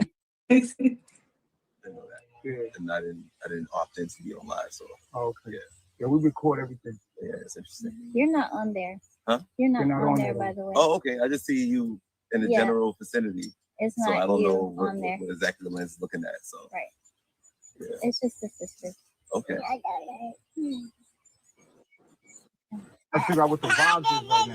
You feel me? And I'm trying to explain it to you. Oh You yeah, allow I me saw to. like with me it's like when people come to us, we don't really deal with their families and outside sources. We a cult. I mean, you gotta dedicate yourself all the way to what we doing. They know that before they join us. That's our rule. You feel me? That's just how we roll. Yeah. That's just how it is. I chose this lifestyle. I told y'all about it. Y'all already know what it is. Like, I'm not. People could join us, but we really if they look for real. It's like this. If you support what we do, don't have a problem with what you guys do. You know, I don't have an issue with how anybody lives their life. I'm just trying to say when it's like I feel as if there's a connection between. If the connection is cut between me and my twin sister, someone that I can claim as family. I don't know nothing about that. No. Listen, I'm just saying from that moment. I know, but the thing about it is she's with you now, and if you're my family, if she's my family, you are also my family. I don't want to see it as okay, we're different, but we are still. Now, most people don't accept me. me. Most people don't accept me. I accept you for who you are. I stay dolo. I stay in my own world. I stay to myself. You feel me? Most people don't accept me. You feel what I'm saying? So with that being said, like I stay dolo. Most people's family, they hear about me from the public. They don't know me from their own self. You feel me? For their own self, they don't get to know me. They know me from what the tabloids say, what the people say about this and that, all the negative things they got to say about me. So I stay dolo. When people come to me, I really don't interact with other people that they deal with, unless they fuck with us. You know, so I deal with us. Excuse me. I don't know if you watch my journey, but people be snitching on me, calling the cops. Y'all here, motivated by here for the check. That's how outside people. Exactly. That's her. Exactly. So it is exactly what it looks like. Is what I'm saying. You're making it that way. No, I'm not. You just said you wouldn't come here because you don't deal with outside people, but you come here for business. But that's her. That's fine. I'm not opposing that. I'm not objecting that that's her check. All I'm saying is it's clear that you don't come for outside people, but y'all come for business. That's it. And that's just it. All right, so I'm gonna pause that right there. So basically what's going on is your sister was trying to still be in your life while also trying to give you your resources. So tell me about that situation and how you felt in that moment.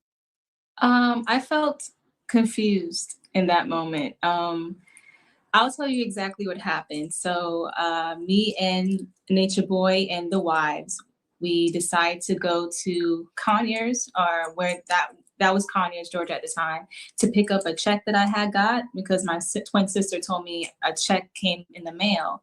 So I told the leader of the cult, of course, and he was just like, all right, let's go get it. And they weren't there at the time. So we just went and chilled at the river that I meditate like on a daily basis. I used to go to the forest and meditate in the river all the time. So we enjoyed the river. And then when they got there, it was a kind of a confrontation between him and my sister's boyfriend. And basically she was just saying that I could come for the money, but you know, when it comes down to visiting and everything like that, I couldn't come for just normal visits. And Natureboy was just saying, yeah, you can come over, like basically telling my sister she can come over anytime. It's just that they don't deal with outside people. I was confused on what to do at that moment because like I told my family where I was going and I told them what was good. And me and my twin sister, we text occasionally when I was in the cult. Like we could text sometimes or whatever. I guess she had felt some type of way because I wasn't allowed to go to my nephew's first birthday when I was in the cult. So yeah, it just was it was a hard time at that time, but I just wanted to know about the situation and just, you know, let everybody stay in the realm of love and understanding. But yeah, when dealing with the cult, they don't allow people to interact with their families. Excuse me if I get emotional, because that was very confusing for me at that time. And I didn't know what to do, but the cult doesn't allow people to interact with their families unless they were giving some kind of financial stability in some type of way. And, you know, a lot of the members were close with their families until joining. So I was just one of them. Yeah. Okay. Thank you so much for that. So I know that it had to be very, very hard, and feeling like, you know, I want to be on my purpose, but then also like I also want to be around my family and things like that as well. So I can understand how, you know, coming between that crossroad for yourself could have been very, very confusing and very, very, very, very, very like a mess. Yeah. All right, so I'm gonna go to the next clip, and these, like I said, they're in no particular order, but I believe this next clip you were away from the group, so you left and you did a video with Velvet and the other wives, and you and Velvet kind of went head to head on live. So I am going to I didn't mean to stop my camera. All right, so I'm going to post this. And let me know your thoughts. People who actually voted you out, and they love you, and you share face with them. Y'all didn't appreciate it. You didn't appreciate my energy. Because you're continually attaching yourself to people that will reject you. Don't care about you. You know this. Oh yeah, that's why I had to leave, right? Because I couldn't take it. Because you couldn't face your demons. You couldn't take the truth. I'm gonna take what truth? What's your truth? No, please tell the truth. What is the truth? What's the truth? The truth is that you're in your lower self. And I know that by experience. Every time that I called you and I told you how I felt, you was trying to drag me to my lower self every single time. No, I was not. I had to look at it for what it was, because at the end of the day, it's spiritual rather than physical. You will see, you Nateri, you like makeup, you like nails, you like cars, you like Babylon. And so you want to go experience that. And that has nothing to do with us. What? But at the end of the day, you're going to be faced with yourself, your lower self, or your demons. You're going to be faced with that in your lower self too. And you're going to have to respond the same way. You can cover it up with makeup. You can cover it up with niggas. You can cover it up with whatever you want to, but you're going to face yourself. When you were here, right, you wanted to be with 5 guys. You was like, I want to be with him. I want to be with him. Before you got here, you wanted to be with other guys outside of Confrontation. That has nothing to do with us here. You cannot be like, my vagina started doing this. My vagina. Nateri, you came here looking sick as fuck, bro. And that's what? What? That's on some real shit. You was healing. Look at Zoka. The reason why you look like you look right now is because you healed a part of yourself when you was here. Before then, you was falling off. That's why you cut your locks. That's why you started getting skinny. That's why you started feeling like you had nowhere else to turn to, so you had to turn to the truth. All right, so I'm gonna stop that right there. It seems like even going back there, you and Velvet had this very, very, very tumultuous relationship of this power dynamic. And she was acting, in my opinion, like a baby nature boy. Can you tell me when that time period was, how you felt in that moment, and then elaborate? Absolutely. So I believe that time was around 2020 when I first left Carbonation.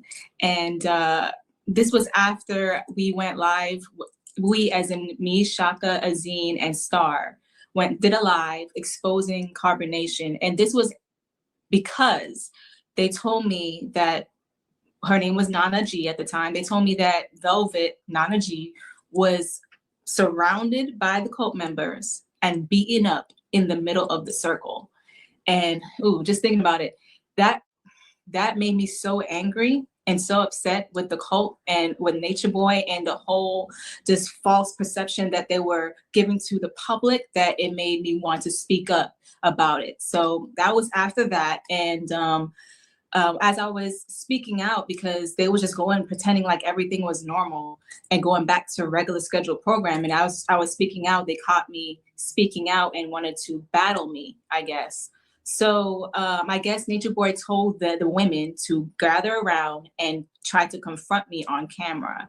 And I said, shit, let me get home and charge my phone and let me do it, because I had no problem doing so and addressing them. And with me and Velvet had a relationship throughout the years. We were friends and we were cool. And I didn't appreciate her, lying on the camera And yeah, I think she is kind of like a little nature boy, honestly. And you know, it's because he has groomed her since the age of 19. So basically what happened is, you know, the queen of Carbonation basically was just handling her queen duties in business, trying to square up with another powerful goddess. So it was just basically that. And I just wanted her to tell the truth, honestly. I wanted her to tell everyone that she's being abused over there. And she calls me all the time. She used to call me all the time and tell me that, you know, Nature Boy turned on her. They're telling her to leave. They're telling her that she's a demon. And I'll just be like, well, you know, if you need to leave, leave. You know, me and Velvet were close like that. So that's the basic explanation for that time, I'll say. Okay. So this next time that I'm going to pull up, I don't know if this is before or after the exchange that you had with Velvet, but you pretty much go and you stand up to Nature Boy and you call him out on his BS and tell him that he was running the cult astray and he was not right in what he was doing. So let me pull up that video and then I'm going to just pull, you know, and then I'll probably pause for a second, just hear your story. But I just kind of want to, you know, share a couple of these videos as we, you know, build up. So, of course, let's see.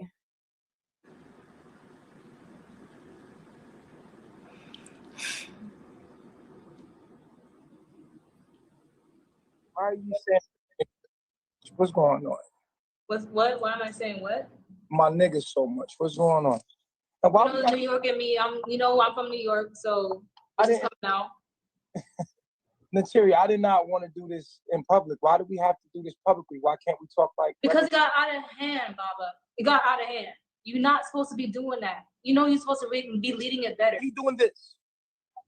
Obviously, something needs to give, right? I'm asking the question. What's going to change about you doing it the way you're doing it now?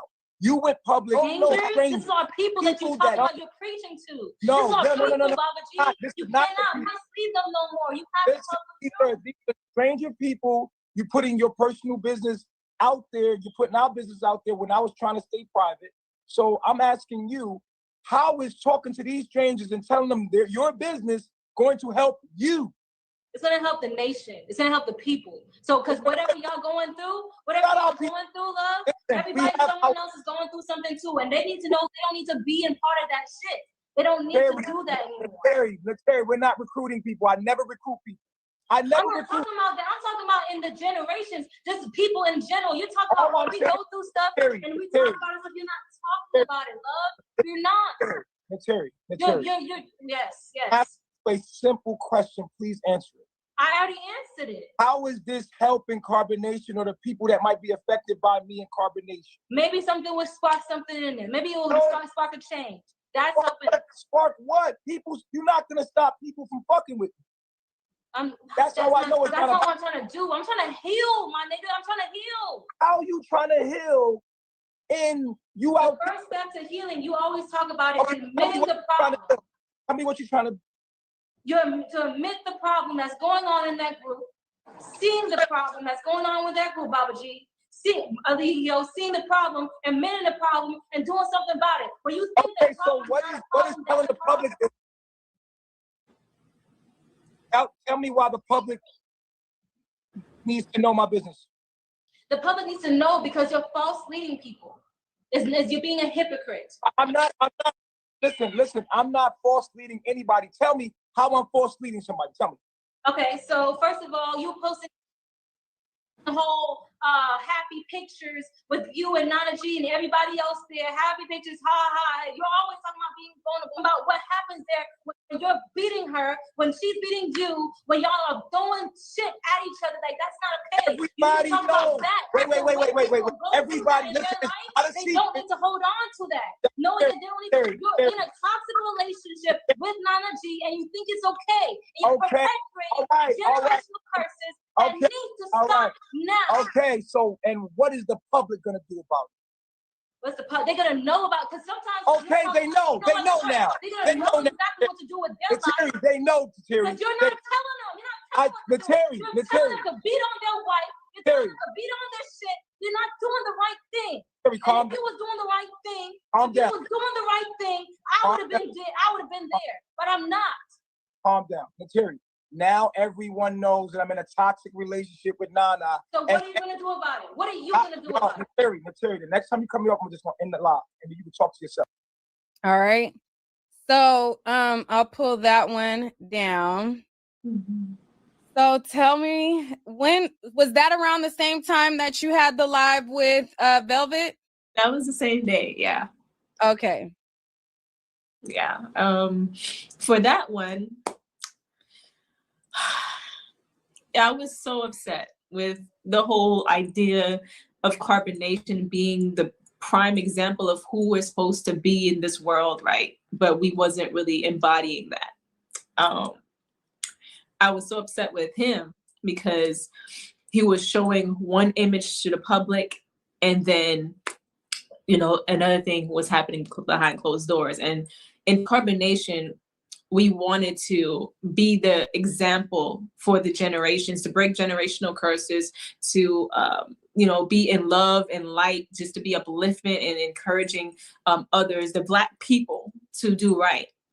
And sorry. It's okay. You are so strong, so beautiful. I just want you to know that you are amazing. You are strong. You are resilient. I think that you are so brave, and I am so proud of you. And so many of us are proud of you because you definitely stood up for yourself then. You stood up for yourself now. And I'm so very proud of you. Thank you. Yeah. I appreciate that. Thank you. I was just fed up. I was tired of the false image that Carbonation was trying to uphold. And I was trying to call it out so people would know what was going on, to either have their own judgment and follow with it, or, you know, leave it completely alone. And for that particular day, I was just so upset that Velvet got beat up. Like, I was devastated because that was like my soul sister to me, you know. So to hear that she got beat up, badly bruised, and no one did anything about it, and they just keep going on, I was just fed up with everything. So that's what that was about. I wanted to show also that you can stand up for yourself, because a lot of people in Carbonation didn't have a voice. Right. I was one of the few that had a voice, and it was diminished, of course, but I wanted to show that you can, you know, stand up to your teacher. So that's what it was. All right. So the next video that I have queued up is when he basically tricked you to come back, and you had a major exit, and he basically said, you know what, we set her up, and we're gonna bring her back through where my media player. All right. Terry, tell me why you mad. So I guess last night we had a meeting, and it was some information brought to my attention from that meeting about a private conversation that I didn't know about. And it made me upset because it's like, I had a belief and thought that I was in love with a person that... With a person? Well, we're going to say names. Yeah, I thought I was in love with Solar because we would have private conversations through messages and everything like that. Come to find out, it was just like all a hoax. It was like for me to come here, and he was told by Baba G to message me. So it made me feel heartbroken and foolish and stupid. I got mad. And at that point I was like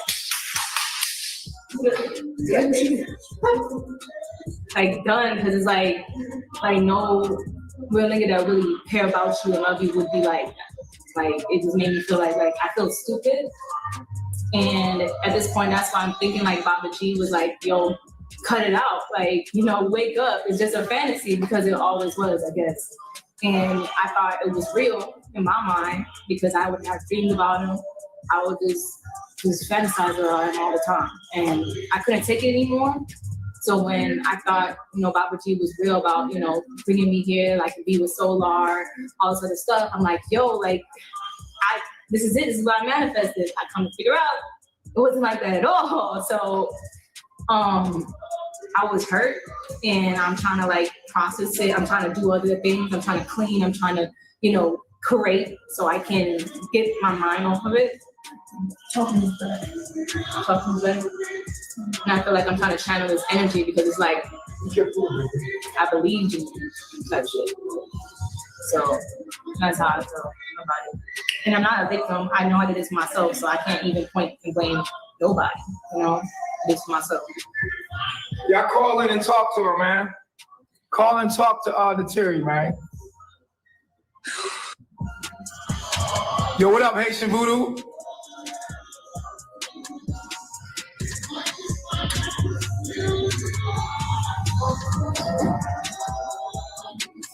Yeah, it was like a setup. We set that ass up, baby. Yeah, Voodoo. Run me up, Voodoo. I need that second box, Voodoo. Put me on that second box, man.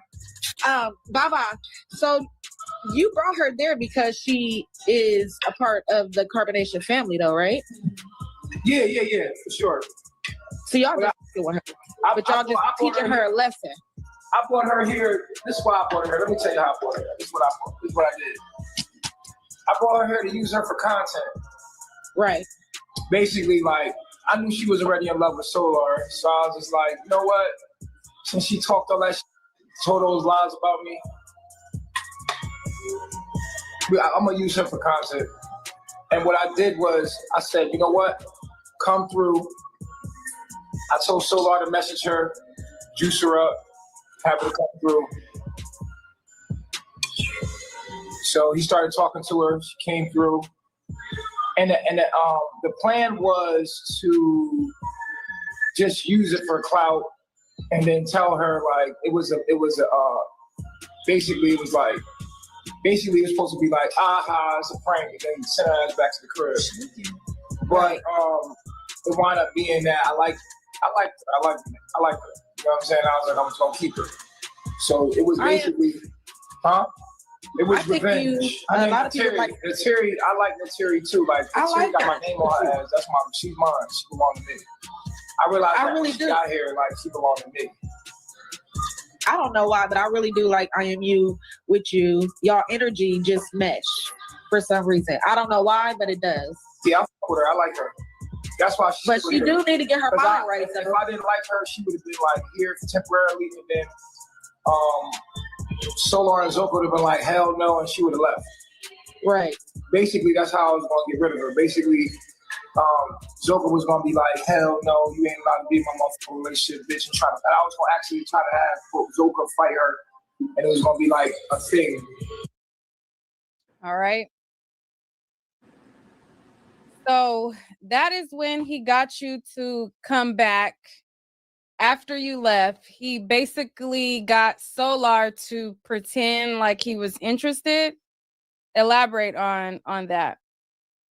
So that's when it was in Puerto Rico, right? And when he was in Puerto Rico, when Solar was in Puerto Rico as well, we got in contact with each other again, and we found comfort in each other, and we started liking each other again, and wanted to be with each other. And it was really nice, because I think around that time, like 2 months prior, he had lost his child. So, and he wasn't with Zoka at the time when me and him started talking back again. So we started talking, yada, yada, yada. And then he, out of nowhere, Eligio places Solar and Zoka back together. I don't know if anyone caught that live, but he places them back together. And it just caused a lot of confusion between me in my mind, but at the same breath, I felt like I still wanted to go. So basically what Eligio did was basically said, well, I had a dream that you and Solar are supposed to be with each other, and I want you to come back. So he books my ticket to come back to Puerto Rico and says that I can be in a polygamous relationship with him and Zoka. And I accepted it. You know, polygamy was no rodeo to me. I understood what polygamy was, and I can get along with women. So I was like, okay, sure. And I left everything. He told me not to tell, this is emotional. He told me not to tell my twin sister that I was going. And it broke her heart to see that I was gone, because it was like basically I ran away. And so when I got to Puerto Rico, when I got there, it was just like he was telling me, oh no, you don't need to be with Solar. You know, Zoka doesn't want you to be with him. Be with me instead. You know, so he was doing a whole lot of manipulation to get me back there. And then when I got there, it was no Solar anything. It was just a Dr. Bishop episode. Everyone remembers Dr. Bishop, and basically embarrassing me and humiliating me, saying, no, you're not allowed to be with Solar. And the night prior, he oh my God, it was just a whole mess. So basically that's what happened. I was upset about that because I wasn't so much, people like to say I was obsessed with Solar. I wasn't obsessed with Solar. I was obsessed with the idea of having a twin flame. Because around that time, it was a spiritual awakening. Twin flames were coming together, or twin flame awakenings, and all this bull crap about twin flames. So I thought he was my twin flame for some odd reason. And so I obsessed with being with him, because I felt as if twin flames are supposed to be together to do their mission here on Earth. So when he told me that, there was never going to be a Solar, there was never going to be any of that, and he tricked me, I was very upset and angry at myself, you know, but you know, that was that. And I was very weak and vulnerable and very naive, very, very, very naive around those times. I really didn't have much guidance when it comes down to these things, you know, when it comes down to men and, you know, how they treat women, and, you know, how you tell a narcissist from a good man, you know. So I was very easily manipulated, very tricked a lot. So that's what happened then. And I'm glad that that's over with. And I know that I'm not in love with Solar. I'm very much in love. Baby, if you're in this chat room right now, I love you. And I love you, I love you, I love you. But I'm so glad that I'm not in that type of situation anymore, because I know now that's not what I needed at all. I know what I need now, coming out of the naivety. So all in a nutshell, that's what happened. Oh, okay. So I just wanted to just start off with some of those videos off the rip so people could kind of try to see a certain, you know, dynamic that was at play there. But I'm going to back you up a little bit, and I'm going to pause the videos for a second.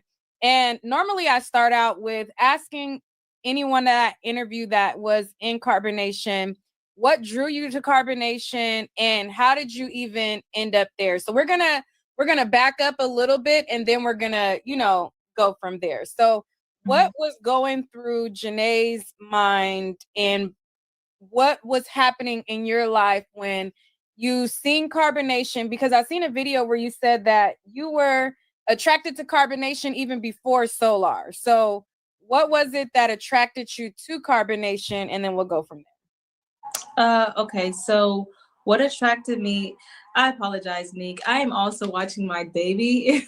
Oh, okay. Yeah. And it looks like she just woke up. So if you can give me like 2 minutes, I will come back. Is that okay? Yeah, that's fine. Babies always come first. Okay, awesome. Just give me 2 minutes, okay? I'll be right back. Okay. Yeah, babies always come first. All right. In the meantime, while she is away, let's see. Was there any other videos? I guess I could play a video in the meantime. This wasn't one that I was going to pull up for her, but it's just one that I had kind of like available. So, and I seen somebody in the chat, a comment. Somebody said, was she forced to do this interview? Hold on, where was that? Where was that comment at? Somebody said, was she forced to do this interview? Nobody that comes on my platform is forced to do anything. Okay. I don't even feel like going back to find it, but let's make that clear. Nobody is forced to do any interviews. Everybody does their interviews on their own free will. But that question was kind of crazy. I'm like, was she forced to do the interview? Like, what? Like, what? Where did I do that at? Where did I do that at and why? What happened? Somebody said, were you forced to do the interview? I'm like, why would she be forced to do an interview? Right. That's so crazy. Like I'll ever be forced to do anything else ever again in my life. Right. Okay, what was the All right. So the question that I asked was wait, I'll just play this real quick because there was like a thing where you said that you were attracted to carbonation before, and then after this we'll pause the video. So let me just play this video, list a little bit of this video, and then we'll just like streamline from there. Okay. You knew me for you knew Baba G for a long time. Yeah, I watched Baba G before I met someone. I saw someone. Yeah, but it wasn't enough motivation for you to move on your own. Had you moved for yourself, it wouldn't be about Baba G. It would be about joining forces. It would be about us against the world. It wouldn't be about us. When I left, that's what I was thinking. I'm like, oh, you about to be us against the world. That's what it is. I'm about to join God's army. That's how I look at it. That's what I call it. I said, I'm joining God's army. Exactly. Y'all signed up for the military. I'm joining God's army. I'm fighting a war that most people don't even want to encounter. They can't even see. Exactly. Because I know who I am. I know my purpose. I can't do anything else. Material, you only came here because of soul.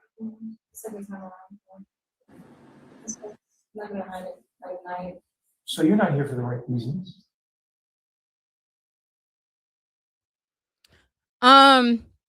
How are you guys doing in the chat? I wanted to pause and come speak to y'all really quickly.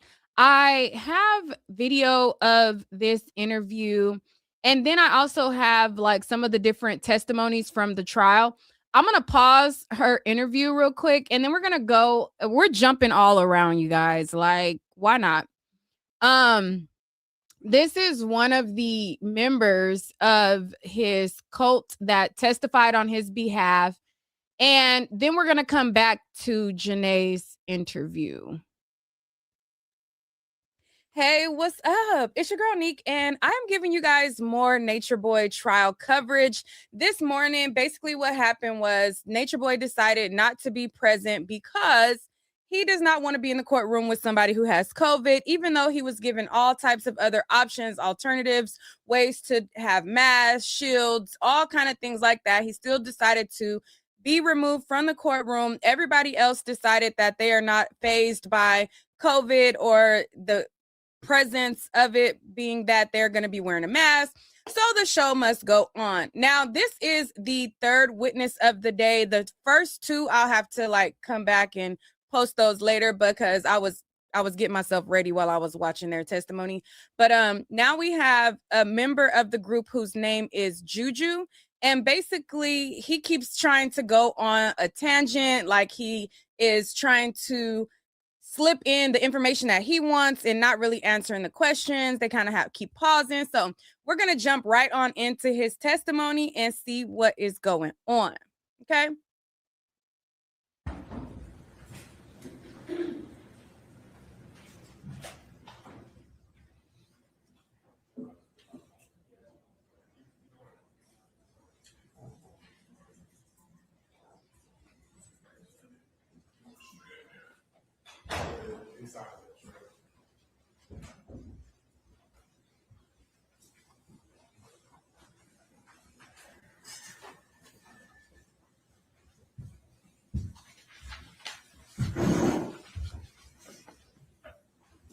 Raise your right hand. Do you solemnly swear or affirm the testimony you present to the court to be the truth, the whole truth, nothing but the truth, so help you God? I do. State your name and spell it for the court, please. Juliano Xavier Diaz. Juliano Xavier Diaz. Okay. Mr. Diaz, how old are you? 21, sir. Okay. And do you know Elijah Bishop? Yes, sir. How long have you known him? For about 4 years. 4 years? Yes, so sir. Since you were 17 years old? Yes, sir. Okay. How did you meet him? Well, it was a certain phase in my life where I was going through a lot and I was seeking answers. I was seeking answers to the universe. So I came across him on the internet. When I came across his information on the internet, it was a lot of information. It was also a lot of hate, a lot of negativity from online critics, popular online critics. One of them being Chantel Coleman, who's actually here today, known as the T. She's one of Mr. Bishop's popular online critics. Who's actually being Right, yeah, we're getting, it's non-responsive. Just answer the question. He came in punching. Hold on.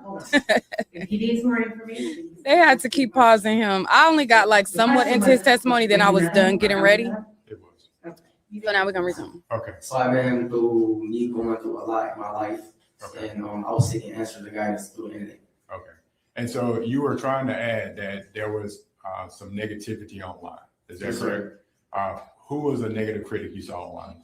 Well, there's actually a lot of them inside of this courtroom today. Well, the main one that has been emailing the detectives to. All right, stop. All right. The main one Stop. Hold on. Stop. Okay, let me rephrase the question. Can you guys approach for a sec? Sure, Judge. He like, y'all gonna get this defense up in here. If y'all ain't gonna ask me, I'm gonna hold it down for the God, okay? So yeah, so I got like, I want to say 5 minutes into his testimony, and then I was, like I said, I was done getting ready. And then so now we're gonna resume the rest. But like while I was watching a little bit of it, trying to get myself together, he was trying to defend his God. The first guy, he did a really good job on his testimony. He just answered clear, concise questions, but this younger individual is very defensive, and he started to know him when he was 17. When did you physically meet him? March 29th, 2021. March 29th, 2021. And Yes, where'd you meet him at? Puerto Rico. Okay. And how did you get there? I caught a flight. Okay. Where were you coming from? Chicago. Okay. Were you a student in school, or what were you doing there? Well, during that exact time, I think COVID was going on, so all the schools were shut down. Okay. All right. And how did you fund the flight from Chicago to Puerto Rico? Well, I had a job that was, the job closed down too, so they had to send me a check, a $2,000 check. Okay. And then I just used that check to pay for the flight. Okay. And so when you got to Puerto Rico, what was the living arrangements there? The living arrangements were actually very beautiful. The men, we were just together. We were just together, united. Mr. Bishop, he actually wanted his own space. He actually ended up leaving to Atlanta in his own space while we were actually alone, not isolated, but we were alone instead, holding down the hub by ourselves. We were actually alone. Right. He just asked you about the living arrangement, so just answer the question, please. Yeah, it was really beautiful. It was really beautiful. Anybody, hold up, if there are any comments, you're going to be kicked out of the courtroom. And Judge, I'm going to try that, but I want him to have an opportunity to explain it. He certainly can, but he has to answer the question. If it warrants explanation, that's fine. But we're not going to go off on tangents that are not relevant. Right. I think he's determined that it does warrant explanation. So you met, Mr. Bishop left and went back to Atlanta. Is that correct? Yes, sir. We were at the house. Okay. And how long were you in Puerto Rico for? Say one time. How long were you in Puerto Rico for? For about 6 months. Okay. How many people were there with you? About probably like 30. It was probably 7 men. Okay. Yes. Were there any women there? The ones that had wives, the men that had wives, they were there too. Okay. Also, Mr. Bishop's wives were also there. Okay. So there were women there as well? Yes. Okay. But except for his main wives, they went to Atlanta with him. Okay. Do you know who his main wives that went to Atlanta with him were? The main wives will be Malia, and Afro, Naya, that were with him. Okay. The rest of the women stayed there? Yes. Okay. All right. And they stayed there because they were not a main wife or they were in a relationship with another guy? Well, the thing about the whole tribe is we're spiritualists, we're spiritual teachers, we're spiritual gurus. So we teach spirituality. So people come and join on a spiritual journey. Nobody is being recruited, nobody is being persuaded to join. Okay. Like for instance, Unresponsive. Sustain the objection. Okay. So let me re-ask the question. 3 women went to Atlanta with him. Does that sound right? His wives went to Atlanta with him? Yes, sir. Okay. Now you were mentioning that you don't recruit and things like that. People were just showing up? Yes. Okay. All right. So after you were in Puerto Rico for 6 months, where did you go after that? After Puerto Rico, we went to Atlanta. Atlanta? Okay. Yes, sir. And so from the time that you got to Atlanta, did you remain in Atlanta or did you go somewhere else? After Atlanta, we went to Philadelphia. Okay. And when you say we, who was we? The men, we went to Philadelphia to the network. I did a few music shows. Okay. Really to network. Okay. All right. And you did some music shows. What kind of music do you do? It was a music video I did on YouTube for music. I just did a video. It was a open mic, like some type of open mic night. Okay. And was Carbonation, were there music production happening within Carbonation as well? So one time? Within the group, was there music production being happening as well? Yes, sir. There was a lot of production. Okay. All right. Were there albums that were created and produced? Yes, sir. Okay. Were they placed on Spotify and other places? On all streaming platforms. Okay. All streaming platforms? YouTube, Spotify, iTunes, really everywhere. Okay. All right. So during the time that you were in March 20th, 2021, did you know Bill? No, sir. Okay. Did you know? No, sir. All right. And did you know her? Yes, sir. You knew? Yes, sir. Okay. Do you remember what name went by? Yes, sir. Okay. And did you know? Yes, sir. Okay. Do you know what name she went by?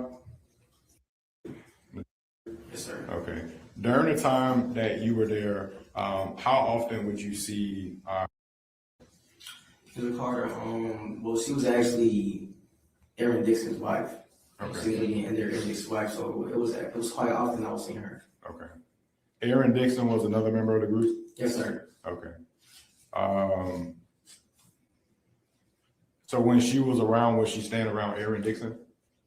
For the most part, yes, sir. Okay. And how often did you see her? Well, when she had got to Puerto Rico, she had came to Puerto Rico and she wasn't there for long. She ended up wanting to leave again. Okay. So when she left, she ended up going back to Atlanta. Okay. So I didn't really see her. I seen her more when we was in Atlanta. Okay. Yeah. Okay. In March of 2022, were you at the house in Atlanta? Yes, sir. March 24th to be exact? Yes, sir. Okay. What was the living arrangements in the house? How did people stay? How did they sleep? Well, we ended up dividing ourselves into the living room, the dining room. Mr. Bishop had his headquarters. There was also 2 other rooms that were open and available. Okay. The middle room was it ended up being turned into like a studio / production room. Okay. Yeah. Okay. And a typical day, how much production was done on a typical day? It was a lot of production. Like it was music being done. It was videos being edited. There was a lot of acting that was being done. It was a lot of production. Okay. And the acting would entail, was it dramatic acting, comedy? What kind of acting? It was really all type of acting. It was like it was really all for entertainment purposes. Okay. We decided that right now humanity is in a very special time right now, and we come with very important message that needs to be delivered to humanity. So us realizing that humanity is being distracted through entertainment and drama, we chose to meet humanity where they are and give them drama and entertainment. Okay. So collectively, I was actually there when we came to the collective agreement to do this, to do certain performances and say certain things to deliver the message within that performance. Okay. Spiritual improv is what we consider. And was the purpose of that to get people to some shock and awe so they would pay attention to what you were saying? Yes, sir. Okay. All right. So March 24th, 2022, was there anything, was there a party going on in the house or anybody over that day that you can recall? I think we were having an interview, a Sonnetter interview. I'm not sure, but the most that I can remember that day is cleaning up. We were cleaning up. I was cleaning up. I was cleaning up the kitchen, and then we ended up feeling the energy inside of the house as if it was a meeting going on. So as we dismissed the kitchen, that's when we attended the meeting, and then the conclusion was we already came to a conclusion.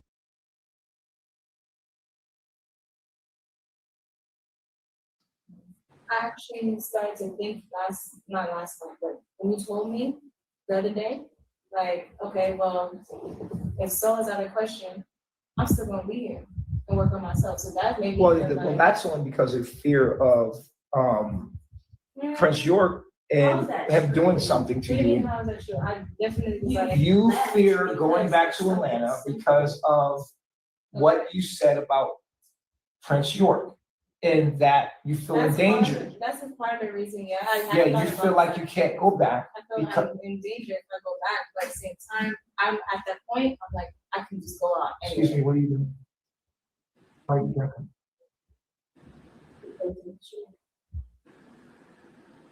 All right, so I'm gonna pause it right there. But basically, I think I heard it the first time. You said that you came there the second time for Solar, but you were listening to them before that. So yeah, so basically your journey. Absolutely. So basically, for the first time when I first got in contact with Carbonation, which was Melanation at the time, I saw that they were like living out in nature, butt naked, doing their thing, getting in tune with the earth, all that, and being spiritual beings and with love and unity and oneness. That it was dope. It was dope to me. I liked it. I was a tree hugger myself. So seeing a lot of other tree huggers get together as a collective and live together was awesome. So that's what, had me on the frequency. I guess that's what you would call it, the thought frequency. And the frequency family is what people will call, or Carbonation will call the people that's, on the same thought form. So I would just basically tune into their teachings and live out their teachings. I even went to Thailand and lived there for 5 months, and Malaysia for a month, just living out the knowledge and, just being in tune with nature, going out to the jungles, living in the tropics, that type of thing. So yeah, I joined Carbonation the first time because I wanted to be with the community I watched for years. This was people that I grown to love behind a camera. And they also knew about me as well because they would watch my journey in Thailand. The second time, I would say, because when I left the first time, I was like, okay. But the second time I joined, that was for Solar, to be with Solar. The third time, it was to be with Solar. And I'm going to be blunt, straight, honest, completely. That's what it was for. Okay. So once you went, up until the third time was when you guys were in Atlanta? Yes, the third time was when they were in their Atlanta home. Yes. Okay. So you joined them in Puerto Rico, and then you left, and then you went back for the third time in Atlanta? Yes. Okay. So when you went back the third time, Solar kind of willed you in again for that time? Or how did that go? So Solar at the time was in Pennsylvania.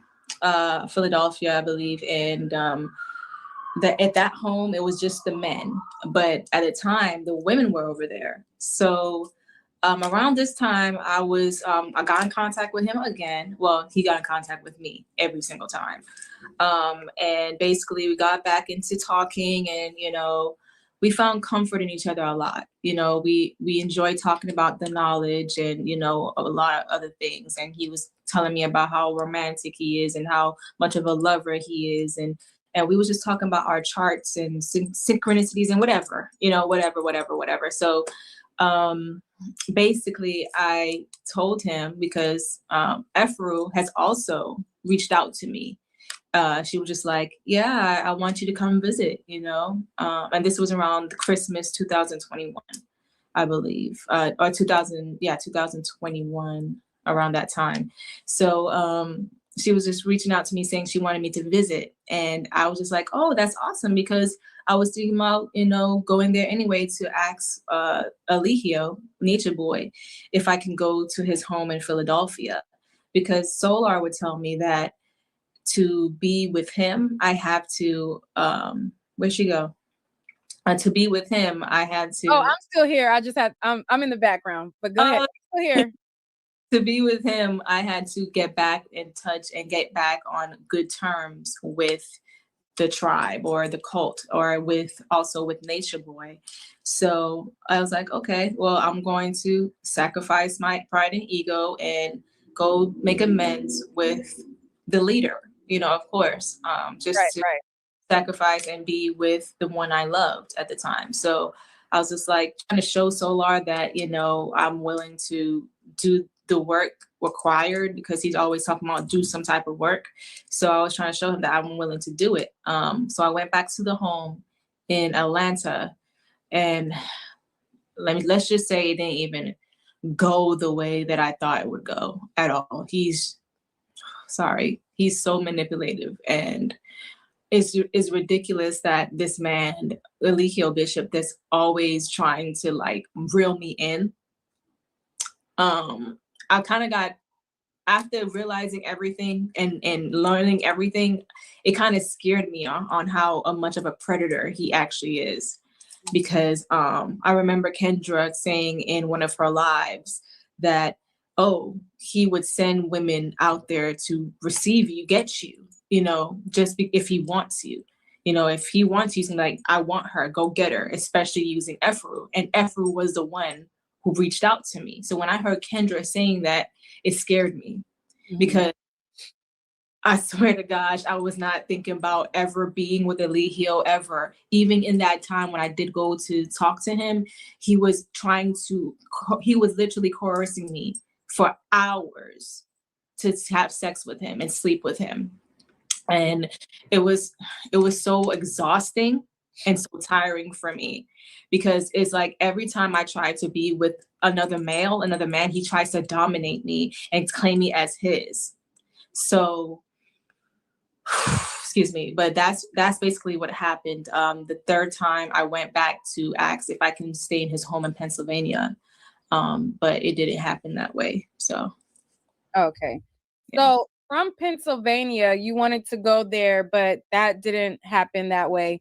How did you guys all end up in Atlanta at Arbor Chase? They were there before me. Okay. So, like I said, I went to and tried to visit. It was supposed to be a visit, you know. So after he basically was trying to, you know, manipulate me and try to tell me like, oh, you should stay and all this other stuff. He basically coerces me to have sex with him, and basically was trying to shame me for doing the act. Basically, it made me feel shameful. Bless you. Oh, shoot. Thank you. Go ahead. Bless you. Basically, I felt shameful for being talked into it, because I'm sorry to stop you.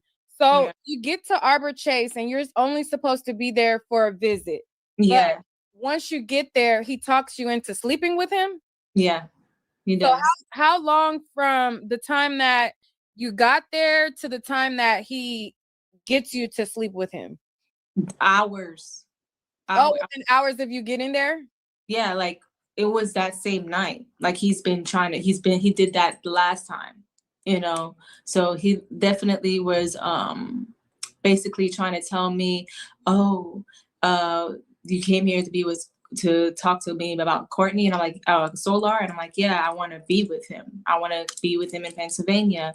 And he's like, well, you're the boss's chick. You're not no one but mine. You know, he's always claiming me because I have the tattoo on my ass. So excuse my language, but that's what he would say all the time. And how I belong to him and all the women belongs to him. And he would try to say that, oh, he needs me. You know, he needs my beauty. He needs to show the world that, you know, a woman like me can be on the knowledge and, you know, getting into an insane the knowledge and everything like that. So he would basically try to make it seem like whatever being with him or being over there, being with Carbonation, with the other women was a powerful and wonderful thing.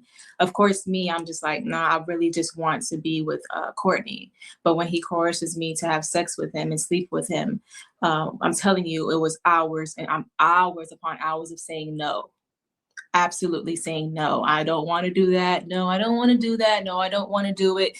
No, I'm good. No, and then he gets the women to give me a spiritual bath. He offers me weed. He offers me drink. So at this time, you know, I'm intoxicated and also I'm on marijuana. So my decision making and my consciousness is about blurred. And then he tells me, you know, and then he gets, like I said, he gets the women to love bomb me. So they give me a spiritual bath, and it made me feel so happy to be around the women again. I thought when I was visiting that I was going to be with the women, honestly, because Ephraim was in the messages and me and Ephraim FaceTime. Like in a relationship? Like, what do you mean be with them?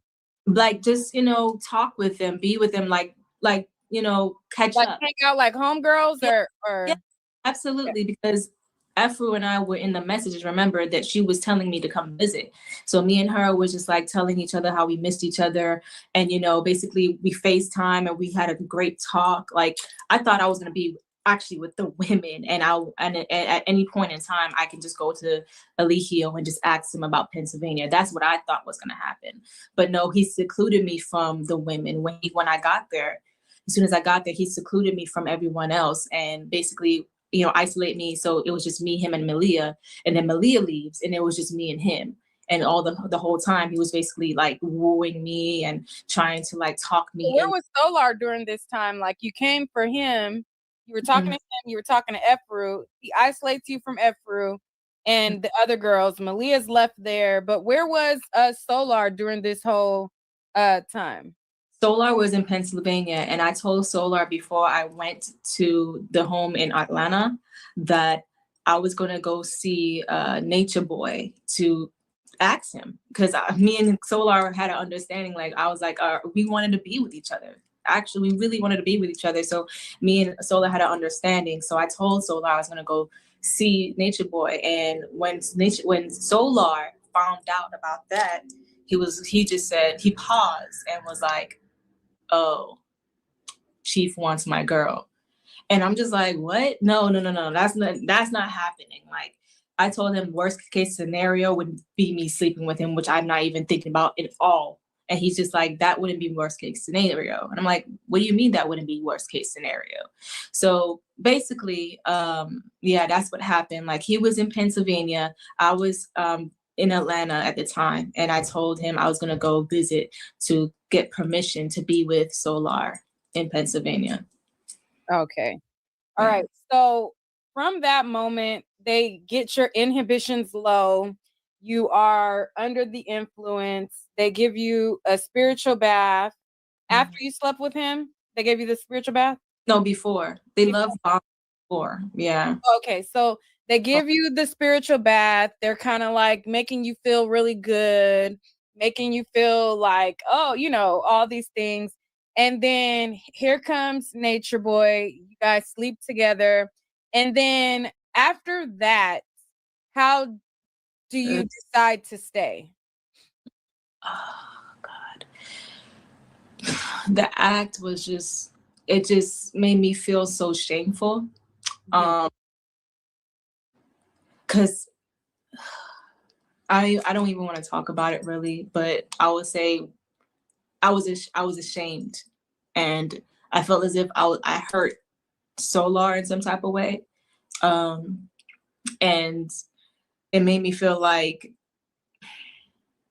I had to stay now because, for one, I thought that I was being healed in some type of way.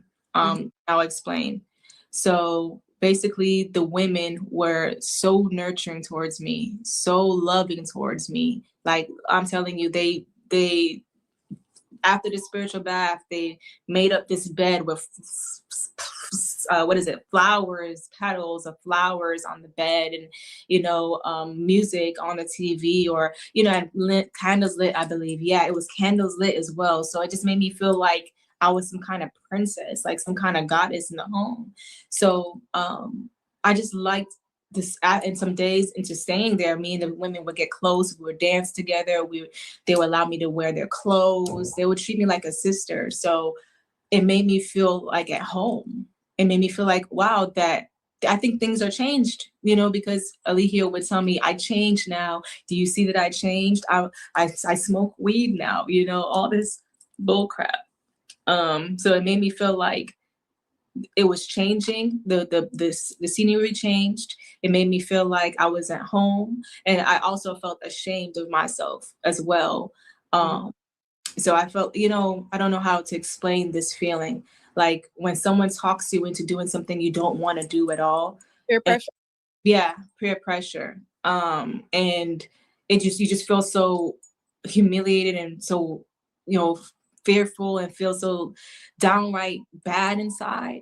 It made me feel like I was obligated to stay now, if that makes sense. I don't know how to explain it, but it felt like I had something to do or to prove. I wanted to show the world that, hey, look, I took off my weave. Hey, look, I took off my makeup. Look, I'm natural now. Like, I'm eating natural things again. Like, I felt good being with the women. That's why I stayed. I wanted to teach and preach to the world that, look, being here has healed me in a way. That's what I thought.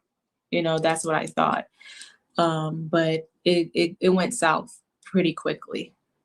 Okay.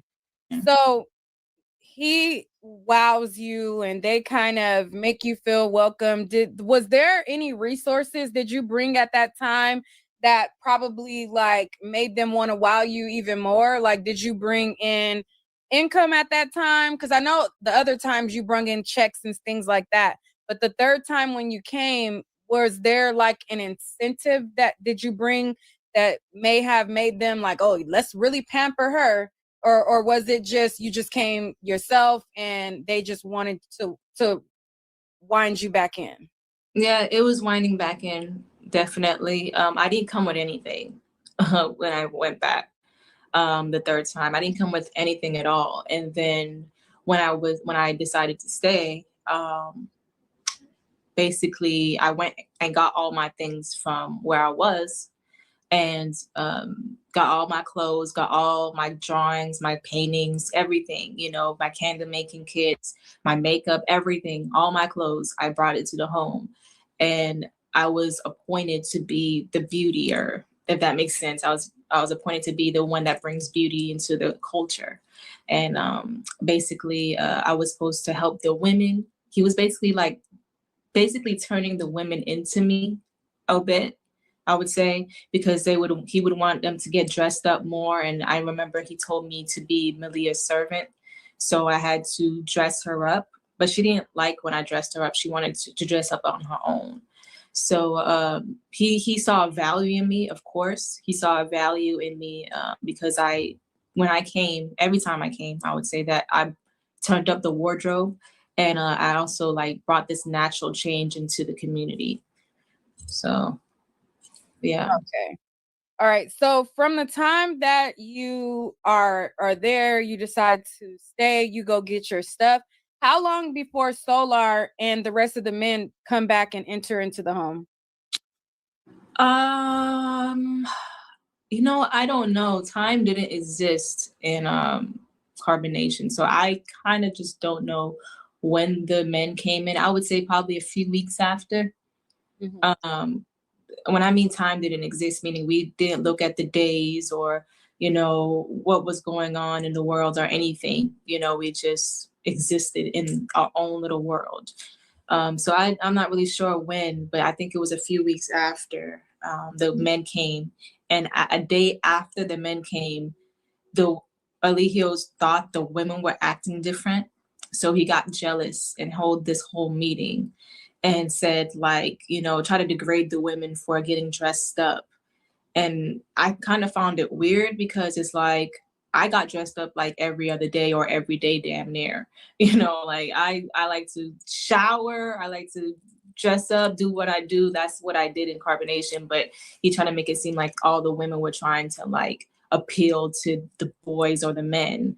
So basically he was trying to kick out all the women and all the men. He was trying to kick out a lot of people unless, they had something to offer basically to him, because it was going to be all about him. And he basically was saying that basically he put the women with the men again after that. And he, for the first time, allowed me to be with Solar by myself that time. So all in a nutshell, a lot of other things happened, but all in a nutshell, that's what happened. Okay. So at that point, he allows you and Solar to be together. And how does that work out? Well, he also allowed the other couples to get together. And then he allowed Zoka to be with Pice, and Zoka was not liking that at all. She actually dropped to her knees and was crying out, why? So whenever Eligio puts the women with the men, they're together until he wants to have sex with the women again. So he would put us together, and that me and Solar being together, it was actually pretty nice for me. We were actually pretty compatible. We got along more than the other people in the household, I would say that, and it was pretty cool. But Eligio got in the middle of that as well and tried to tear us apart, and was just basically saying that he deserved something better than me. And of course, here Solar. That Solar deserves something better than you? Yeah, I think that's what he was saying to Solar, and Solar was just like, yeah.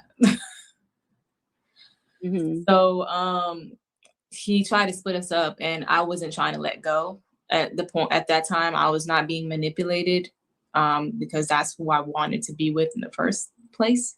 So, but he split us up at the end of the day just because he wanted to have sex with me. Okay.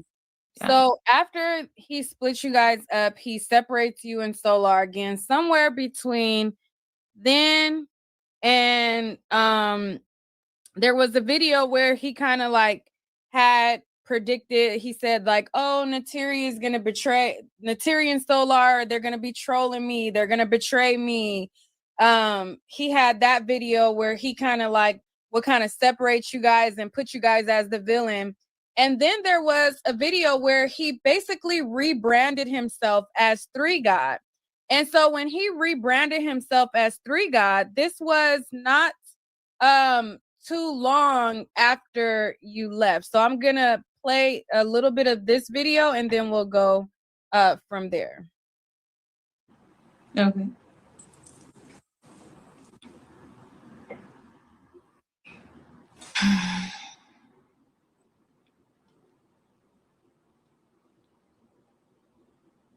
People.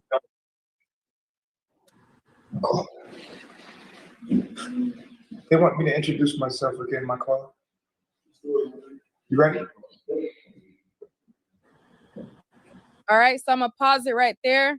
So on the screen, the closest to me is Janae, correct? That's you with the nose, jury? Yeah. Closest to me with the blue. Okay. So let's play it. So Janae's sitting next to him, where you can see her closest to where I am. Then from there is Efru, Sheba, Zoka, Malia. And then you have Natureboy rebranding himself as 3 God. Mm-hmm. All due respect. What? All due respect to the Most High, 3 God. Got my threes in check. I go by the name 3 God. Some of you know me prior as Natureboy.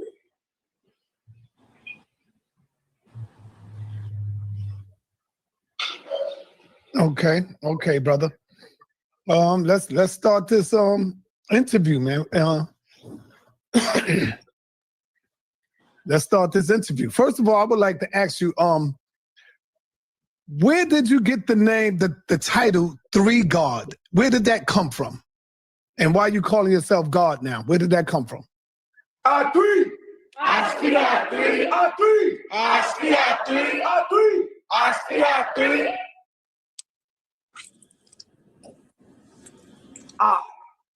am 3. I am 3 God. I am from a distant constellation. Are you okay, Janae? I have hijacked the body of this being. Oh, okay. I didn't know if you were crying. You're right. Okay. The girl at the bottom is so comedy. Cause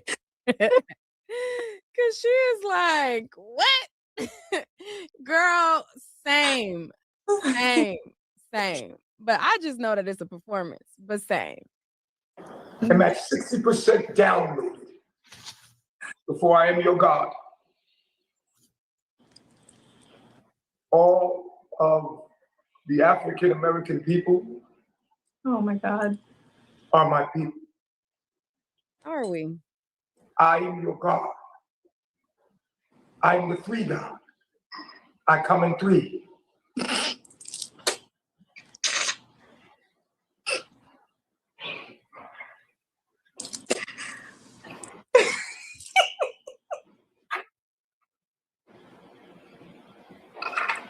All right, so we'll pause it. So you were on the side of him, and he was 3 God at that point. Explain to us what was going on. How, like, what? Girl, he was going crazy. And it's sad. I'm laughing because it was funny, but it's sad. He was going Lulu. Like, I know you think that's an act, but he really, like, he was trying to make us believe that he was this 3 God, right? So even behind the scenes, he was portraying to be 3 God? Yes, like it was not just a lights, camera, action. No, it wasn't that. It was like even behind the scenes, he was 3 God. Like he would, stomp around like he's 3 God in just a robe or naked or something like that. Like he was that off camera too. So it's sad because he was going Lulu. It was like I was watching him lose his mind, basically. He just smoked before that whole ordeal. I remember before that, he was getting ready for the Sinetta interview. He was really bullying me like really hard. I was in the corner before that. I was in the corner for 30 minutes or so. But he put you in the corner?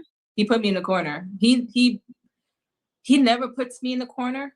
I was in the corner for like throughout my duration of carbonation like twice, and I was put in a closet one time.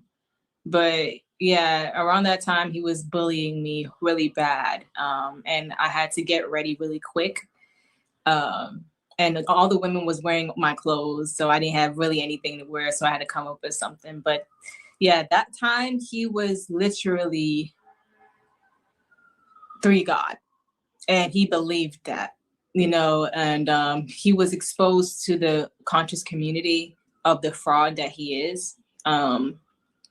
And shout out to Sinetta and Nepal, because Nepal was definitely getting his ass, like, excuse my language, but she was going in, and it literally was breaking my delusion. It was breaking my illusion of the whole thing. So at that moment, you were kind of believing that he was 3 God? Well, here's the thing, like, since he was 3 God on and off the camera, to the women at least, I know that for a fact. I don't know if he goes downstairs and he's a Lehio again or whatever like that, but to the women, he was 3 God and asserting his dominance and power over us all the time. So we had to, and plus he started to every day, like for some time, he would have us all listen to Bible verses and put together how he's the Messiah, you know, and he would say that his name Eligio was in the middle of religion, which is R and N, and Eligio in the middle, so he is religion, you know, all this stuff, you know, he would implant in our minds and our brains. And then he had us also rejoicing and worshiping him to worship music. I remember that one time. So we saw him as our Messiah in some type of way, shape, or form. So when he transformed to 3 God, I honestly was seeing him lose his mind when Napa and Sinetta was like literally asking him questions, and he had no answer for it, you know. So as Napa was getting on him, Goddess Napa was getting on him, I started to twitch, you know. I started to like break free of the spell and the illusion, and I started to see him for who he really was, which was like a baby. He was a baby. He sucked his thumb. He, you know, he like, you know, pretend and believe that he's this ultimate being and stomp around the house and slaps his dick in people's face and shit, you know, like it's, well, the women, I guess, like, you mean like they would give him, you know, oral or whatever. Mm-hmm. So yeah, it's just that, no, like it just wasn't that anymore. Like after that, I started to see more clear. And like possibly 2 days after that, that's when I was assaulted and I left. Okay. So next video, he basically is still in character of 3 God. And it is another stream. I think that he did this stream with Sonetta too, but I think he did a stream on his own, and then he did a stream, I think, together with Sonetta, because I remember watching this also. So I'm gonna pull this up really quickly. Okay. Last night, unfortunately, she was talking back to me, and one of the females kind of slapped her pretty hard, because she was just out of line. So one of the felines kind of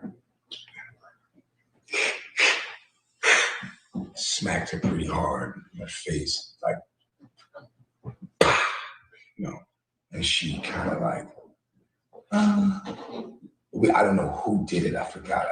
In my mind, I thought it was someone that smacked her, or a hand that came out of nowhere and just smacked her face completely. And then I was like, whoa, who smacked her? And she was smacked. And then she started talking out of her mouth again. And she said, da da da da. And then she got smacked again. And I was like, oh, whoa, calm down. And she was like, I'm sorry. And after that, she said she wanted to leave. We had sex, and then I woke up. She was gone. She was gone. So yeah, All right. So that was Natureboy describing the event that now has put him behind bars for life, and the assault that he did on you, and the traumatic experience that you went through of being assaulted by the women and everything like that. So I know that you relived this moment on the stand. You don't have to if you don't want to, but if you care to share for the people who did not see your testimony or know exactly what happened that led to him getting locked up, if you're comfortable to share what happened. I'm honestly not comfortable with sharing or just explaining it again. I would say if you do want to know, I've written all that in my book. So if you want to go ahead and get my book and know exactly what happened, you can pre-order with me. I'll say that. And so if you haven't heard from her also, that is a good way to catch up. So she talked about this situation on the stand, and she also talked about it in this book. So in the book she has, it's called Lesson Learned, and she does have pre-orders available, and you pretty much go into details about what happened that night and everything like that. What else can people look forward to as it pertains to the book? Absolutely. So people can look forward to wisdom that I've learned outside of the cult, experiences that I've had outside of the cult, also our narcissism, shout out to also, and domestic violence, and what it means to be codependent in relationships, and when a relationship is not good for you, all that, and I also want to say that cult behavior, also what cults are, also that's described in the book as well. Shout out to Rick Allen Ross, that did an amazing job on the stand, telling about what cults is, and Amanda Plancher also dive deep into domestic violence and everything like that. So I would encourage anyone to go ahead and look into that, and look into those people. And that's basically what's in my book and more. There's a lot more in the book, like a whole lot more in the book. I'm just giving you like little inklets and stuff like that. So. Oh, okay. You guys can also find her on Instagram. Her IG is in purple at the bottom, Janae Alexandria. And her book is also on there, and that's how you can pre-order it. Now, I think that so many women will support you, and I will also support you on your book journey by donating towards your book as well. Because I think there's a lot of people, even in the chat right now, there's a lot of people who think that you should be accountable. There's people who feel like, oh, well, they don't understand from looking at everything and how things played out. But I think that you have a story to tell. And I think that, I mean, from my point of view, I understand. But for those people who don't understand and they feel like, she's not being accountable and they want you to take some sort of accountability, what do you say to those people? I would gladly take accountability if you tell me what I'm not holding myself accountable for. I believe I've taken a whole lot of accountability, especially in therapy. I've been taking therapy for over a year and some change now, and I did a lot of deep healing and work. The work that was required when you get out of a domestic violence situation or a cult situation. What I'm saying? I've done the work and I am healing continuously. So it doesn't matter to me. I would love to I always take accountability for my actions. I think I took accountability earlier when I said, I was very naive, and very, out of the loop when it comes down to knowing what to do with men. I didn't really grow up with such knowledge. I think I could take more accountability if I so choose, but it's not up to them to hold me accountable, for what I've done. I feel like I've been holding myself accountable for a lot of things that I've done. And whenever I see fit, I'm going to do that even more. So, yeah. Yeah, I view you as a victim. I think that you are a victim, but there are two sides of people who are looking at this play out, and I keep seeing that across the screen, so I just had to ask. But I feel like you are, and I feel like you're brave, like I told you, and things like that. So somebody wanted me to ask you. One of my friends texted me. They said, ask her when you can if Natureboy ever had hanky-panky contact with the men, including them drinking the downloads, and if you drunk the downloads. I haven't seen anything, but I will say Eligio did flirt with the men.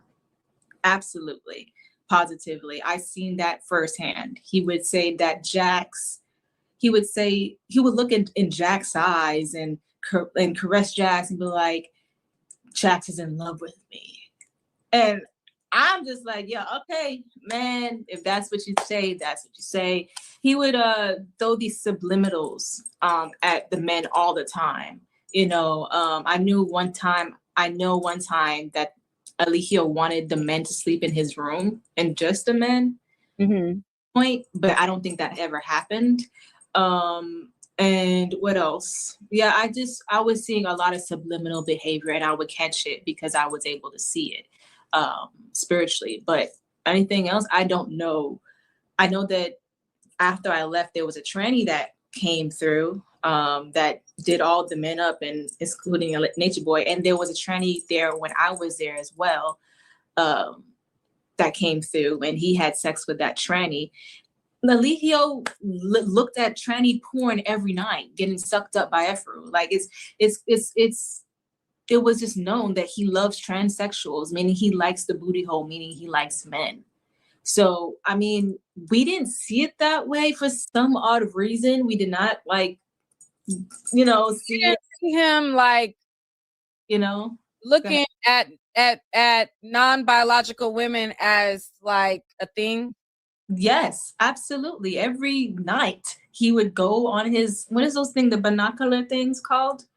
The things like a virtual world or something like that. Oh, like a VR headset? Yeah, that thing. And he would use that. Now that I see that thing, I don't even want to see it, another one of those things.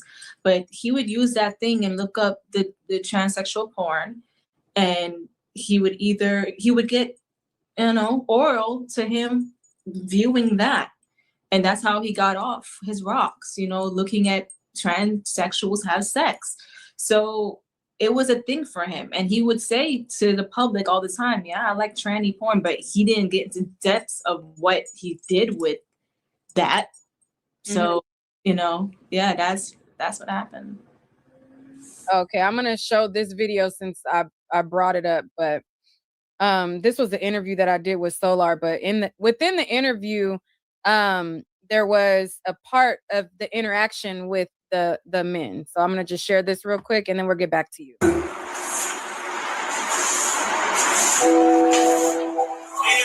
what I like.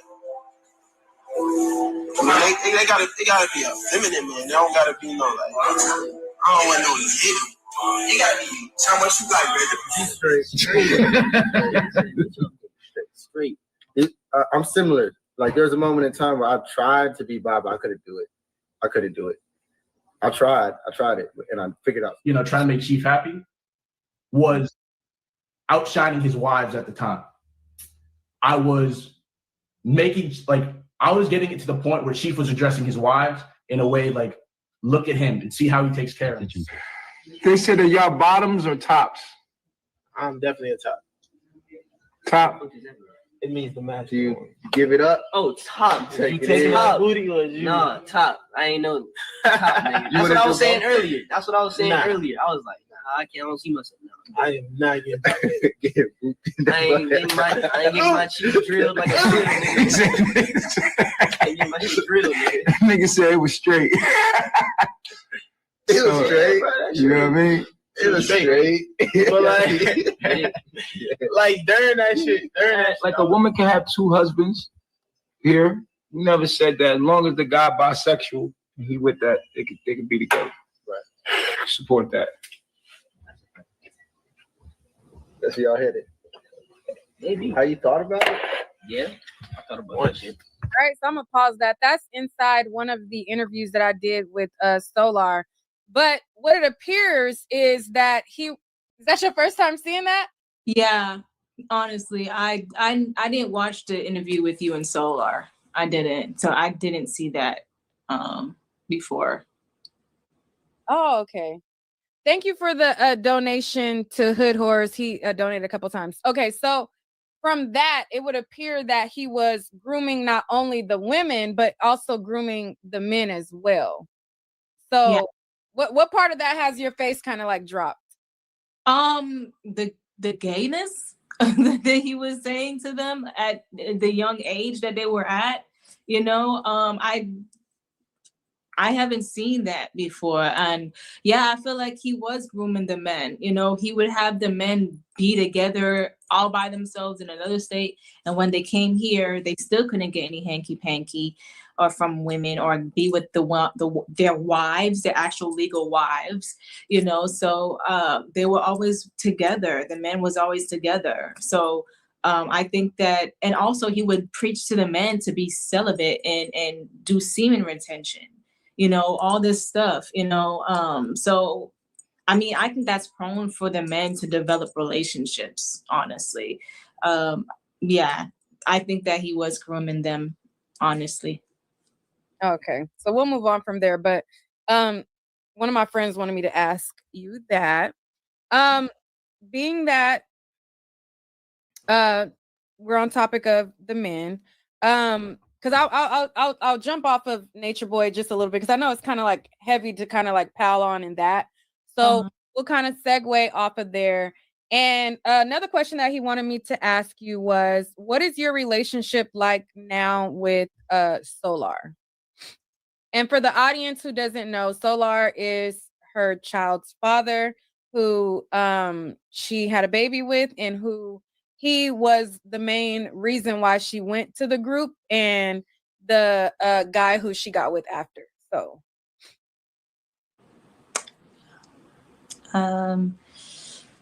I choose not to talk about him. But it's just we're cordial. When I don't talk to him. I don't really talk to him like that. He does his own thing. And that's it, you know. Is he I know you don't want to talk about him. Just one last question you can answer or not answer. Is he involved in Azuli's life? No. No? He's not. Okay. Yeah. He's not. All right. And then the next question from my friend, he had like a couple of questions he wanted to ask. He wanted to know, at the end of or right before sentencing, you all gave a victim's impact statement, and you told about how you felt like he impacted your lives, and you gave your statement. After you gave your statement, and a couple of other people gave their statement, and then Velvet gave her statement. How did you feel about Velvet's participation in the trial and her lack of acknowledgement of you? Whew, that's a question right there. All right. So with Velvet participation in the trial, I was very grateful for that. Because, you know, she played a part. And that's cool. Whether she did it for herself, which is great because, you know, she needed to do that for herself. She's been abused by this man forever, you know, and it helped in my case because, you know, he did do revenge porn on her as well. So it showed the pattern of behavior that he has. So I was very grateful that she came forward. Man, that girl wanted to put him underneath the jail. I know that for a fact. The acknowledgement of me being, you know, minimum to none, is to be expected. I'm doing my best just to like just keep on the question because I could say a whole lot of other things and it can go other ways, but just to be trying to be respectful and just be honest and blunt and real with you that is expected from a narcissist. That's all I'm going to say. You know, it's all about her, you know, and what, you know, if you guys want to see no accountability, that's what that looks like, not over here. So I would say that. And I'm just saying that as a woman, you know, who has been doing her work and can be forgiving, but cannot forget, you know, what happened. She is on her own journey. And because Natureboy did a lot of things at a young age with her, she's been groomed very well by Natureboy. And she just have a whole lot of accountability to take, you know, for her, you know, but all in all, I'm grateful that she participated in the trial. I'm grateful that, you know, she got her justice because it was just not just for me. I believe it was for a lot of the cult members, ex-cult members as well. And she was one of the main ones that needed to get her justice. So, and that's all I'm gonna say about that. All right. So, as far as your child, or your beautiful daughter and her son being siblings, do you see in the future you guys being able to kind of bury the hatchet so that your children can know one another, or do you think that'll probably take some time? Just to be honest with you, it probably will take some time, and I need to see, honestly, I would need to see some true growth. Here's the thing, and I'm gonna say this because a lot of people have an opinion on how I run my life and how I do things, especially with my daughter and the other woman involved. With Velvet, she doesn't believe she did anything wrong. You know, she is yet to say any type of remorseful anything. She doesn't feel remorse for what she did. She thinks that, you know, what she did was justified. And I cannot, but I am. What she did as far as what? Basically, from my opinion and from my standpoint, it just went behind my back and dated someone that I was really truly in love with, and I came to her about all the time. She said that I did that to her, which made her do it to me. First of all, her husband was a man that manipulated every situation he placed himself in. Her husband was a cult leader. He knew how to get into the minds of the people that he ran, that he was head over. So this man was in my subconscious mind as well, because he would tell the cult members to isolate themselves for 30 to 90 days, which I've done, and only listen to his voice, only listen to his teachings.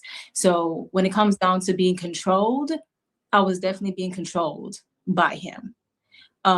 So this, I would say with her, it was crazy how she saw things to me, because my intentions were never to hurt her, but it was definitely to hurt me when she did what she did.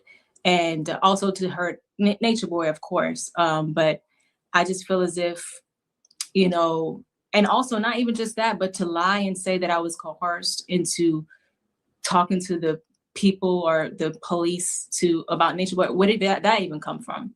You know, that all these things piles up. It's like, you can forgive for all these things, but when you start, like, if I take her back into my life, that will make me look like a fool and make me feel like a fool, honestly, because she doesn't have any remorse for anything she's done or said or did to me, you know, especially since I've also apologized to her for thinking that I could, you know, wherever I was thinking when I was in a cult, you know. And she told me, like, she don't care about that. She thought that, you know, I should have been queen. That's what she said. She said, oh, and to run for queen, you should have been queen. She was telling me I was more qualified than the other women. She was like, as you should. And then she said she doesn't care about any of that. She didn't care about my apology. Basically, she was brushed underneath the rug. She just wants to put him underneath the jail, leave him underneath the jail. So me and her had conversations. I confided in her when I was in an abusive, a toxic relationship with Solar. I confided in her and told her, like, how can I get out of it? Because I love him so much, but we're not working. She offered me her home, all that. This was happening. You know, we were friends. We were cool. We were sisters to me. So when she has a 2-hour phone conversation with Solar when I was in Mexico, I didn't think anything of it because I thought it was just them catching up, you know. But to plot behind my back and then get with him 2 weeks after I broke up with him, because 2 weeks after I broke up with him, I found out I was pregnant. So he was already with her. So to do that, and then when I call her and ask her, because one day he just posts both of them together, you know, and I called her and asked her, like, what's going on here? Like, why are y'all, like, how'd this happen? Yeah, I was trying to see if that was real, because sometimes I think Courtney was like loony in the membrane, you know, sometimes he just does some wacko stuff. So I called her and she was just laughing about it and telling me, oh, you know, it's what's crazy. It's all in alignment. And I asked her if they were dating. At first she said no. And then she started laughing and saying that she, you know, she wants to do something with carbon. She wants to make a new carbonation and all this other stuff. And I'm like, well, you can You don't have to do a new carbonation to be on the frequency. Basically, we was having this conversation and I had to ask her 3 times if she was dating Courtney. So the last time I asked her, I said, okay, let me ask this again because I called you for clarity and I'm just getting confused at this point. Are you dating Courtney? Because if you are, I would like to know because I consider you my friend. Those are my words verbatim. And after that, she goes into a narcissistic rage and yells at me the whole time on the phone saying that how I'm the last person that needs to tell her who she's dating. I came in between her relationship with Natureboy, which is not true. I remember this like happened. Did this happen on live? Because I remember seeing this. No, this on live. It didn't happen on live. It happened privately. And after, she went into her narcissistic rage and yelled at me and didn't let me get a chance to say anything to her, she hangs up on me. I called back because I felt bad. I thought I insulted her. I thought I insulted her by asking if she was with Courtney because from what she was telling me in Mexico, she didn't like Courtney. Courtney was weird to her. She was saying all these Natureboy niggas are weird and he's weird and all this other stuff. So I call her back. She continues to talk smack and say all this stuff and yells at me and hangs up on me again. And 2 minutes later, posts their picture of her and him together saying, checkmate, love wins. It's mine for the taking. So after that, I was just they advertised that on Facebook, Instagram, all over. I remember that day. Everywhere. And I was pregnant at the time. So after that, I just deleted my Instagram. I didn't want to see it. It hurt so bad. It hurt so bad that after that I went to After that I went to take therapy. After that I went and Chantel Coleman helped me find a therapist. And also Janae tried to help me, but the T got me my therapist and I was able to heal through therapy because I lost not just one person, but two people that I really cared about. So it made me feel like I didn't have a friend for real.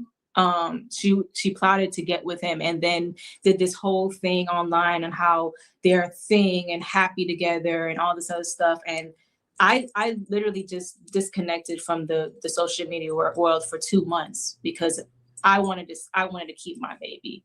I wanted to keep my baby. So I didn't want to be stressed out behind that. But yeah, that's actually what happened. And it just made me feel like for her to be like, oh, she slick shaded me in the courtroom, not, addressing me or nothing. Like, I don't need to invite her back in my life, regardless if Azuli has a brother by her or not. I definitely you gotta protect your mental health first. Exactly. So. And my child. She wasn't a great mother to her children.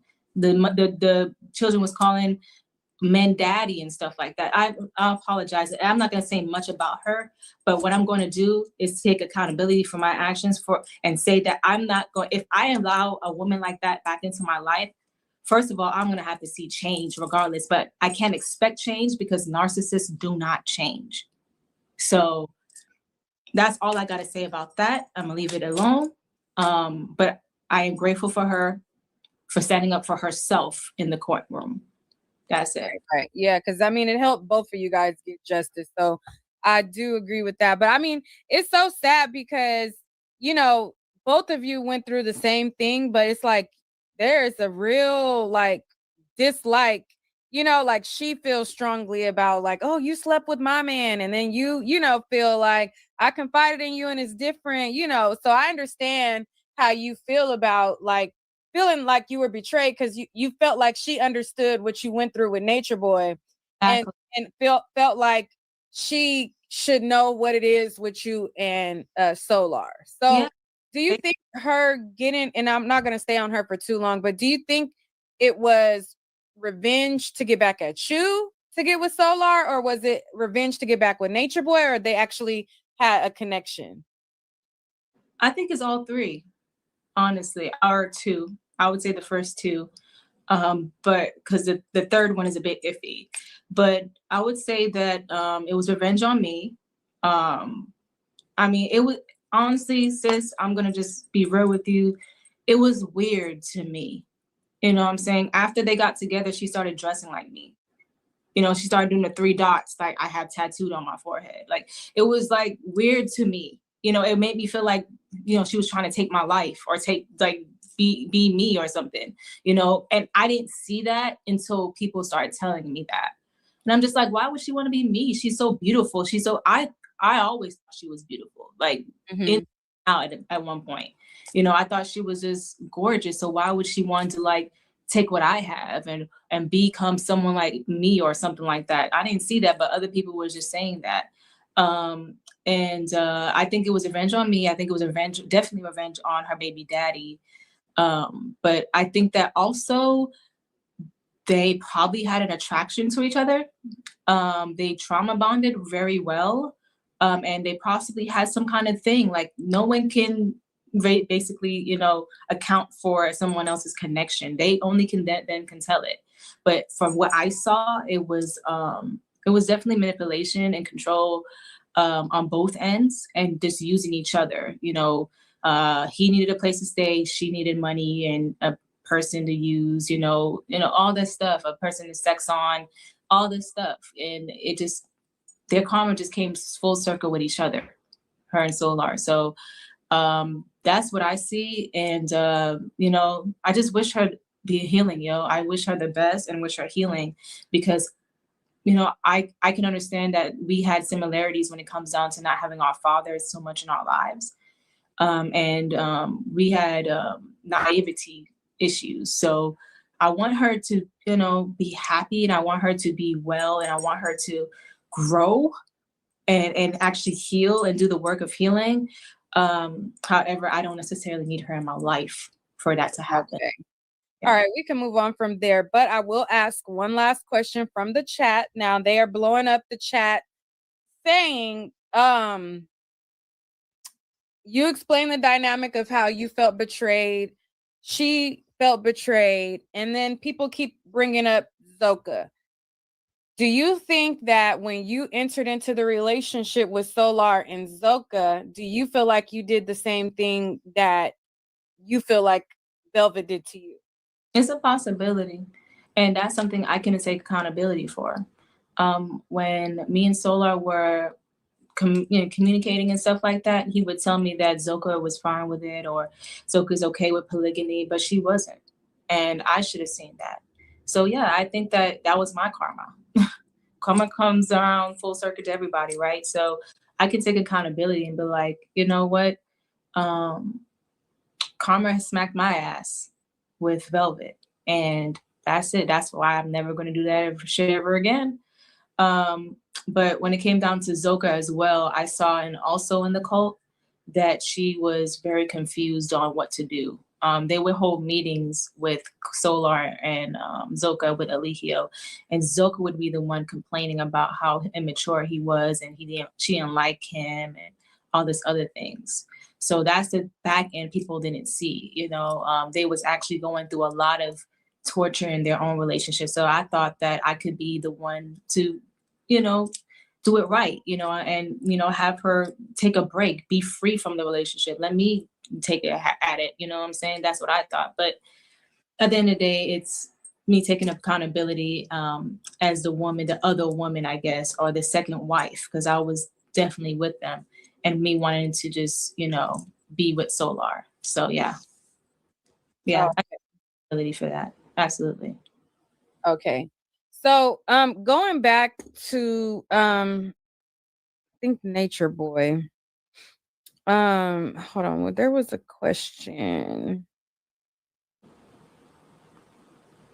And I'm not gonna ask nothing too crazy, but let me see. Okay.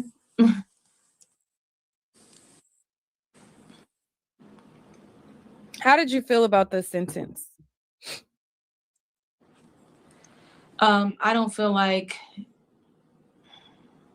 let's see, I don't feel like I have emotions whenever I think about it sometimes. But when I see other people happy about it, it makes me feel like, okay, justice was served. I feel like justice was served, honestly. But honestly, you know what I'm saying? Like, no one wants to think about it, or no one ever wants to see someone get imprisoned for life, because me being mentally imprisoned, it made me feel like, whoa, but I feel like it's just deserved for everything that he's done, especially to me and all the other victims. I think it's deserved. And God knows what God is doing when he did that. You know what I'm saying? Like, there's nothing else to say. You know, a lot of people feel as if it was unfair and unjust, but he got a lot of fair treatment in that courtroom, from my opinion. You know, so justice was served. Mm-hmm. And then as far as justice being served, there's a lot of people who, or it possibly people feeling unfair to it or whatever. Mm-hmm.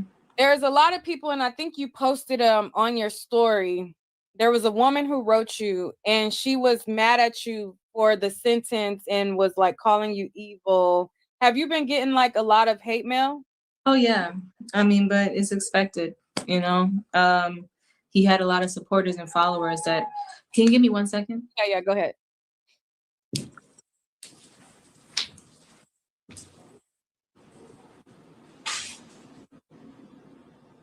Let me check what y'all saying in the chat.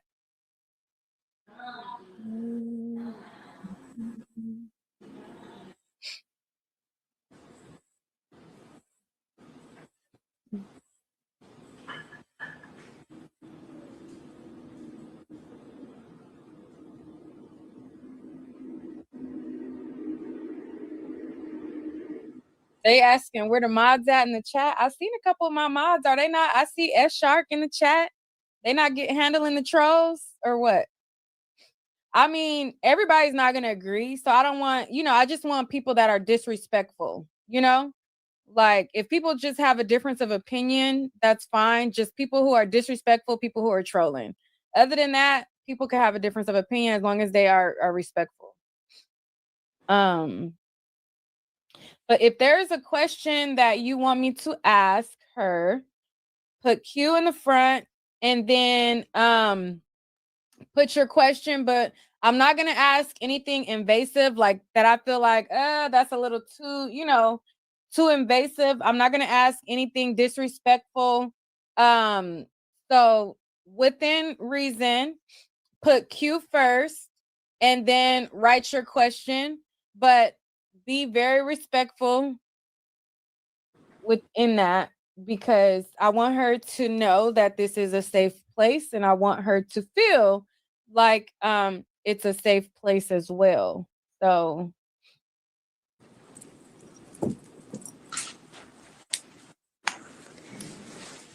oh, hey, beautiful. She's so cute. Thank you. Perfect blend. You guys made a beautiful baby. Hi, cutie. Hi, pretty girl. She's so beautiful.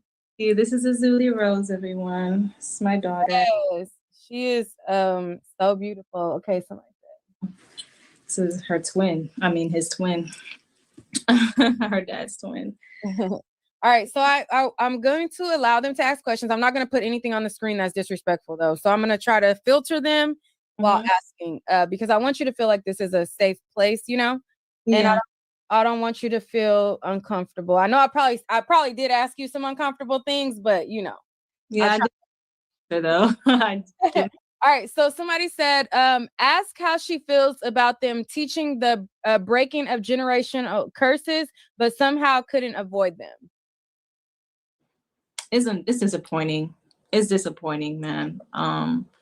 Because we were just following behind the teachings and knowledge of Alethea Bishop and thinking that if we follow behind him, he would lead us into some kind of nirvana where we don't have to, worry about what our parents did, or we wouldn't perpetuate what our parents or generations before us did. But we actually ended up, so it's disappointing. I'll say it's disappointing. Mm-hmm. Yeah. All right. So where did that comment go? Oh, there we go. Someone says, if Janae did become queen, does she think the cult may have went in a positive direction? That's the whole point of me wanting to be the queen at that point. I wanted to take the cult in the whole nother direction. It had nothing to do with any feelings I may have had for Alethea or Stockholm, I'll call it that. or any make-believe jealousy that the women are saying that happened. I literally wanted to take the cult and transform it into a better thing, because I saw him going down this rabbit hole of Babylon things, Babylonian things, where he stopped preaching and teaching about the nature message. And I thought that if I became queen, he would listen to me, because me and him would talk a lot. And, he saw the influence that I had in the cult. So I thought I can change things around. Honestly, I thought I can make it better. I honestly did. Okay. And when you guys put your question, make sure to put Q in the front. Someone says, what religion were you prior to Nature Boy? I was Christian. Okay. Well, I wasn't christened the second time, when you go and get baptized or whatever like that. But I was in the church before I left the church and found Nature Boy. Okay, so she was Christian. I got to filter through these before I put them on the screen. Okay.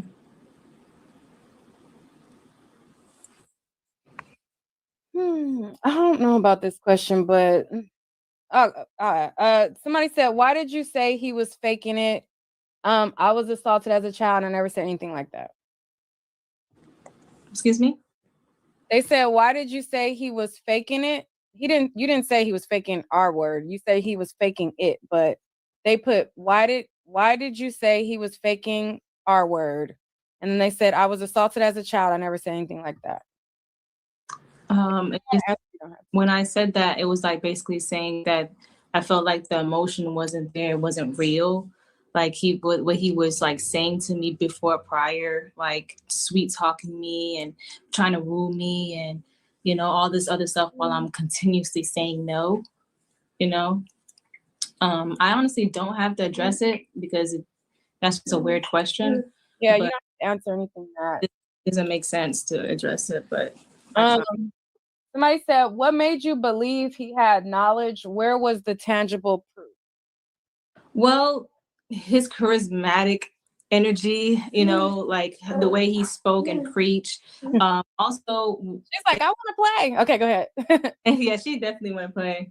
How he spoke and preached about nature. He had also developed a curriculum, if anyone remembered, the 5 sciences. He had the MODs, the 3 Cs, 3 Ps.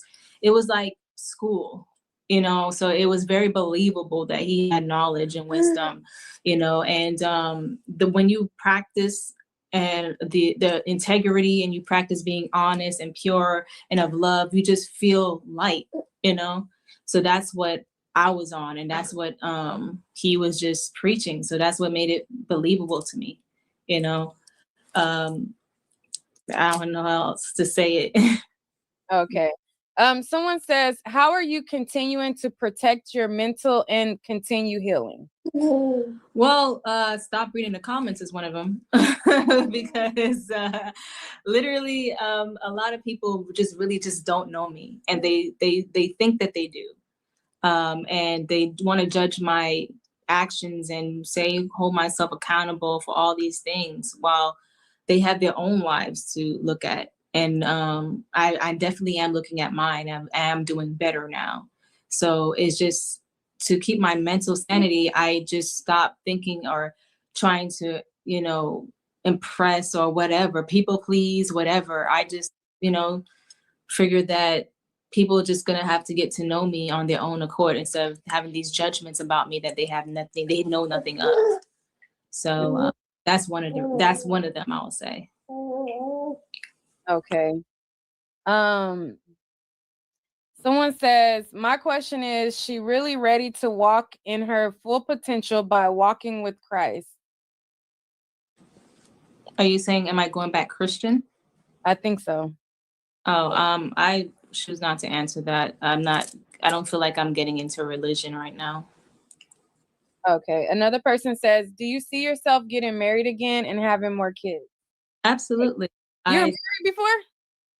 Married again? Oh no, I wasn't married. Okay, I said married again, so I'm like, did I miss a marriage? Yeah, I do see myself getting married, and I am very much in love. And like I said, I'm gonna shout that person out. I love you. Thank you so much for taking care of me and being a real man. Where I know God is doing whatever God is doing for us to come together one day. But I'm just gonna say that, like, I'm very much happy where I'm at. So that's it. All right. Someone says, where do you see yourself in the next 5 years? Not in this space. Not in this space. I see myself, actually, I want to keep that sacred. I'm gonna keep that sacred because some people don't know how to handle someone's vision. They try to cast stones on their vision and be like, oh, we don't see you like that. So I'm gonna keep that sacred for the people that I actually care about and want to see me in that light. So yeah, I'm gonna say that. Someone says, how are you coping with parenting with everything that you've been through? You just gotta do it.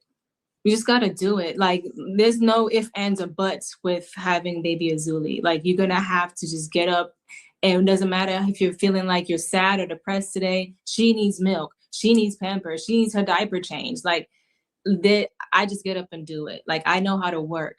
I'm a very hard worker, so that's how I handle it. You know, I have therapy, and I have friends and a support system, and I have a family that, you know, talk to me and help me out. So yeah. Okay. Someone says, do you believe Solar is redeemable, and would you like him to have a relationship in the future with No comment. All right. Somebody said, Janae, you are beautiful and strong. Janae is so pretty. Okay. Somebody keeps asking, like, what will the wives do next? She's not one of the wives, so I don't know why she would have the answer to that.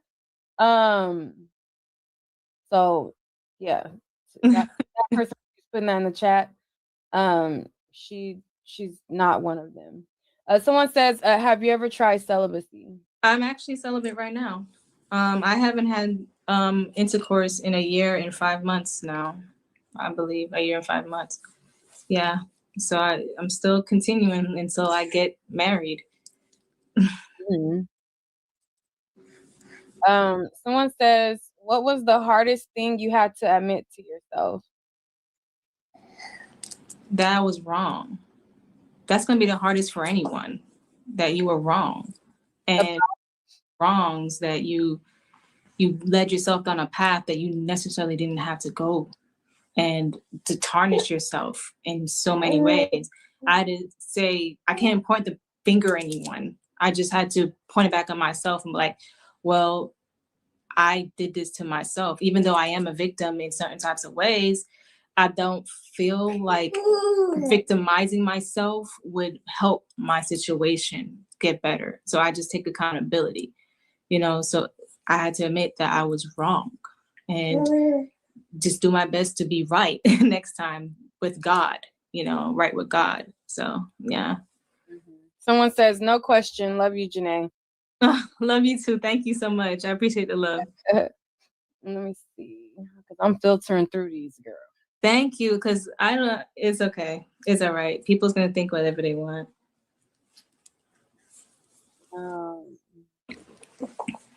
Yeah, mama.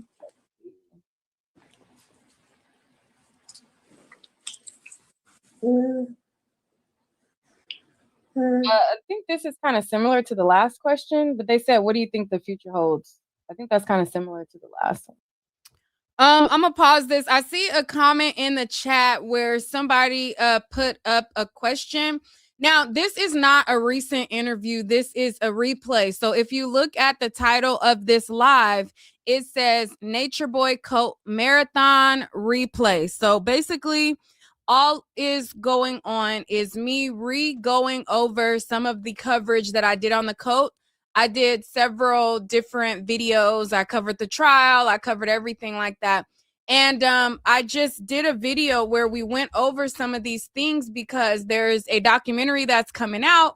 And I just wanted to do a refresher on what they have, you know, some of the groups, since there's going to be a full documentary. So This isn't a live that is happening in real time. So I'm gonna pause Janae. Now, there was another group that we spoke about earlier in the live, and that is Carbonation member Serenity. She was in the cult, and it was alleged that she came with a disease and so on and so forth. And this is who Young Pharaoh was talking about when he claimed that Natureboy had HIV, etc. They came on my live and they spoke out after Natureboy was sentenced. And so we're going to watch a little bit of that. Now, all of these videos are on my YouTube. So let's switch gears and go here. Hey y'all, what's up?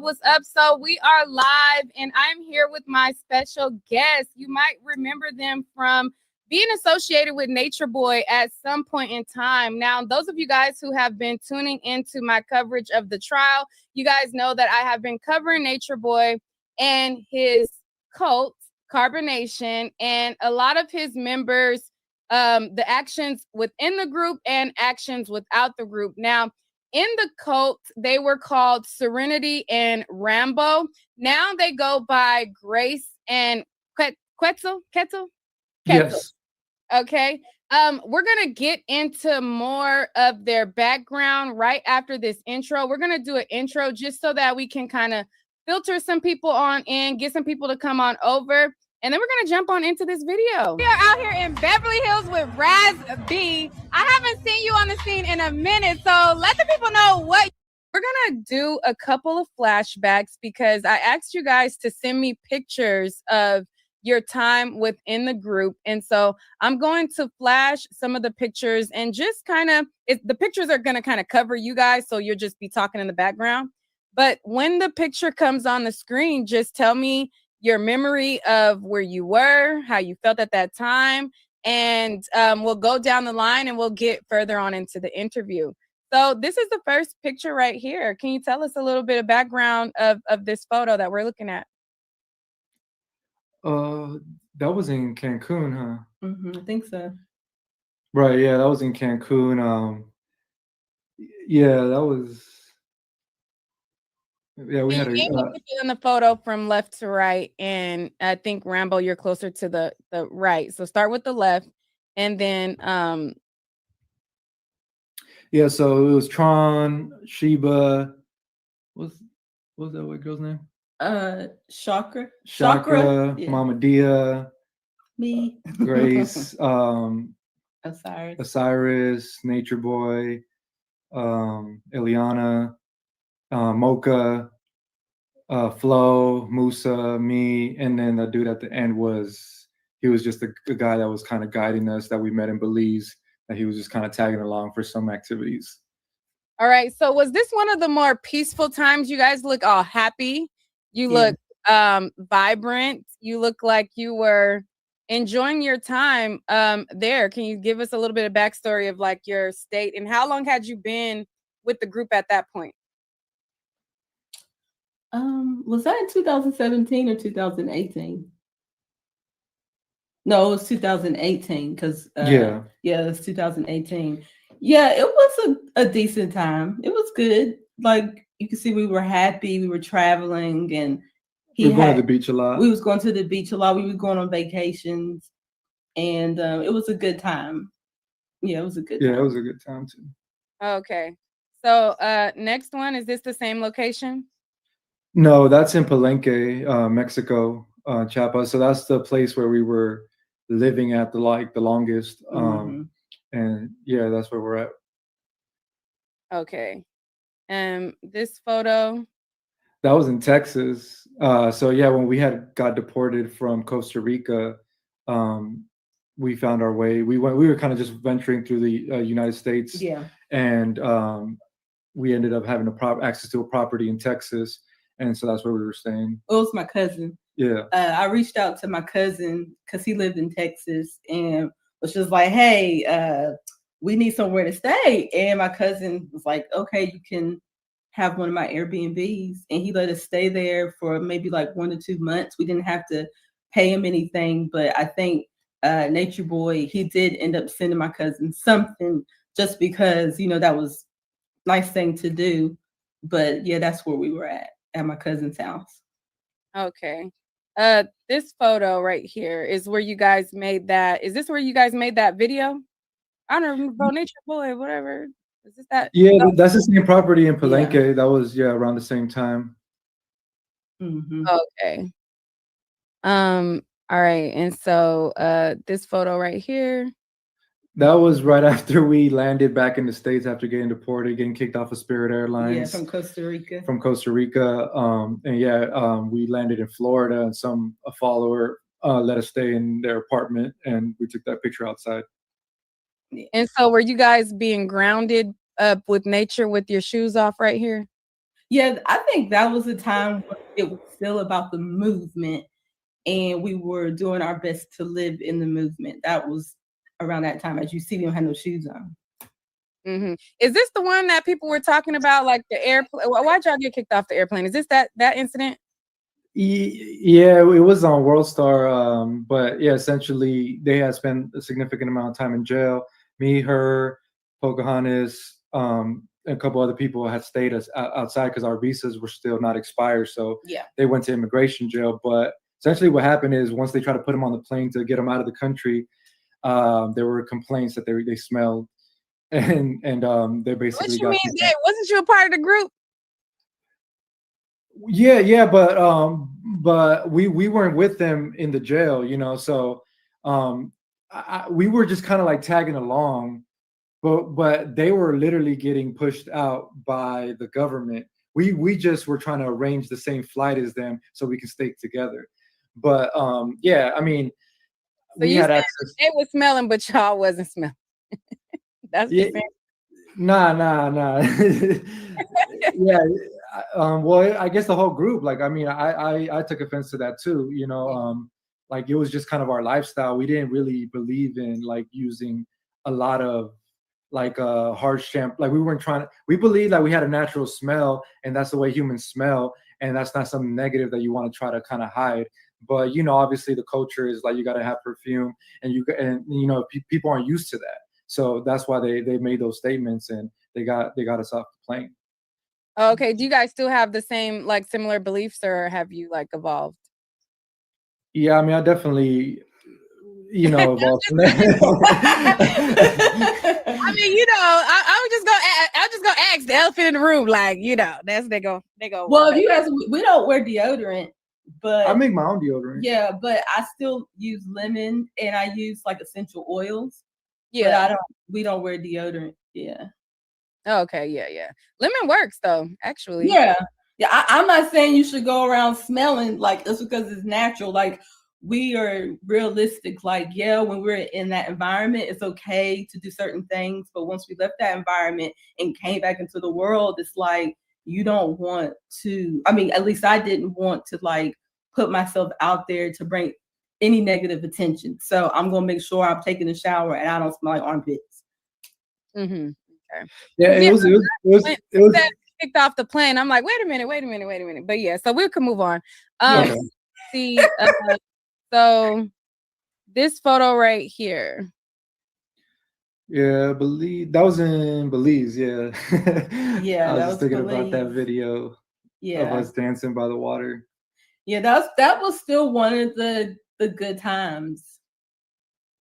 Yeah, that was one of the good times. This is the screenshot from the video that I played the other day. Right. Yeah. Yeah, that's where it was starting to get militant. Yeah, I think that's when he started really coming into that character of being God. Like, and having everyone like worship him, like, because before the only people that took care of him was his wives, like that took care, like his food and his tent and anything else. But in this moment, what I remember is that him and Eliana were the king and queen, and we were the peasants, and everyone had their role of how they assisted them. That was not always like that. But that's when that started happening. Okay. So now, since we went through some of the photos, we're going to get to the expert testimony because Quetzal, he reached out to me and he said that he kind of wanted to talk about a couple of things that the expert witness said. And a lot of people, some people in the comments even mentioned you in the comments and said that he was speaking based on like his knowledge of how ex-members would behave. Some people felt like in the last video, they were like, oh, he's taking up for Natureboy, blah, blah, blah. And so I thought that it was interesting to get your take on what the expert said as well. But before we get to that part, I just kind of want to give you guys the floor to tell your story. So start from the top and we'll go with Grace, since we haven't heard from you. You say you haven't done an interview before. This is your first one? Yeah, and I would like to say, Nick, I love the work that you do. This is really the first time I've seen you, but I've been watching since the trial. And I like your perspective. I know you probably have your opinion about this whole thing, but I like how you run your media to where you're neutral and you're just stating the facts. And so I felt comfortable enough to come on your platform because I've never done any interviews with anyone, maybe on our platforms, but not on other people's platforms. So okay, I'm honored. I appreciate that. I love the fact that you feel comfortable. I know you're a little nervous, but I love the fact that you're being brave enough to even come on here and talk to us. We will be gentle, but they are gonna be particular. You know, there are things that we do have to kind of go over, but just in being transparent. But you can always decline what you don't feel comfortable with speaking about. And things like that. But the main thing that I keep seeing is that you guys look amazing. A lot of people are putting the fact that you look good, you look healthy, and all of those things. So Grace, we want to hear from you. What prompted you to join the group, and kind of just give us your summary of you joining, the state of mind, what made you join. And then we'll go from there. Okay. Well, at the time of my life, I was going through something with my health. And this is something that I dealt with all of my life since I can remember. And it got to the point to where the drugs wasn't helping, and even going the natural pathway, that wasn't helping. They were also trying to give me drugs. And so I was looking for something. I was looking for an answer to what was going on with me. And for those that have been following me, they know what I'm talking about, what I was going through. And so you have a lot of people who are new. If you feel comfortable, if not, but if you're okay with just elaborating just a little more, because there's a lot of new viewers also. Yeah. Just introduction to you. Well, I guess it doesn't really matter what it was, like what was going on with me. It was more so like a feminine issue, but it was something that I was dealing with since I was a small child. And so it kind of just got out of hand to where nothing would help. And so I was looking for an answer to heal myself. That's what I was looking for, because I wanted to go the natural way. And I just didn't know what to do. So I went online, I went on YouTube, and I saw Natureboy's video, and he was saying why Dr. Sebi and all these different people that he listed are snake oil salesmen. And I was like, oh my gosh, he's talking about Dr. Sebi? I said, no one talks about Dr. Sebi. I have to see what he has to say. So when I listened to the video, it was everything that the doctor diagnosed me with.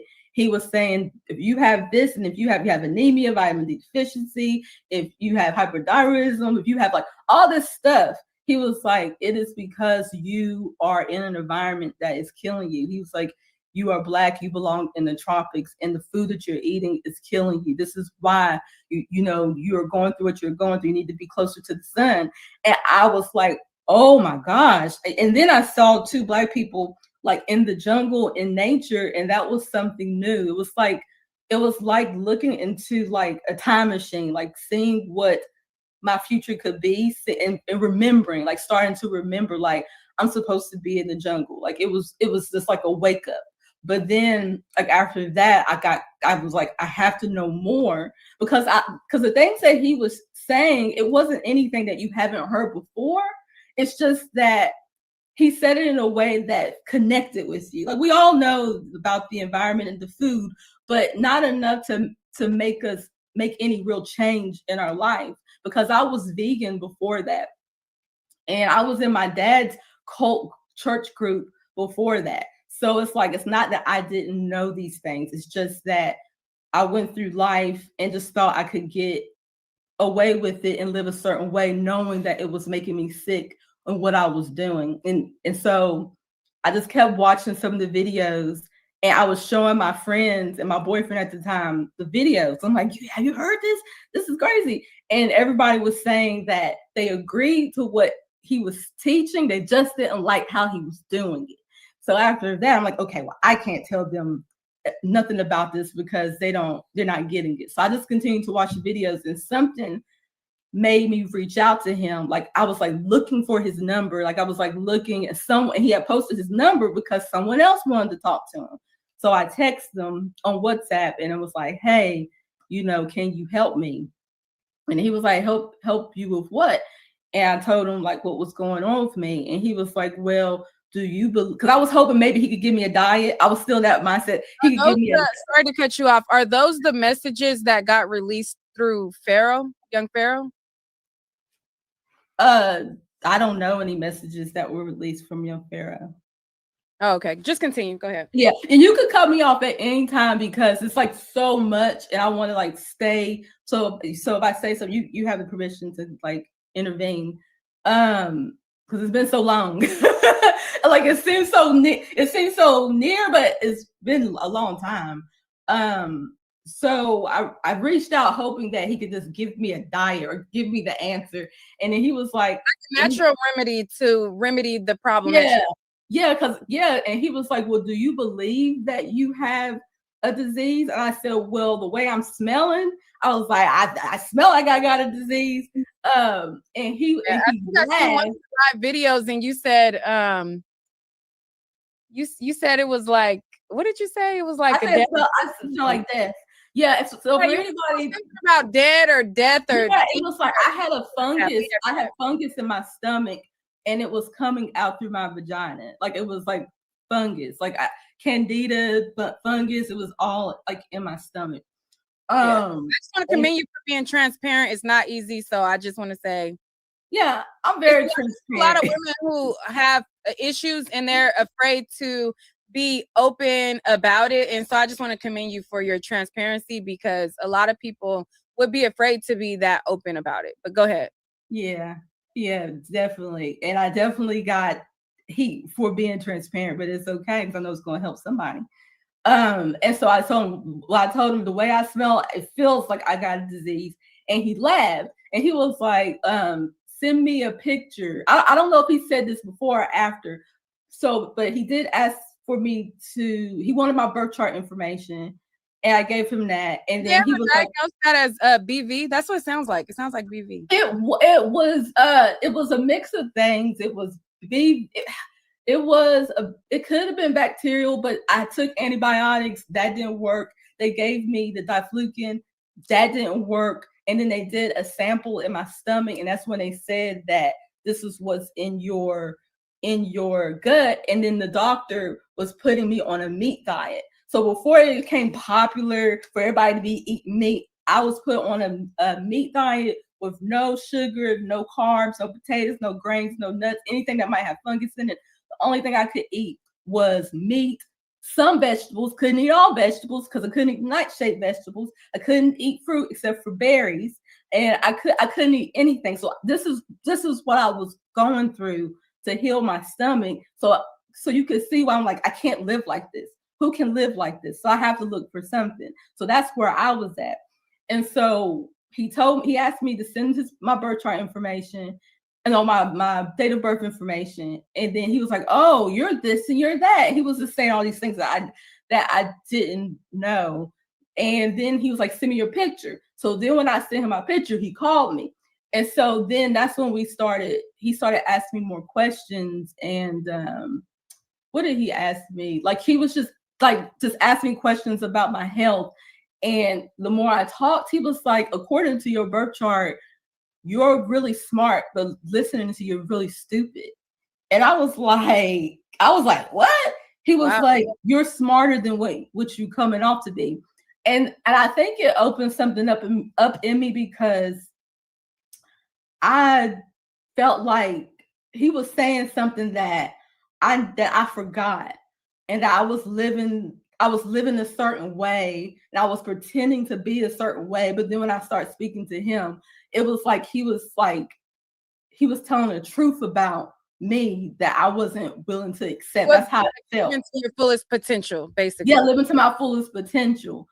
And the thing is that he had asked me a question, and then he was like, do you believe that you're sick? And I was just like, no, I mean, yeah, I do. And he asked me something, and this is where it gets really fuzzy, because he asked me something and I answered it, and the next thing I know, he started yelling, like, and then, and he was like, well, look, we're not taking anyone, so you can't come here. And I was like, okay, I wasn't asking to come there. Like, I would never do that. I would never ask to come to somebody's house that I don't know. He was like, we're not taking anyone, but just keep watching my videos, follow me, you be all right. He said, I'm gonna let you know right now, leave that dude alone that you're messing with. He said, because if you do, you're gonna continue to be sick. I was like, okay, whatever. And so the next day I woke up. That sound like somebody probably threw your pH off. That's what it sounds like. But but this is something I've been dealing with since I was 3. So I remember waking up in the middle. But the thing is, as I matured and started being sexually active, then that's when it was yeast infections, bacterial infections. It was too common. It was too constant. So even when I wasn't having intercourse, if it was the time of the month, I'm inflamed. It was just that my wound was not happy. But this is something I don't want you to focus too much on that. That's why I didn't want to bring it up, because it's like, we could go really dive deep into that. But this was something I remember as a litlittle girl, 3 years old, waking up in the middle of the night screaming, and my grandmother having to put me in warm vinegar water just to soothe me, and just because it was something I always dealt with, And so the next day, the irritation was gone. It was all gone. Okay, so the next day that you went to carbonation? No, after I spoke to him on the phone. After I spoke to him on the phone, it was gone. It was completely gone. And then I told him, I texted him, I was like, oh my gosh, I woke up and it was gone. He was like, yeah, and make sure you leave that dude alone, because if you mess with him again, it's gonna come back. And so I was my boyfriend at the time. So it was kind of hard to tell him, because this was just something that I was experiencing. And so then I was with my boyfriend, but he lived in Charlotte. I lived in Atlanta. So it was easy to have separation. But once we came back together and I did have intercourse with him, it did come back. But then this time, my mind was so strong, I was able to heal myself and not have to do any drugs, but just heal myself through my mind, and it was gone. And after that, I broke up with him, because I was like, this is something. It's like, that's when I became a believer. Agrees with your body, okay? Yeah, that's when I became a believer. Like, oh shoot, this is something. Just like, that's when I was like hooked, and then wanted to like learn everything that he was teaching. And the more that I would learn, and I would then message him, be like, hey, I saw you live and this is what I learned. So that's how our exchange was. So then over time, maybe like, this was like a few weeks, because I talked to him on the end of March. I was at his house by the middle of April. That's how fast everything happened. So it happened pretty fast. But did you get there before Rambo? Or yeah, I got there. I got there in April. I got kicked out of the group in June, and then I came back. When did you come? September. And I came back September the next day. Ketzel came. Yeah. We picked him up from the airport. Okay. So I'm gonna pause you there. We're gonna pick back up. Remember, I'm gonna remember where we stopped. But okay, so now I'm gonna go to Ketzel. So when you joined, I don't know if we went into detail about your mind state and what you had going on. So you don't have to be as detailed, or you can be as detailed. It's up to you. Just let us know what your mind state was when you joined, and then we'll pick up at you guys like both being there. Yeah. Yeah. So I was I had kind of been going through like an awakening, like a lot of people. I had kind of started being vegan and raw vegan because my brother introduced me to this. So I was really going through a big transition in my own life of discovering information that I really had never thought about or had access to. And so along that time, researching different spiritual concepts, there's this book, I remember, Conversations with God, that I got really interested in, and all these different voices in the spiritual community. At some point he popped up. Maybe my brother was listening to him and I was hearing him, and then I looked into him, and I was really just moved by what he was saying. Like the stuff he was saying made me want to like take action. And most of the other people that I was hearing, they didn't really have that effect. I was inspired by them and the concept sounded cool, but he made you feel like you needed to get up and go somewhere. Like that's how the energy that he was just coming on camera. Different with your life than what you're doing. Yeah, just basically like you're not meant to live the way you're living. And he was given like all the rational, logical reasons why that's the case. You need to be out in nature and all these different things. And, I remember I wasn't really interested in reaching out to him, but I was looking for somewhere to go. I had reached out to other people that I looked up to online, but he was the only one that responded. And the only reason I reached out to him was because their Spanish-speaking translator had left at the time, and then he said he was looking for a producer. So I was dabbled in making beats and stuff. So I wanted to make sure that if I went, is because there was a purpose and role for me. I didn't want to just, hey, can I come like live with you? So when he put that message out there, that's when I messaged him and we started talking through WhatsApp or whatever we were using at the time. And yeah, he called me, we had a conversation, and his energy was really, he has like a big energy. And, at that time I was even more introverted than I am now. And it was just, I was kind of just quiet on the phone and he was just doing all the talking. And I was just like, it was kind of like, am I really about to go through with this? But like when I was watching the videos, I felt really motivated. But when I actually started to go down, I was like kind of nervous about it. And then I talked to my brother, and my brother was telling me like, I don't know, this dude doesn't seem too stable. And I feel like we got into an argument about that. But I was just like, nah, like he's speaking facts. And, so I bought my ticket like a month ahead. So I had like a whole month where I was still like preparing to leave. And, it was just hard for me to focus on anything else. Like I remember, sorry to cut you off. Did you have to go into isolation before you entered? No, I was already in isolation. So I was already kind of like, when I was awakening, I was already separating myself from a lot of friend groups and doing a lot of the things that I used to be doing. Even before Natureboy, before Carbonation, I was already kind of drifting into that a space of wanting to redefine myself and figure myself out from a new angle. And so, it was hard for me to focus. I had like a herbal business that I had started, but I was at the SWAT meets trying to sell herbs to these people.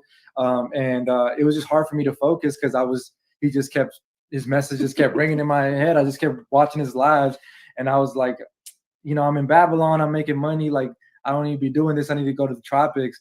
And so, eventually, time came where the flight came and I flew to Costa Rica, and, everybody was waiting for me there, the whole group. And it was weird because it's like I was the only non-Black person there, but also it's just like a group of strangers. Like the dynamic was so contrasting to anything that I had experienced before. I've never flown out. I've never been on a plane. I've never gone to like another country except Mexico. And so everything was new. Like every aspect of that situation was new. And so that's kind of how I landed there. All right. So you get there before him, Grace, correct? And then he comes a couple months after. Is that what you said? No, the first time I came, it was in April. I got kicked out of the group in June. I had to leave the group. And then I came back in September. And I came the day after. And he came the day after. Yeah, that's what I mean. Like he came a few months after your first time you were there. Yeah. Mm-hmm. Yeah. So, but now I see. Okay. So you guys get there within a day of each other. So how did you guys end up as a couple? Like, how long did it take for you guys to end up as a couple from that point, or how did that situation go? It's funny because when Ketzel came that day, that evening, I remember him walking around the corner, his little backpack and whatever you had, your computer. And I just remembered it, and he had his hair in his face, and I just looked at it, I was like, this is interesting. Like, and we go home and we put him up in the studio because that was his space. And I just remember we were all like rapping. That was something that we did, like ciphers. Everybody had to rap. And if you saw pictures of Ketzel when he was Rambo, he just did not seem like anyone that would have any type of talent. And so it was his turn. He's throwing shade. No, I'm just if you go back and look at it, like, no, but what I'm saying is that was what I was thinking. And I was Nature Boy, one of Nature Boy's wives. And so when it was his turn to rap, next thing I know, Ketzel just started flowing, and we were like, what? I was like, and then I think Nature Boy felt my energy because I was like, whoa, like, he Mexican. So when you came back the day before he came back, he kicked you out the group. You came back, and so immediately when you came back, he labeled you as his wife at that point. Yeah, it was funny because when I came back, he was with Pocahontas, and I remember because I was in Honduras, and I came back, and I came from Honduras to Costa Rica, and so when we came back, everybody picked me up. It was a celebration, and it was like, you deserve to be here. Look at you, you've grown. Like, you went through a lot, and you're here. You deserve to be with us now.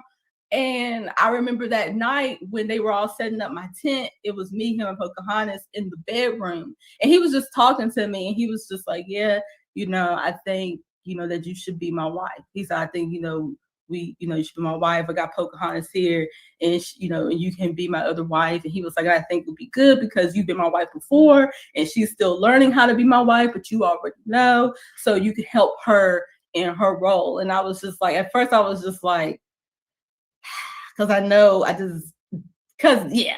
just know how he is, and I just wanted to come back. Were you interested in him in being in that capacity with him?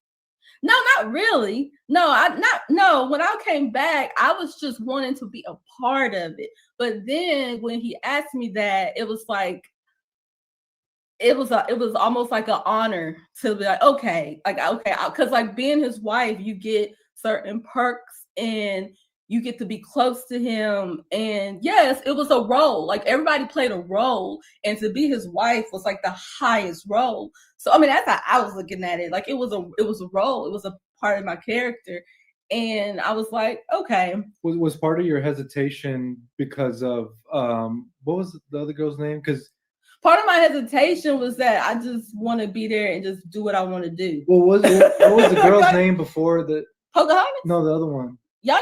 Yeah, with Yaya, you were in the relationship with him and Yaya, right? Yeah. So was part of the hesitation like, do I want to kind of go through this again? Because did you like the experience that with being intertwined with them?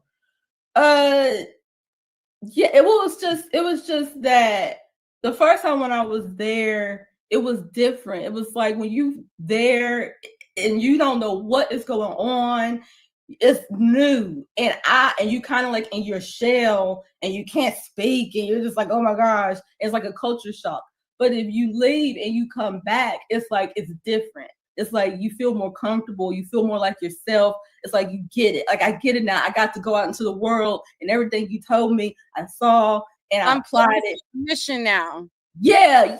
And so when I came back, it was not no intention of being his wife, because that's not what we were talking about. But when I got there, he was like, I want you to be my wife. Because the thing is that Nature Boy asked me to be his wife before I even got there. Like, when him and I was like continuing to text, he was just like, you should be here with me. You should be my wife. And I was just like, okay. So my role was always that to a certain point. Like when I came there, I knew I was coming there to be his wife. And then there was moments we weren't together, but then we got together. But that was always my role as being one of the wives. It was always like that. And then later on, when he got with Velvet, she was the queen. That's when he took the role. She's the queen, and then here's the other ones. But it was always polygamy for him. So I always just like, okay, that's my role I'm going to play this time.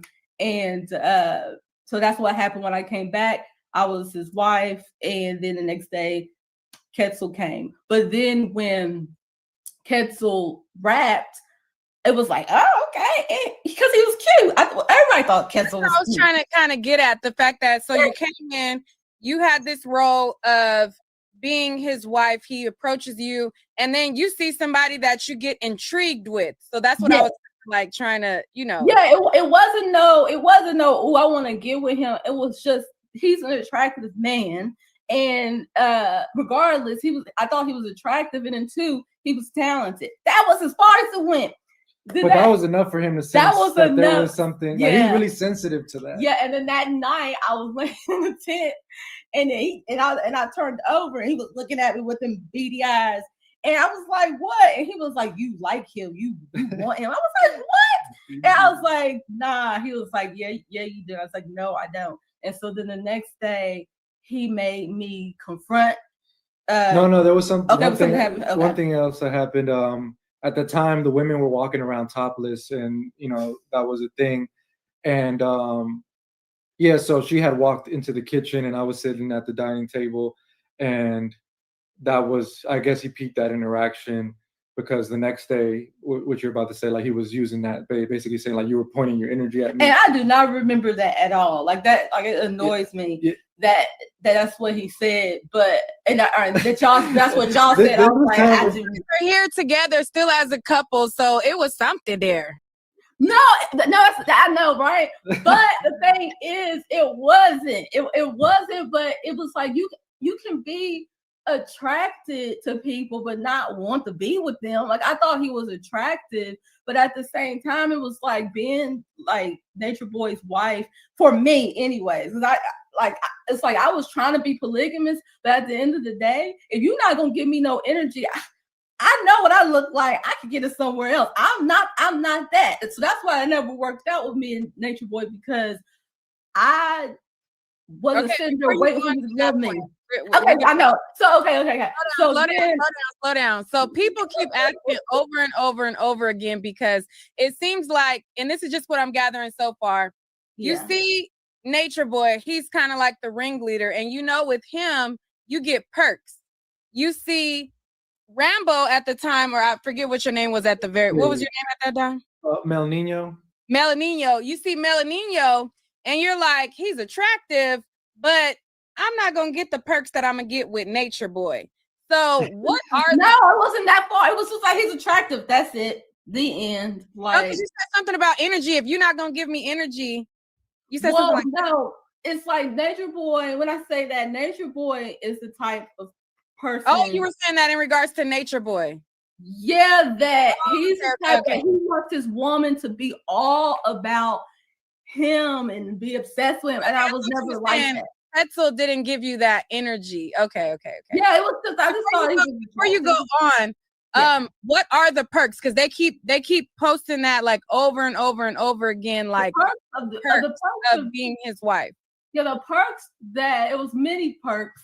The perks of being his wife is that, one, you get, like, because it's different phases, the Costa Rica phase and then after Costa Rica phase.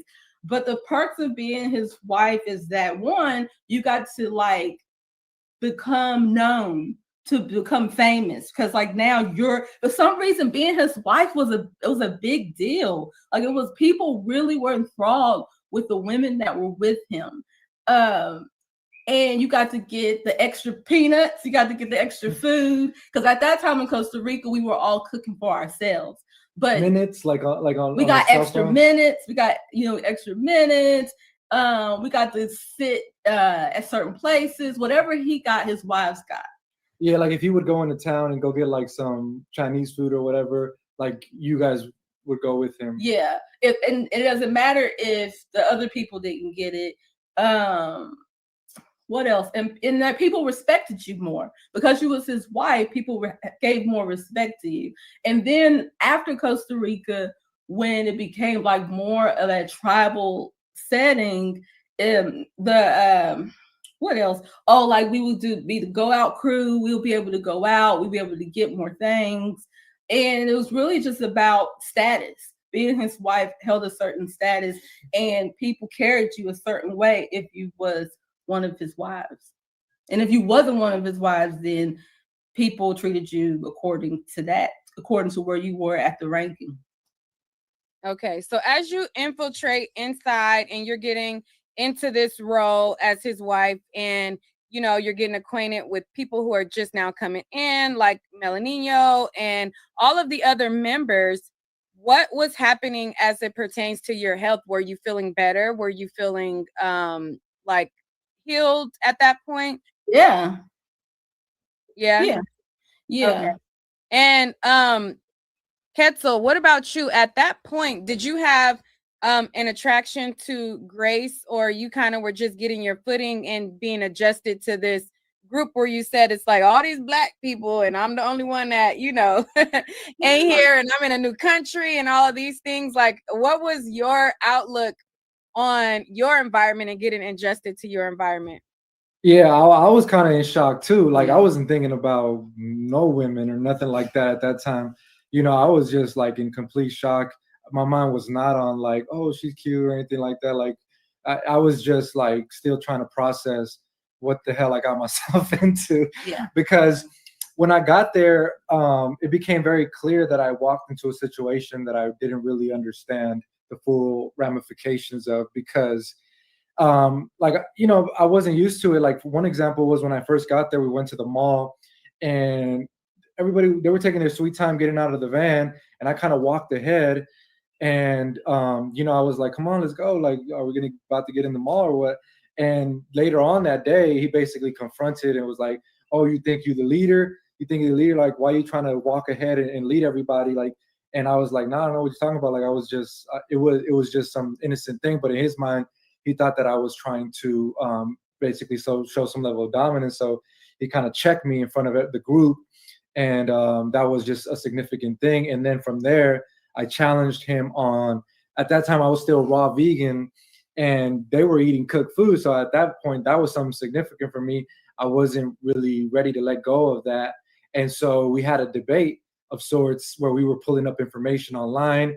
But I just quickly saw that everybody was basically siding with him. So I kind of just let it go. I was like, all right, I'm not about to like argue with you. This is your world. And so I kind of let it go. I started eating the food they were eating. But that moment really was foreshadowing that there was things that I disagreed on right from the beginning, you know, and later on it would come up again through different things. But that was kind of where my mind was at, just trying to process. And then we would have to like go watch him when he went live. And I thought that was weird because like Tron would come get me like, hey, come on, you know, he's about to go live. We got to sit down and watch. And I was like, what do you mean we have to? Like, that started seeming like kind of weird because, I mean, I watched his lives, but I didn't know that like, was if I'm here in the environment, why I got to watch you if I'm living in the environment with you? Right. But the whole thing was like, well, you came here because of the information. I thought you fucked with Natureboy and what he talked about. Shouldn't you want to be listening? You know, that was the energy. Okay, and I'm gonna pause you real quick. Okay, so everybody asking me about True's testimony. It is up. It is uploaded in my backstage. Immediately after I finish this interview, I will immediately release True's testimony. However, I didn't want people to be conflicted with going there, going here. So I have it. I have the full testimony. I will release the full testimony. It is uploaded. It is ready to go. It is going to be streamed right when I'm done with them. I'm going to hit publish. Okay. As soon as I finish with them, I'm going to hit publish and you will get the full thing. True's woman, she was not shown, so I'm not going to say her name, even though we know her name and you guys are saying in the chat. His woman's testimony, I will upload that later. That's not ready to go yet. I haven't even watched it all the way. It's so Trues is ready. So anyways, now that that's being shared, we all on the same page. Right when this concludes, we're gonna hit publish, and that's that. So that answers that. So now let's get back into Grace and Ketzel. So you guys get there, and you, Ketzel, more so, you say you noticed that, dang, my brother kind of was right. Like, this probably ain't really the move. Like, I got, like, what's going on here? What was your response? I mean, you just still kind of went with it, or what? Yeah, because I felt like, first of all, like there was nothing really for me to go back to in terms of like, I was pretty like immature in terms of I was living on my brother's couch. Like I wasn't really like taking ownership of my life like as a man and having responsibilities. So I was kind of just looking to see where I could fit in somewhere. And so I had left everything behind. So I felt like I had just done too much, and to just bail out that quickly. So I guess I told myself, well, let me just stay here for a while and see how this plays out. Maybe I could learn something. Maybe I can study the situation and get some experience from here. And I think that's what kept me around. All right. So Grace is in a relationship with Natureboy. You are finding your footing. Where did things kind of start to kind of get rattled up? What you mean rattled up? Like there was controversy with your relationship with Natureboy, correct? Yeah, well, when he confronted, so I was in the morning. It was morning time. This was the night after. He was kind of suspicious, and so like it was funny because I was like sunbathing, like naked, and I could feel them coming behind me, like trying to approach me. But he was like, "Oh no, he's doing that. Like we don't want to approach him right now." And then so eventually they call me over, and he's like, basically like, "Are you feeling her?" And I was like, "Nah, like no disrespect. Like I think she's beautiful, but like nah, I'm not like that's not what's going on at all." And then he's like, "Well, I felt like you were pointing your energy, like you had, you were topless and you were walking to the kitchen. I felt like you were flaunting yourself to him." And she was like denying that. And yeah, I think we moved on from there at that point. Yeah, it was. Yeah, we just had to admit, like, I think that I had to admit that I thought she was attractive, but I don't want to be with you. It was more so I have to admit something, then I had to let him know I don't want to be with you. I want to be with him. It was more so like just confirming that, and so we moved on from that. Okay, so how did your time go as his wife? Because at some point you were his wife, Velvet came into the picture, and then I think you weren't his wife again. Girl, do you got time? It's like, no, for real, because okay, I came in as his wife with Yaya. Yaya, I've always been the second wife, and Yaya was the first sister wife. Then I became sister wife with Pocahontas. Then Pocahontas left. Then after Pocahontas left, there was none of that, because I think I ended up telling him I didn't want to be his wife. I'm sorry, I'm gonna pause you. So what I'm trying to get at is you were there. Yeah. You were as his wife. Velvet came. I know that she started throwing around dominance in her role. No, she was there before me.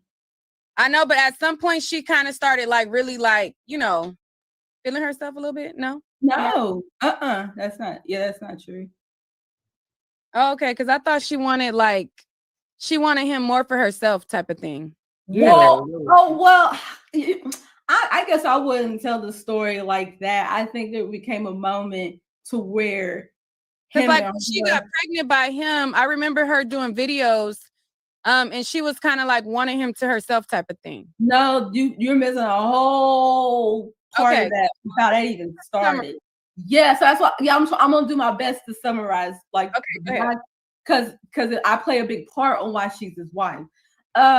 So first it was Yaya, then it was Pocahontas, and then once Pocahontas left, well, before Pocahontas left, I wasn't his wife after that, and then Pocahontas left, and then there was a stint where he didn't have a wife, and then Sunny, she came. Sunny became his wife, but I still wasn't his wife. And then that's when me and you started talking a little bit, but we still wasn't fooling around. And then that's when things opened up for Velvet, because the thing is that even though I wasn't his wife, I was still taking care of him. I was still cooking his food, waiting hand and foot after him. We wasn't intimate, but I was the one like taking care of him. So I got to the point, and then when this new chick came and he's just with her, I was like, look, I said, look, are we together or not? I said, because if we're not, I don't want you to be using me and take advantage of me. And he was like, "Hey, don't you be talking to me like that." I said, look, I just need to know so I can move forward, so I can move on. Because once I move on from you, that is it. Like, I'm done, you know. And then he was like, yeah, I don't see you in that way. And I said, good, I don't see you in that way either. So it was a mutual agreement that we was just like, let's just be cool. And then before that, Velvet had told me that she had sexual dreams about him, and she was with Omat. So I was like, well, Velvet is into you. I said, Eliana is into you. He was like, really? And I was like, yeah, she came to me and told me that she's been having, you know, dreams about you, and she's like, you know, turned on by you or whatever. And he was like, oh my God, I feel the same way. And then in that moment, he was like, yeah, I could see that. Me and her being together. And then you can be with us too. I see us being. He brought me back in after he literally just said he didn't want to be with me. But once he saw Velvet, he brought me and saw me as being with them as well. Because remember, he's all about polygamy. So I was just like, yeah. And so I went and told her what he said. So it became this back and forth to where I'm in the middle. He's saying things and she's saying stuff to him. And it got to the point where I think she was feeling guilty, or she was feeling uncomfortable because she was with Omat. And she was like, look, don't relay no more messages to me about it. I don't want to, you know, I don't want to be with him. I don't like this. Please leave me alone. I don't like this. So I went back and told him, and he was like, well, she don't gotta worry about that. She gonna make me look like the crazy old man after her. I got the crazy dirty man after her. He was like, I'm not gonna say nothing, because he was already with Sunny. So after that, there was no energy that Natureboy was giving off. He wasn't coming to me telling me anything. He was focused on Sunny. Well, I don't know why Velvet did what she did, but it got to the point where Velvet, I guess she didn't like that she wasn't getting that energy or something. And she went to Sunny and told Sunny everything, like what happened. And then we was in the car, and Sunny came to me and was like, why did she tell me that? And I told her some scripture, like, you know, like pretty much saying that she's just don't got good intentions. Some type of way he stopped chasing her, and he she even though she told him not to, she felt a certain way that he stopped. And then he was giving his focus to Sunny. And so we was in the car. I won't ever forget this. We were all in the car, jam-packed. Everybody was up in there that could fit in there. And I remember Sunny, because she was feeling a certain way, because Sunny wasn't. It's so funny how he attracted all these women that didn't want to be polygamous. Even though he was polygamous, he attracted all these women that got with him and thought because he liked having sex with them that was it, and he just was never like that. And so Sunny felt a certain way, and him and Sunny it turned off. Oh, no more storage. All right, so I think they ended up having to switch out cameras, and they went to a different camera. This is about an hour into my interview with them. We talked for almost 4 hours. So if you guys want to see this interview on my channel, it's in the live tab. It's called Natureboy Cult Members, Serenity and Rambo Speak on Trial Testimony plus more. We talked about their time when she had got pregnant. We talked about more things in the cult, like, you know, them exiting and her giving birth and, you know, all kind of different things we went over. There was a lot that we uncovered in this interview. So definitely check it out. If you guys want to know if my coverage on this topic, definitely go to the search bar and put in Neek at Night and then put a space, put Nature Boy, and then all of my videos will come up. I just wanted to come do a recap stream where we replay some of my coverage with you guys because there is a documentary coming out. So this is all for this video. If you guys want to see this interview along with any of the other coverage that I have, definitely go check it out on my channel. And maybe we'll come back for a part 2 going over the trial stuff. We'll see. But thank you guys for watching. I'll catch you guys on the next video. Bye.